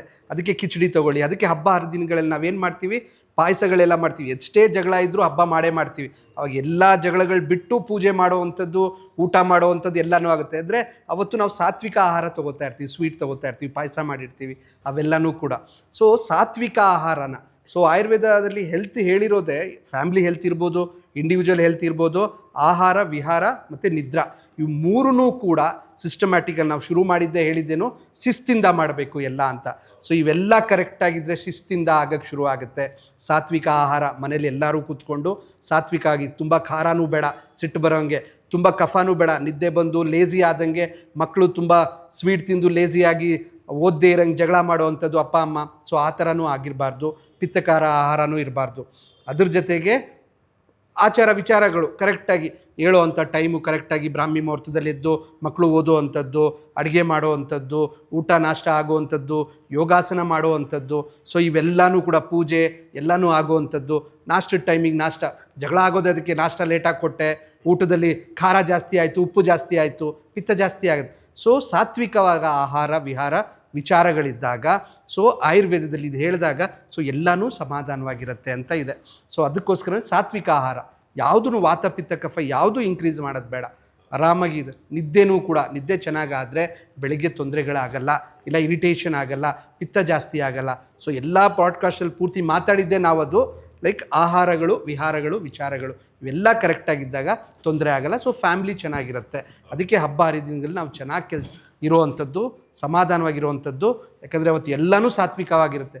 ಪೂಜೆಯಿಂದ ಹಿಡಿದು, ಅಡುಗೆಯಿಂದ ಹಿಡಿದು, ಊಟದಿಂದ, ಎಲ್ಲರೂ ಕೂತ್ಕೊಂಡು ಮಾತಾಡೋದ್ರಿಂದ ಹಿಡಿದು, ಎಲ್ಲರ ಜೊತೆಗೆ ಊಟ ಮಾಡೋದ್ರಿಂದ ಹಿಡಿದು, ಸೊ ಕೌಟುಂಬಿಕವಾಗಿ ಎಲ್ಲರೂ ಜೊತೆಗಿರೋದೇ ಸಾತ್ವಿಕವಾಗಿದ್ದರೆ ಚೆನ್ನಾಗಿರುತ್ತೆ ಅಂತ ಆಯುರ್ವೇದದಲ್ಲೂ ಹಾಗೆ ಹೇಳಬಹುದು. ಹೌದು ಮೇಡಮ್. ಈಗ ಗುರುಜಿ ಹೇಳ್ತಾ ಇದ್ರು, ಗಂಡ ಹೆಂಡತಿ ಅಂತಂದರೆ ಒಂದು ರಥದ 2 ಚಕ್ರಗಳು ಅಂತ. ಯೋಗ ಅಂತ ಬಂದಾಗ ಈಗ ಗಂಡ ಪ್ರಾಕ್ಟೀಸ್ ಮಾಡ್ತಾ ಇರ್ತಾರೆ ಯೋಗ, ಹೆಂಡತಿ ಮಾಡ್ತಿರಲ್ಲ. ಇವರು ಎಲ್ಲದನ್ನೂ ಕೂಡ ಕಾಂಪ್ರಮೈಸ್ ಆಗ್ತಾ ಹೋಗಬೇಕಾಗತ್ತಾ? ನಾನು ಯೋಗ ಪ್ರಾಕ್ಟೀಸ್ ಮಾಡ್ತಾಯಿದ್ದೀನಿ, ನಾನು ತಾಳ್ಮೆಯಿಂದ ಇದ್ದೀನಿ, ಬಟ್ ಹೆಂಡತಿ ವಿಪರೀತ ಸಿಟ್ಟು, ಅಥವಾ ಹೆಂಡತಿ ತುಂಬ ಮೆಡಿಟೇಷನ್ ಯೋಗ ಎಲ್ಲ ಮಾಡ್ತಿರ್ತಾರೆ. ಎರಡು ಪಾರ್ಟ್ನರ್ಗಳು ಹೇಗೆ ಇದನ್ನು ಪ್ಲ್ಯಾನ್ ಮಾಡ್ಬೋದು? ಒನ್ ಸೈಡೆಡ್ ಆದರೆ one person will be affected, ಯಾಕಂದರೆ ಅವರಿಗೆ ಈ ಝೋನಲ್ಲೇ ಇರಲ್ಲ, ಅವರು ಪ್ರತಿಯೊಂದಕ್ಕೂ ಕೋಪ ಮಾಡ್ಕೋತಾ ಇರ್ತಾರೆ. ಕುಟುಂಬ ಅಂದಾಗ ಅದು ಇದ್ದೇ ಇರುತ್ತೆ. ಸೊ ಎರಡೂ ಕೂಡ ಒಂದು ಪಾಸಿಟಿವ್ ವೇಗ್ ಹೇಗೆ ಬರೋದು ಅಂತ. ಓಕೆ, ಸೊ ಯಾವಾಗ ಈ ಥರ ಸಿಚುವೇಶನ್ ಆಗುತ್ತೆ ಅಂದರೆ, ಹೆಂಡತಿ ಆದವಳು ಎಲ್ಲ ಮನೆಯೂ ಸಂಭಾಲಿಸ್ಬೇಕಾಗತ್ತೆ, ಅಕಸ್ಮಾತ್ ಅವಳು ವರ್ಕಿಂಗ್ ಇದ್ದರೆ ಹೊರಗಡೆನೂ ಮಾಡಬೇಕಾಗತ್ತೆ, ಈ ಕಡೆ ಎಲ್ಲರಿಗೂ ಅಡುಗೆನೂ ಮಾಡಬೇಕಾಗತ್ತೆ, ಅವಳು ನೋಡ್ಕೋಬೇಕಾಗತ್ತೆ. ಸೊ ಗಂಡನ ಕಡೆಯಿಂದ ಏನೂ ಸಪೋರ್ಟ್ ಸಿಗದೇ ಇದ್ದಾಗ, ಇವಾಗೆಲ್ಲ ಬರೀ ನ್ಯೂಕ್ಲಿಯರ್ ಫ್ಯಾಮಿಲೀಸ್ ಆಗಿರೋದ್ರಿಂದ ಹಸ್ಬೆಂಡಿಂದ ಅಕಸ್ಮಾತ್ ಏನೂ ಸಪೋರ್ಟ್ ಸಿಕ್ಕಲಿಲ್ಲ, ಬೆಳಗ್ಗೆ ಕೆಲಸಕ್ಕೆ ಹೋದ ಗಂಡ ಬಂದ ಗಂಡ ಮುಗೀತು, ಊಟ ಕೊಡ್ತಾಳೆ ಹೆಂಡತಿ, ದಟ್ಸ್ ಆಲ್. ಆಮೇಲೆ ಮೊಬೈಲಲ್ಲಿ ಟೈಮ್ ಪಾಸ್ ಮಾಡೋ ಬದಲು ಹೆಂಡತಿ ಜೊತೆಗೆ ಒಂದು ಸ್ವಲ್ಪ ತರಕಾರಿ ಹೆಚ್ಚಿಕೊಟ್ನೋ, ಅಥವಾ ಮಕ್ಕಳಿಗೆ ಬಾಕ್ಸ್ ಪ್ಯಾಕ್ ಮಾಡೋದ್ರಲ್ಲಿ ಹೆಲ್ಪ್ ಮಾಡಿದ್ನೋ, ಅಥವಾ ಏನಾದರೂ ಬಟ್ಟೆ ಐರನ್ ಮಾಡೋದ್ರಲ್ಲಿ ಹೆಲ್ಪ್ ಮಾಡಿದ್ನೋ, ಏನೋ ಒಂದು ಹೆಲ್ಪ್ ಮಾಡಿದಾಗ ಅವಳಿಗೂ ಅನ್ಸೋಕ್ಕೆ ಶುರು ಆಗುತ್ತೆ, ಹೌದು ನನಗೆ ಕ್ವಾಲಿಟಿ ಟೈಮ್ ಸಿಗ್ತಾ ಇದೆ ನನ್ನ ಹಸ್ಬೆಂಡಿಂದ. ಸೊ ಈ ರೀತಿ ಚಿಕ್ಕ ಪುಟ್ಟ ಸಹಾಯ, ಅವಳೇನು ಅಡುಗೆ ಮಾಡು ಅಂತ ಕೇಳಲ್ಲ, ಜಸ್ಟ್ ಏನು ಅಕಸ್ಮಾತ್ ಏನೂ ಮಾಡದೆ ಹೋದ್ರೂ ಕೆಲಸ, ಬೆಳಗ್ಗೆ ಎದ್ದಾಗ ಗುಡ್ ಮಾರ್ನಿಂಗ್ ಅಂತ ಒಂದು ವಿಶ್ ಮಾಡೋದು. ಎಷ್ಟು ಜನ ವಿಶ್ ಮಾಡ್ತಾರೆ ಗಂಡನಿಗೆ ಹೆಂಡತಿಗೆ, ಗುಡ್ ಮಾರ್ನಿಂಗ್ ಅಂತ ವಿಶ್ ಮಾಡಲ್ಲ. ವಾಪಸ್ ಬಂದಾಗ ಹೇಗಿತ್ತು ನಿನ್ನ ದಿನ ಅಂತ ಕೂಡಿಸ್ಕೊಂಡು ಒಂದು 10 ನಿಮಿಷ ಕೊಟ್ಬಿಟ್ಟು, ಹೇಗಿತ್ತು ನಿನ್ನ ದಿನ, ಅದ್ರ ವರ್ಕ್ ಹೇಗಿತ್ತು ಅಂತ ಕೇಳೋ ಅವಶ್ಯಕತೆ ಇಲ್ಲ. ಊಟ ಮಾಡಿದ್ಯಾ ಕರೆಕ್ಟ್ ಟೈಮಿಗೆ, ನೀರು ಕುಡಿದ್ರಾ, ಇಷ್ಟೇ ಸಿಂಪಲ್ ಪ್ರಾಕ್ಟೀಸಸ್ ಮಾಡಿದಾಗ there will be some change. Okay, priority feel ಆಗುತ್ತೆ ನಮಗೆ, ಪ್ರಿಯಾರಿಟಿ ಇದೆ. ನಮಗೆ ಪ್ರಿಯಾರಿಟಿ ಫೀಲ್ ಆಗುತ್ತೆ, ನಾವು ವರ್ತ್ ಅಂತ ಗೊತ್ತಾಗುತ್ತೆ. ಏನು ಇವಾಗ ನಾನು ಆವಾಗಲೇ ಹೇಳಿದೆ, ಏನು ನೀವು ತಪ್ಪಿದ್ರೆ ಪರವಾಗಿಲ್ಲ ನೀನೇ ಸರಿ ಅಂತ ಹೇಳಿ, you should not bend down also, you have to convey. ಯಾವಾಗ ಕನ್ವೆ ಮಾಡಬೇಕು? ಅವರು ಸಮಾಧಾನವಾಗಿದ್ದಾಗ. ಒಬ್ಬರು ಕಿರಿಚ್ತಾ ಇದ್ದಾರೆ, ಇನ್ನೊಬ್ಬರು ಅದೇ ಟೈಮಲ್ಲಿ ರೆಸ್ಪಾಂಡ್ ಮಾಡೋ ಬದಲು ಅವರು ಆದಮೇಲೆ ನಿಮ್ಮ ಪಾಯಿಂಟನ್ನ ಹೇಳಿ. ಬಟ್ ಸಮ್ ಟೈಮ್ ಅದೊಂದು ವೀಕ್ನೆಸ್ ಅನ್ಸಲ್ವಾ? ಪ್ರತಿ ಬಾರಿ ಒಬ್ಬರೇ ಕಾಂಪ್ರಮೈಸ್ ಆಗ್ತಿದ್ರೆ, ಅದನ್ನೇ ಹೇಳ್ತಿರೋದು, ನಿಮ್ಮ ವ್ಯೂ ಪಾಯಿಂಟ್ ಹೇಳದೆ ಹೋದರೆ ನೀವು ಬಗ್ತಾ ಇದ್ದೀರಾ ಅನ್ಸುತ್ತೆ. ಬಟ್ ಆ ಟೈಮಲ್ಲಿ ಹೇಳೋ ಬದಲು ಸಂದರ್ಭ ಚೆನ್ನಾಗಿದ್ದಾಗ, ನೆಕ್ಸ್ಟ್ ಡೇ ವೆನ್ ಎಲ್ಲ ಆರಾಮಾಗಿದ್ದಾಗ ನಿಮ್ಮ ವ್ಯೂ ಪಾಯಿಂಟ್ ಹೇಳಿ. ಏಕದಮ್ ಹೇಳಿದಾಗ ಇಟ್ ವಿಲ್ ಬಿಕಮ್ ಫೈಟ್. ಸ್ವಲ್ಪ ಸೆಟಲ್ ಆದಮೇಲೆ ಹೇಳಿದಾಗ, ವರ್ಡ್ಸ್ನ ಚೇಂಜ್ ಮಾಡ್ಕೊಂಡು ಹೇಳಿದಾಗ ಅವರಿಗೂ ಅರ್ಥ ಆಗುತ್ತೆ. ಓಕೆ, ಆವಾಗ ನಿಮಗೆ ಅನಿಸಲ್ಲ ನಾನೇ ದೊಡ್ಡೋಳು ನೀನೇ ದೊಡ್ಡೋನು ಅಂತರ ಅನಿಸಲ್ಲ. ಫ್ಯಾಮಿಲಿ ಅಂದ್ರೇನು, ಕೂಡ್ಕೊಂಡು ಬಾಳೋ ಅಂಥದ್ದು. ಅದು ಎರಡು ಕಡೆಯಿಂದ ಇರಬೇಕು. ಅದು ಎರಡು ಕಡೆ, ನಾನು ಎರಡು ಕಡೆಯಿಂದನೇ ಹೇಳಿದ್ದು. ಒಂದ್ಸತಿ ಹೆಂಡತಿ ಕರೆಕ್ಟ್ ಇರ್ಬೋದು, ಒಮ್ಮೆ ಗಂಡ ಕರೆಕ್ಟ್ ಇರ್ಬೋದು, ಒಮ್ಮೆ ಮಗು ಕೂಡ ಕರೆಕ್ಟ್ ಇರ್ಬೋದು. ಸೊ ಎಲ್ಲರೂ ಕೇಳಬೇಕಾಗತ್ತೆ. ಜೊತೆಗೆ ನೀವು ಎಲ್ಲರೂ ಒಟ್ಟಿಗೆ ಸೇರಿಕೊಂಡು ಒಂದು ಅರ್ಧ ಗಂಟೆ ಯೋಗ ಮಾಡಿದ್ರೆ, ಪ್ರಾಣಾಯಾಮ ಮಾಡೋದಾಗಲಿ ಯೋಗ ಮಾಡೋದಾಗಲಿ, ನಿಮ್ಮ ಎನರ್ಜಿ ಕೋಪದಲ್ಲಿ ಹಾಕೋ ಬದಲು ವರ್ಕೌಟ್ ಮೇಲೆ ಹಾಕಿದಾಗ ನಿಮ್ಮ ಗ್ರೌಂಡಿಂಗ್ ಆಗುತ್ತೆ. ಸೊ ಒಟ್ಟಿಗೆ ಸೇರಿ ಯೋಗ ಮಾಡಿ. ಸೊ ನಿನಗೂ ಬೇಕು, ನಿನಗೂ ಇನ್ನು ಹೆಂಡತಿಗೆ ಗಂಡ ಹೇಳ್ಬೋದು, ನಿನಗೂ ವರ್ಕೌಟ್ ಬೇಕು, ನಿನ್ನ ಹೆಲ್ತಿಗೆ ಅದು ಇಂಪಾರ್ಟೆಂಟು, ಬಾ ಒಟ್ಟಿಗೆ ಸೇರಿ ಮಾಡೋಣ. ಯೋಗ ಮಾಡೋಕ್ಕೆ ಟೈಮ್ ಇಲ್ವಾ, ಸರಿ ಯೋಗ ಮಾಡೋಕ್ಕೆ ಬರಲ್ವಾ, ಅಷ್ಟೊಂದು ಬೆಂಡ್ ಆಗಬೇಕು ಬಾಡಿ ಅಂತ ಏನೂ ಇಲ್ಲ. ಪ್ರಾಕ್ಟೀಸ್ ಮಾಡ್ತಾ ಮಾಡ್ತಾ ಬಾಡಿ ಫ್ಲೆಕ್ಸಿಬಲ್ ಆಗುತ್ತೆ. ಸೊ ಸ್ಟಾರ್ಟ್ ಮಾಡಿ, ವಾಕಿಂಗಿಂದ ಸ್ಟಾರ್ಟ್ ಮಾಡಿ, ಜೊತೆಗೆ ಒಂದು ಅರ್ಧ ಗಂಟೆ ವಾಕ್ ಮಾಡಿ, ಆಮೇಲೆ ಯೋಗ ಮಾಡೋಕ್ಕೆ ಶುರು ಮಾಡಿ, ಬ್ರೀತಿಂಗ್ ಮಾಡೋಕ್ಕೆ ಶುರು ಮಾಡಿ. ಓಂಕಾರ ಹಾಕ್ಕೊಳ್ಳಿ, ಕ್ಯಾಸೆಟಲ್ಲಿ ಹಾಕ್ಕೊಳ್ಳಿ, ಮೊಬೈಲಲ್ಲಿ ಪ್ಲೇ ಮಾಡಿ, ಕೇಳಿಸ್ಕೊಳ್ಳಿ, ಅದೇ ಒಂದು ಪೀಸ್ ಕೊಡುತ್ತೆ. ಸೊ ಜೊತೆ ಕೂಡ್ಕೊಂಡು ಯೋಗ ಮಾಡ್ಬೋದು ಒಂದು ½ an hour. So it will help. ನೀವು ಇಬ್ಬರಿಗೂ ಪ್ರಯಾರಿಟಿ ಕೊಟ್ಟಾಗ ನಾನು ಮೇಲೂ ನೀನು ಮೇಲೂ ಅನ್ನೋ ಭಾವನೆ ಬರಲ್ಲ, ಕೂಡ್ಕೊಂಡು ಹೋಗ್ಬೋದು. ಇವಾಗ ಎಲ್ಲ ಹೆಂಗಾಗ್ಬಿಟ್ಟಿದ್ದಾರೆ, ಏನಕ್ಕೆ ಬೇಕು ಇಬ್ಬರು ಜೀವನ, ನಾನು ದುಡಿತಾ ಇದ್ದೀನಿ ನೀನು ದುಡಿತಾ ಇದ್ದೀನಿ, ನೀನು ನೋಡ್ಕೊ ನಾನು ನೋಡ್ಕೋತೀನಿ ಅಂದಾಗ ಓಲ್ಡ್ ಏಜಲ್ಲಿ ಜೊತೆಗಿರೋಕ್ಕಾಗೋದಿಲ್ಲ. ನಿಂದು ನೋಡ್ಕೊ ನಂದು ನೋಡ್ಕೋತೀನಿ, ಇಬ್ಬರು ಒಟ್ಟಿಗೆ ನಮ್ಮದನ್ನು ನೋಡ್ಕೊಳ್ಳೋಣ ಅನ್ನೋ ಭಾವನೆ ಬಂದಾಗ family will go smooth. Yes. ಈಗ ಕೊನೆಯ ಸೆಗ್ಮೆಂಟಿಗೆ ಬರೋಣ ಗುರುಜಿ. ಮುಖ್ಯವಾಗಿ ಈಗಿನ ಯೂತ್ ಅವರ ಮೆಂಟಲ್ ಹೆಲ್ತ್ ಬಗ್ಗೆ, ಯಾಕಂತಂದರೆ ಈಗ ಡಿಸ್ಟ್ರಾಕ್ಷನ್ಸ್ ತುಂಬ ಇದೆ. ಈಗ ಹಿಂದೆ ನೀವು ಓದಬೇಕಾದ್ರೆ ಅಥವಾ ನಾವು ಓದಬೇಕಾದ್ರೆ ನಮ್ಮ ಫೋಕಸ್ ಬರೀ ಸ್ಟಡಿ ಮೇಲೆ ಇರೋದು. ಬಟ್ ಇವಾಗ ಕಾಂಪಿಟೇಷನ್ ಇದೆ, ಸೋಷಿಯಲ್ ಮೀಡಿಯಾ ಇದೆ, ಯಂಗ್ಸ್ಟರ್ಸ್ ಚಿಕ್ಕ ಮಕ್ಕಳಿಂದ ಹಿಡಿದು ಮಿಲಿಯನ್ ಫಾಲೋವರ್ಸ್ ಆಗೋದು, ಅದರಲ್ಲೇ ತುಂಬ ಕಂಪ್ಯಾರಿಸನ್ ಕೂಡ ಬರ್ತಾ ಇದೆ. ನನಗೆ ಅಷ್ಟು ಜನ ನನ್ನ ಫೋಟೋಗೆ ಇಷ್ಟು ಲೈಕ್ ಮಾಡಿದ್ರು, ಇಷ್ಟು ಕಮೆಂಟ್ ಬಂತು, ನಾನು ಫೇಮಸ್ಸು ಅಂತ. ಸೊ ಈಗಿನ ಯೂತ್ಗೆ ತುಂಬ ಡಿಸ್ಟ್ರಾಕ್ಷನ್ಗಳು ತುಂಬ ಇದ್ದಿದೆ, ಸವಾಲಿದೆ ಅದನ್ನು ಫೋಕಸ್ ಮಾಡೋಕ್ಕೆ. ಸೊ ನಿಮ್ಮ ಪ್ರಕಾರ ನೀವು ನೋಡಿದ ಹಾಗೆ ಪ್ರಮುಖವಾಗಿ ನೀವು ಗಮನಿಸಿರೋದೇನು ಈಗಿನ ಯಂಗ್ ಮೆಂಟಲ್ ಹೆಲ್ತ್ ಬಗ್ಗೆ? ಹೌದು, ತುಂಬ ಒಳ್ಳೆ ಪ್ರಶ್ನೆ ಕೇಳಿದ್ರಿ. ಇದು ಬೇಕೇ ಬೇಕಾಗಿತ್ತು. ಇದರ ಮುಂದುವರಿದ ಭಾಗವಾಗಿ ನಾವು ಇನ್ನೊಂದು ಪಾಡ್ಕಾಸ್ಟ್ ಏನು ಮಾಡೋಣ ಅಂದರೆ, ಇದರಲ್ಲಿ ಎಲ್ಲ ಚರ್ಚೆಯಲ್ಲಿ ವೈದ್ಯರು ಇರ್ತಾರೆ. ಈಗ ನಾವು as a vastu consultant, spiritual healer, ಈಗ ಜೆನ್ಜಿ ಕಿಡ್ಸ್ ಆಗಿರ್ಬೋದು ಅಥವಾ ಅದರ ಹಿಂದಿನ ಒಂದು ಜನ್ರೇಷನ್ ಅವ್ರನ್ನ ಕೂರಿಸಿ ಇನ್ನೊಂದು ಪಾಡ್ಕಾಸ್ಟ್ ಮಾಡುವಂತಹ ಒಂದು ದೊಡ್ಡ ವೇದಿಕೆಯನ್ನು ನಿರ್ಮಾಣ ಮಾಡಿಕೊಡೋಣ. ಅವರ ಒಪಿನಿಯನ್ ಕೂಡ ಬರುತ್ತೆ. ಇವತ್ತಿನ ಈ ಒಂದು ಲಿಮಿಟೆಡ್ ಸಮಯದ ಅವಧಿಯಲ್ಲಿ ಚಿಕ್ಕದಾಗಿ ಹೇಳೋದಾದರೆ, ಇತ್ತೀಚಿನ ಜನ್ರೇಷನ್ನಲ್ಲಿ anxiety, depression, overthinking, social media addiction, loneliness, lack of motivation, sleep problems, fear of failure, ಇದನ್ನು ಹೇಳಿ ನಾನು ನೆಕ್ಸ್ಟ್ ಪಾಯಿಂಟ್ ಹೇಳ್ತೀನಿ. ಮೊನ್ನೆ ಇದು ಡಾಕ್ಟರ್ ಯಾವುದು ನಾವು ನೋಡ್ತಾ ಇದ್ವಿ, ನೀಟ್ ಎಕ್ಸಾಮ್ ಇದ್ರ ಬಗ್ಗೆ ನೆಕ್ಸ್ಟ್ ಡೇ ಮೀಡಿಯಾದಲ್ಲಿ ಸುಸೈಡ್ ಮಾಡ್ಕೊಂಡಂಥ ವರದಿಗಳು. ಯಾಕೆ ಇಷ್ಟು ಶೀಘ್ರವಾಗಿ ಅಷ್ಟು ವೀಕಾ ಮೆಂಟಾಲಿಟಿ, ಅಷ್ಟು ಅಂದರೆ ಮುಗ್ದೇ ಹೋಯ್ತಾ, 2 ದಿವಸಕ್ಕೆ ಜಗತ್ತೇ ಮುಳುಗಿ ಹೋಯ್ತಾ, ಆಮೇಲೆ ನೀಟ್ ಪರೀಕ್ಷೆ ಬರಲ್ವಾ, ಇದನ್ನು ಮಾಡಲ್ವಾ? ಎಸ್ಪೆಷಲಿ ಅದು ಇತ್ತೀಚಿನ ಯುವ ಜನಾಂಗದಲ್ಲಿ ಕಾಣ್ತಾ. SSLCಯಲ್ಲಿ ಕಡಿಮೆ ಮಾರ್ಕ್ಸ್ ಬಂತು, ಆತ್ಮಹತ್ಯೆ, ಮೀಡಿಯಾದಲ್ಲಿ ವರದಿಗಳು. ಬೇಡ, ದಯಮಾಡಿ ಬೇಡ, ಜೀವನ ಇದೆ. ಭಗವಂತ ಈ ಜ್ಯೋತಿಷ್ಯ ಶಾಸ್ತ್ರದಲ್ಲಿ, ವೈದಿಕ ಜ್ಯೋತಿಷ್ಯ ಶಾಸ್ತ್ರದಲ್ಲಿ ಏನು ಹೇಳ್ತಾರೆ ಅಂದರೆ, ಈ ಒಂದು ಪಾಡ್ಕಾಸ್ಟನ್ನು ಯಾರ್ಯಾರು ವಿದ್ಯಾರ್ಥಿಗಳು ನೋಡ್ತಾ ಇದ್ದೀರಿ, ಯಾರ್ಯಾರು ಪೇರೆಂಟ್ಸ್ ನೋಡ್ತಾ ಇದ್ದೀರಿ, ದಯಮಾಡಿ ಅರ್ಥ ಮಾಡ್ಕೊಳ್ಳಿ. ಇದನ್ನು ನಾನು ನೇರವಾಗಿ ಖಾರವಾಗಿ ಹೇಳ್ತಾ ಇದ್ದೀನಿ. ಈ ಮಾತನ್ನು ಯಾರು ಆತ್ಮಹತ್ಯೆ ಮಾಡ್ಕೊಳ್ಳೋಂಥ ಯೋಚನೆ ಮಾಡ್ತಾರೆ, ಯಾರು ಆತ್ಮಹತ್ಯೆ ಮಾಡ್ಕೊಳ್ತಾರೆ, ಭಗವಂತ ಅವ್ರನ್ನ ಕರ್ಕೊಳ್ಳೋದಿಲ್ಲ. ನಮಗೆ ಇಂತಿಷ್ಟು ಆಯಸ್ಸು ಅಂತ ಇಟ್ಟಿರ್ತಾನೆ. ಅಷ್ಟು ಆಯಸ್ಸು ಮುಗಿದು ಬಂದ ಮೇಲೇ ಮೋಕ್ಷ, ಮತ್ತು ಅವನಿಗೆ ನೆಕ್ಸ್ಟ್ ಜನ್ಮ ಅದು ಮುಂದಿನ ಭಾಗದಲ್ಲಿರುತ್ತೆ. ರಣಹೇಡಿ ಥರ ಆತ್ಮಹತ್ಯೆ ಮಾಡಿಕೊಂಡ್ರೆ ಅದು ಪಿಶಾಚಿಯಾಗಿ ಅದು ಸುತ್ತಾನೇ ಇರುತ್ತೆ. ಅದಕ್ಕೆ ಅವಾಗ ಅನಿಸುತ್ತಂತೆ, ನಾನು ಆತ್ಮಹತ್ಯೆ ಮಾಡ್ಕೋಬಾರ್ದಿತ್ತು ಅಂತ ಹೇಳಿ. ಆವಾಗ ಕೆಳಗೂ ಇಲ್ಲ, ಮೇಲೂ ಇಲ್ಲ. ಯಾಕೆ? ದಯಮಾಡಿ ನಾನು ರಿಕ್ವೆಸ್ಟ್ ಮಾಡ್ಕೋತೀನಿ, ಜೀವನ ಅನ್ನೋದಿದೆ, ಎದ್ದು ಹೋರಾಡಬೇಕು, ಗೆಲ್ಲಬೇಕು, ಹಠದಿಂದ ಸಾಧಿಸಬೇಕು. ಆವಾಗ ಮಾತ್ರ ಜೀವನ ಇರುವಂಥದ್ದು. ರಣಹೇಡಿಗಳಾಗಿ ಅಂತ ಡಿಸಿಷನ್ ತಗೋಬಾರ್ದು. ಯಾಕೆ?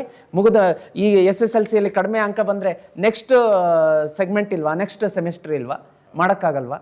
ಬೇಡ, ಇದಕ್ಕೆ ಸ್ಟಾಪ್ ಮಾಡಬೇಕು. ಇದನ್ನು ನೀವು ಅವೇರ್ನೆಸ್ ಆಗಿ ತಗೋಬೇಕಾಗತ್ತೆ. ಇದಕ್ಕೆ ಅಲ್ಲಿ ನಮ್ಮ ಜ್ಯೋತಿಷ್ಯ ಯಾವ ರೀತಿಯಾಗಿ ಒಂದು ಗೈಡೆನ್ಸ್ ಕೊಡುತ್ತೆ ಅಂದರೆ, ಆಮೇಲೆ ಇನ್ನೂ ಒಂದು ರಿಲೇಷನ್ಶಿಪ್ ಸ್ಟ್ರೆಸ್ ಅಂತ ಬರುತ್ತೆ. ಅದನ್ನು ಮಾತಾಡಿದ್ವಿ. ಈಗ 1000 ಕೋಟಿ ಮದುವೆ ಮಾಡಿಕೊಂಡು ಇಮಿಡಿಯೇಟ್ಲಿ ಡೈವರ್ಸ್ ಇದಕ್ಕೆ ಬರುತ್ತೆ. ಅಂದರೆ ಎಷ್ಟು ಇತ್ತೀಚಿನ ಒಂದು ಜನಾಂಗದಲ್ಲಿ, ಯೂತ್ಸಲ್ಲಿ ಏನಾಗ್ತಾ ಇದೆ ಅಂತಂದರೆ, ನೀವು ಹೇಳಿದಾಗ ಇನ್ಸ್ಟಂಟ್ ಸಕ್ಸಸ್ ಇಮಿಡಿಯೇಟ್ಲಿ ಆಗಲಿಲ್ವಾ, ಅದನ್ನು ತಾಳಿಕೊಳ್ಳುವಂತಹ ಒಂದು ಮನೋಸ್ಥಿತಿ, ಮನೋಭಾವ ಅವ್ರಿಗಿಲ್ಲ.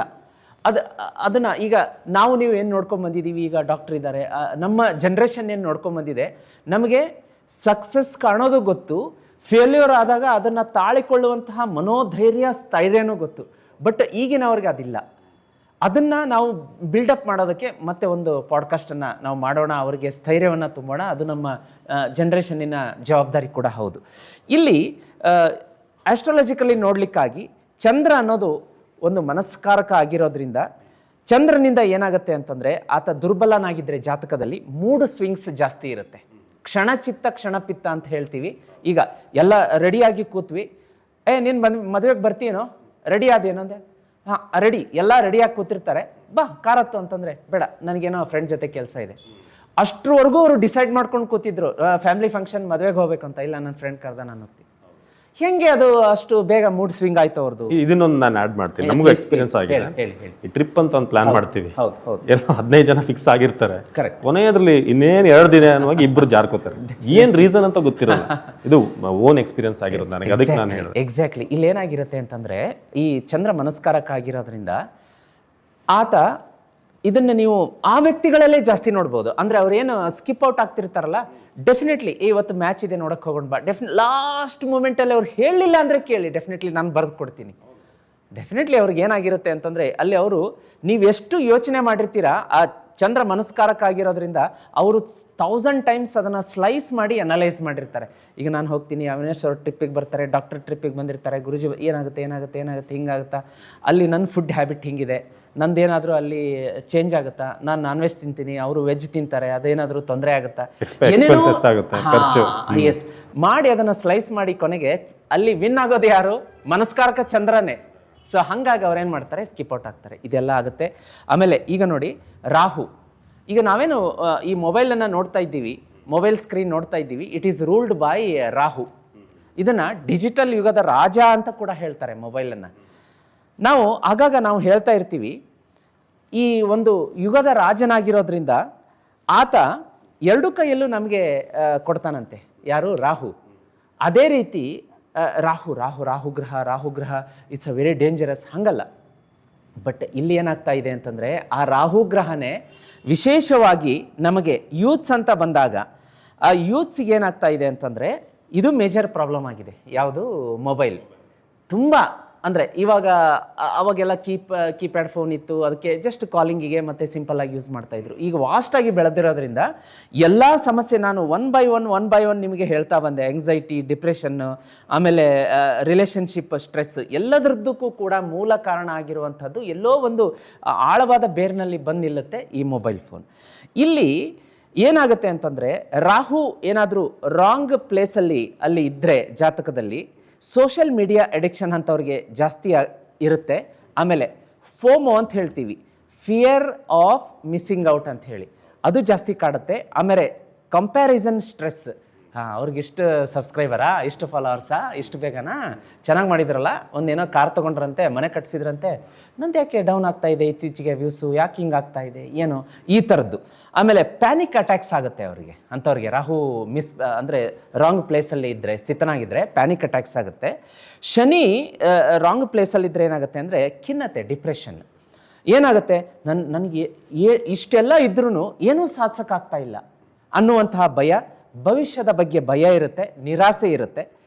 ಕೇತು ರಾಂಗ್ ಆಗಿದ್ದರೆ ಏನಾಗುತ್ತೆ ಅಂತಂದರೆ ಕಾರಣವಿಲ್ಲದೆ ದುಃಖ ಎಲ್ಲ ಇರುತ್ತೆ.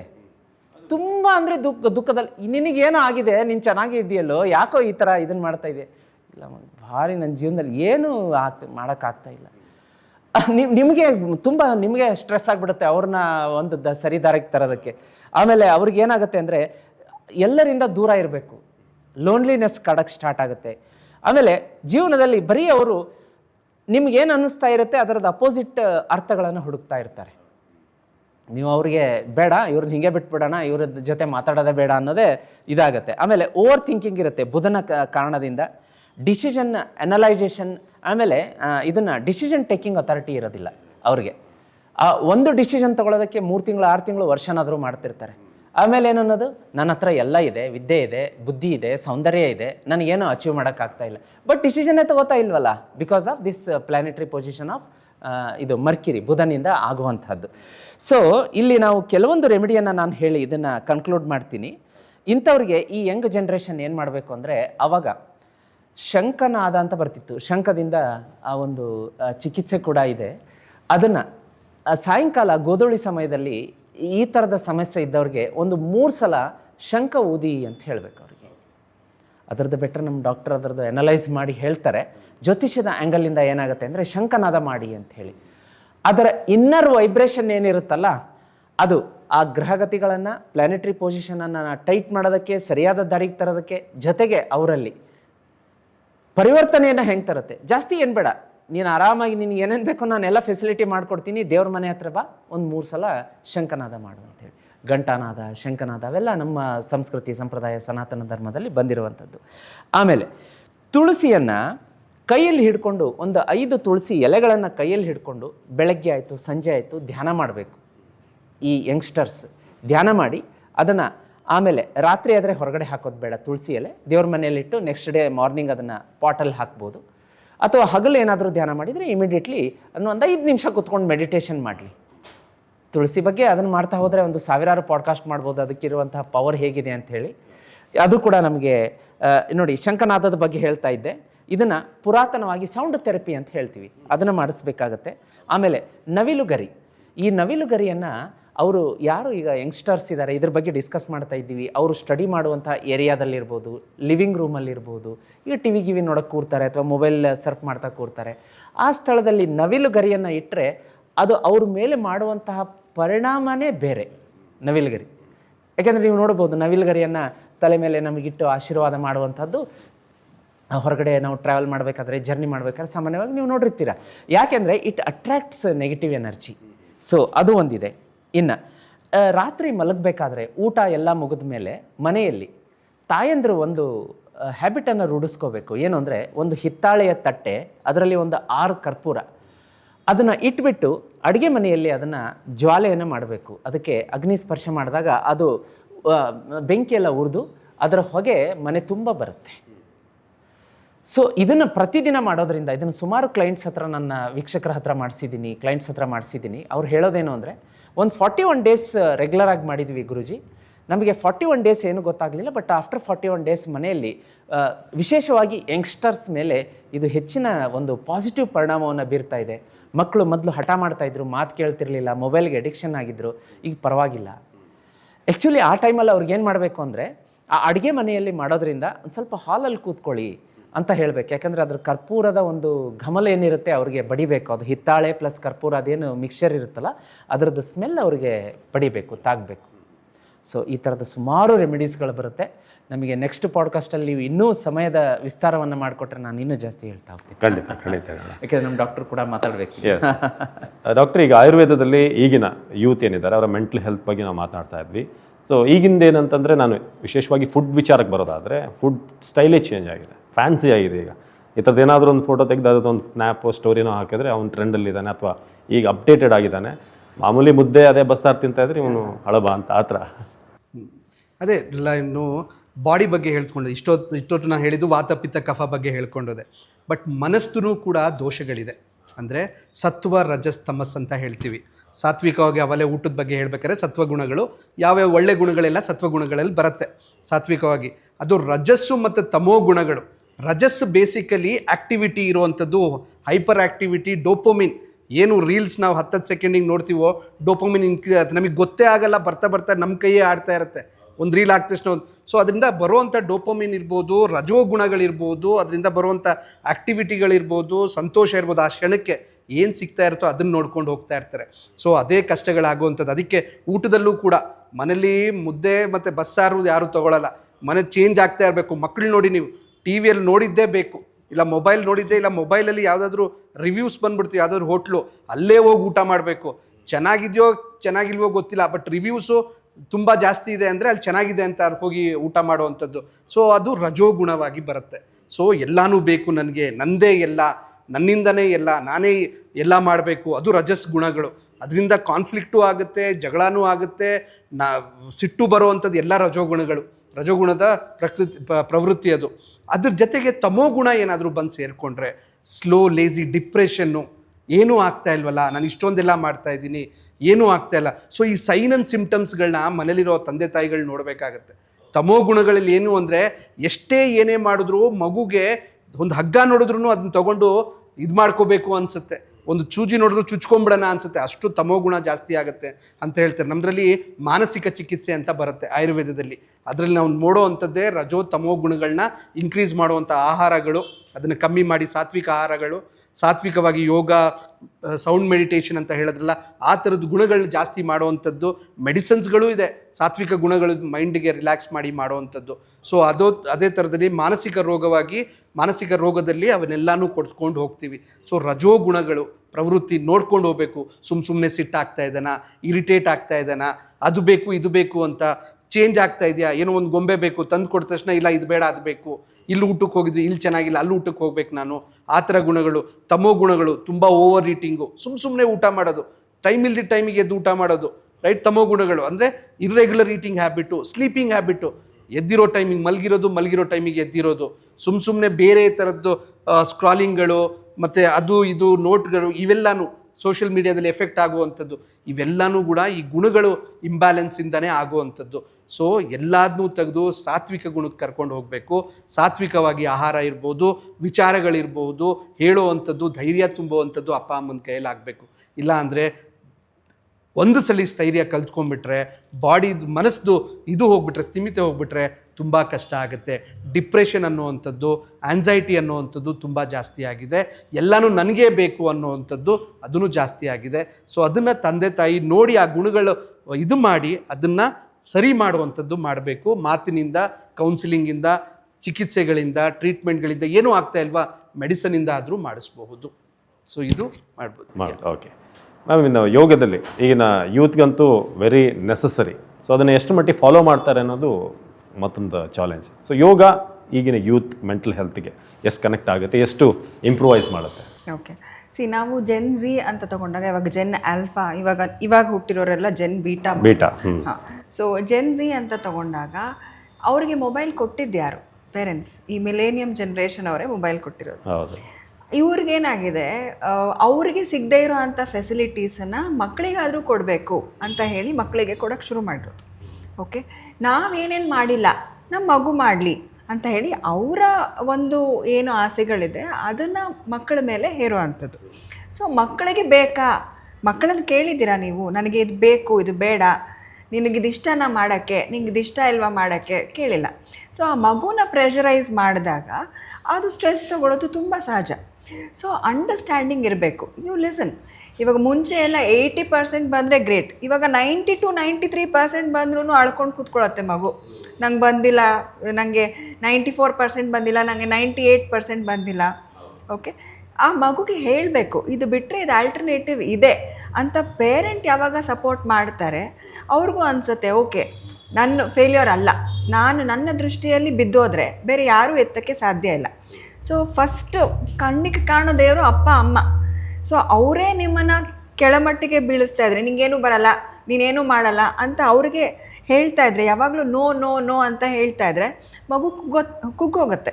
ಸೊ ಈ ಮಿಲೇನಿಯಂ ಆಗಿರೋದೇ ಅದು. ಮನೆಯಲ್ಲಿ ನೀವು ಸಪೋರ್ಟ್ ಕೊಡ್ತಾ ಇಲ್ಲ, ಸೊ ಅವರು ಪಿಯರ್ಸ್ ಹತ್ರ ಸಪೋರ್ಟ್ ಹುಡುಕ್ತಾರೆ, ಅವ್ರಿಗೆ ಕಂಪೇರ್ ಮಾಡೋಕ್ಕೆ ಶುರು ಮಾಡ್ತಾರೆ. ಆದರೆ ನಮಗಿಲ್ಲದೆ ಇರೋ ಅಂಥ ಫೆಸಿಲಿಟಿ ಇವಾಗ ಸ್ಕೂಲು ಕಾಲೇಜ್ಗಳಲ್ಲಿ ಇದೆ. ಅವ್ರಿಗೆ ಯೋಗ ಅಂತ ಮಾಡಿಸ್ತಾರೆ. ಇವಾಗ most of the colleges, most of the schools yoga ವಾರದಲ್ಲಿ 1 ಅಥವಾ 2 ಸತಿ ಇದ್ದೇ ಇರುತ್ತೆ. ನಮಗೇನು ಫಿಸಿಕಲ್ ಆ್ಯಕ್ಟಿವಿಟಿ ಅಂತ PT ಅಥವಾ PE ಅಂತ ಪೀರಿಯಡ್ ಇತ್ತು, ಇವಾಗ ಯೋಗ ಇದ್ದೇ ಇದೆ ಅವ್ರಿಗೆ. ಸೊ ನಾನು ನನ್ನ MSCಯಲ್ಲಿ ಸ್ಟಡಿ ಮಾಡಿರೋ ಅಂಥದ್ದು 6 ತಿಂಗಳು ಯೋಗ ಮಾಡಿದ್ರೆ 1 hour per day ಯೋಗ ಮತ್ತು ಒಂದು 10 ನಿಮಿಷ ಪ್ರಾಣಾಯಾಮ ಮಾಡಿದ್ರೆ ಡೆಫಿನೆಟ್ಲಿ ಅವ್ರ ಥಿಂಕಿಂಗ್ ಸ್ವಲ್ಪ ಚೇಂಜ್ ಆಗುತ್ತೆ. It will help. ಸೊ ನೀವು ಫೋಕಸ್ಡ್ ಆದರೆ, ಜೊತೆಗೆ ಯೋಗ ಅಂತ ಅಂದಾಗ ಬರೀ ಫಿಸಿಕಲಿ ಯೋಗ ಮಾಡೋದಲ್ಲ, ಪ್ರಾಣಾಯಾಮ ಅಷ್ಟೇ ಅಲ್ಲ. You can also change. Bhakti yoga ನೀವು ದೇವರಿಗೆ ಸಮರ್ಪಣೆ ಮಾಡಿದಾಗ, ಅಂದರೆ ಚಾಂಟಿಂಗ್ ಮಾಡಿದಾಗಲೂ ಕೂಡ ಮನಸ್ಸು ಹಗುರ ಆಗುತ್ತೆ, ಹಾರ್ಮೋನ್ಸ್ ಬ್ಯಾಲೆನ್ಸ್ ಆಗುತ್ತೆ. ಕರ್ಮಯೋಗ ನೀವು ಮಾಡೋ ಅಂಥ ಕೆಲಸನ ಖುಷಿಯಿಂದ ಮಾಡಿ ರಿಸಲ್ಟನ್ನು ಎಕ್ಸ್ಪೆಕ್ಟ್ ಮಾಡದೇ ಹೋದಾಗ ಆವಾಗಲೂ ಕೂಡ ನಿಮಗೆ ಹೆಲ್ಪ್ ಆಗುತ್ತೆ ಅದು. ಸೊ ಮನೆಯಲ್ಲಿ ಸಪೋರ್ಟ್ ಸಿಕ್ಕಾಗ you will automatically rise up. So ಮನೆಯಲ್ಲಿ ಹೇಳಬೇಕು, ಓಕೆ ನೀನು ಏನೂ ಆಗಿಲ್ಲ ನಿಮಗೆ, it's okay, there is always a next chance. PUCಯಲ್ಲಿ ಮುಂಚೆ 2 ಸತಿ ಬರೆಯೋ ಅಂಥ ಆಪ್ಷನ್ ಇರಲಿಲ್ಲ. ಇವಾಗ ನೀವು ಎಕ್ಸಾಮಲ್ಲಿ ಚೆನ್ನಾಗಿ ಮಾಡಿದ್ರೂ ನಿಮಗೆ ಅಕಸ್ಮಾತ್ ಎಕ್ಸಾಮ್ ಬರೆದ್ಮೇಲೆ ನಾನು ಇನ್ನೂ ಚೆನ್ನಾಗಿ ಮಾಡ್ಬೋದಿತ್ತು ಅಂತ ಅನಿಸಿದ್ರೆ 2 months ಆದಮೇಲೆ ರಿಸಲ್ಟ್ ಬರೋ ಕಾಯೋ ಅವಶ್ಯಕತೆ ಇಲ್ಲ. You can still choose 1 paper and write. So ಆ ಫೆಸಿಲಿಟಿ ಇದೆ. ಸೊ ಇತ್ತೀಚೆಗೆ ತುಂಬ ಅವರು ಫೆಸಿಲಿಟಿ ಕೊಟ್ಟಾಗ ಯುಟಿಲೈಸ್ ಮಾಡಿಕೊಂಡು ನಿಮ್ಮನ್ನು ನೀವು ಬೇರೆಯವ್ರಿಗೆ ಕಂಪೇರ್ ಮಾಡದೆ, if you lift yourself up, then I think it can do wonders.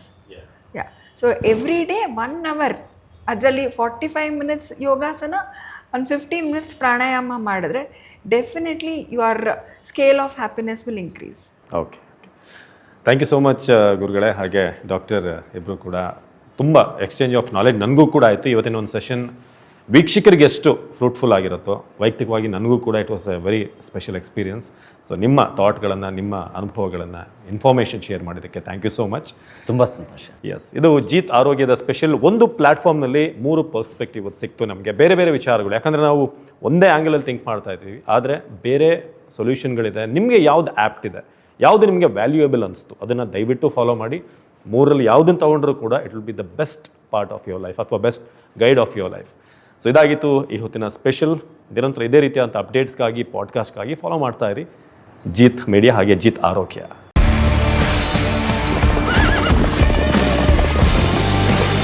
Jeet media network ಎಂದೆಂದಿಗೂ ನಿಮ್ಮೊಂದಿಗೆ.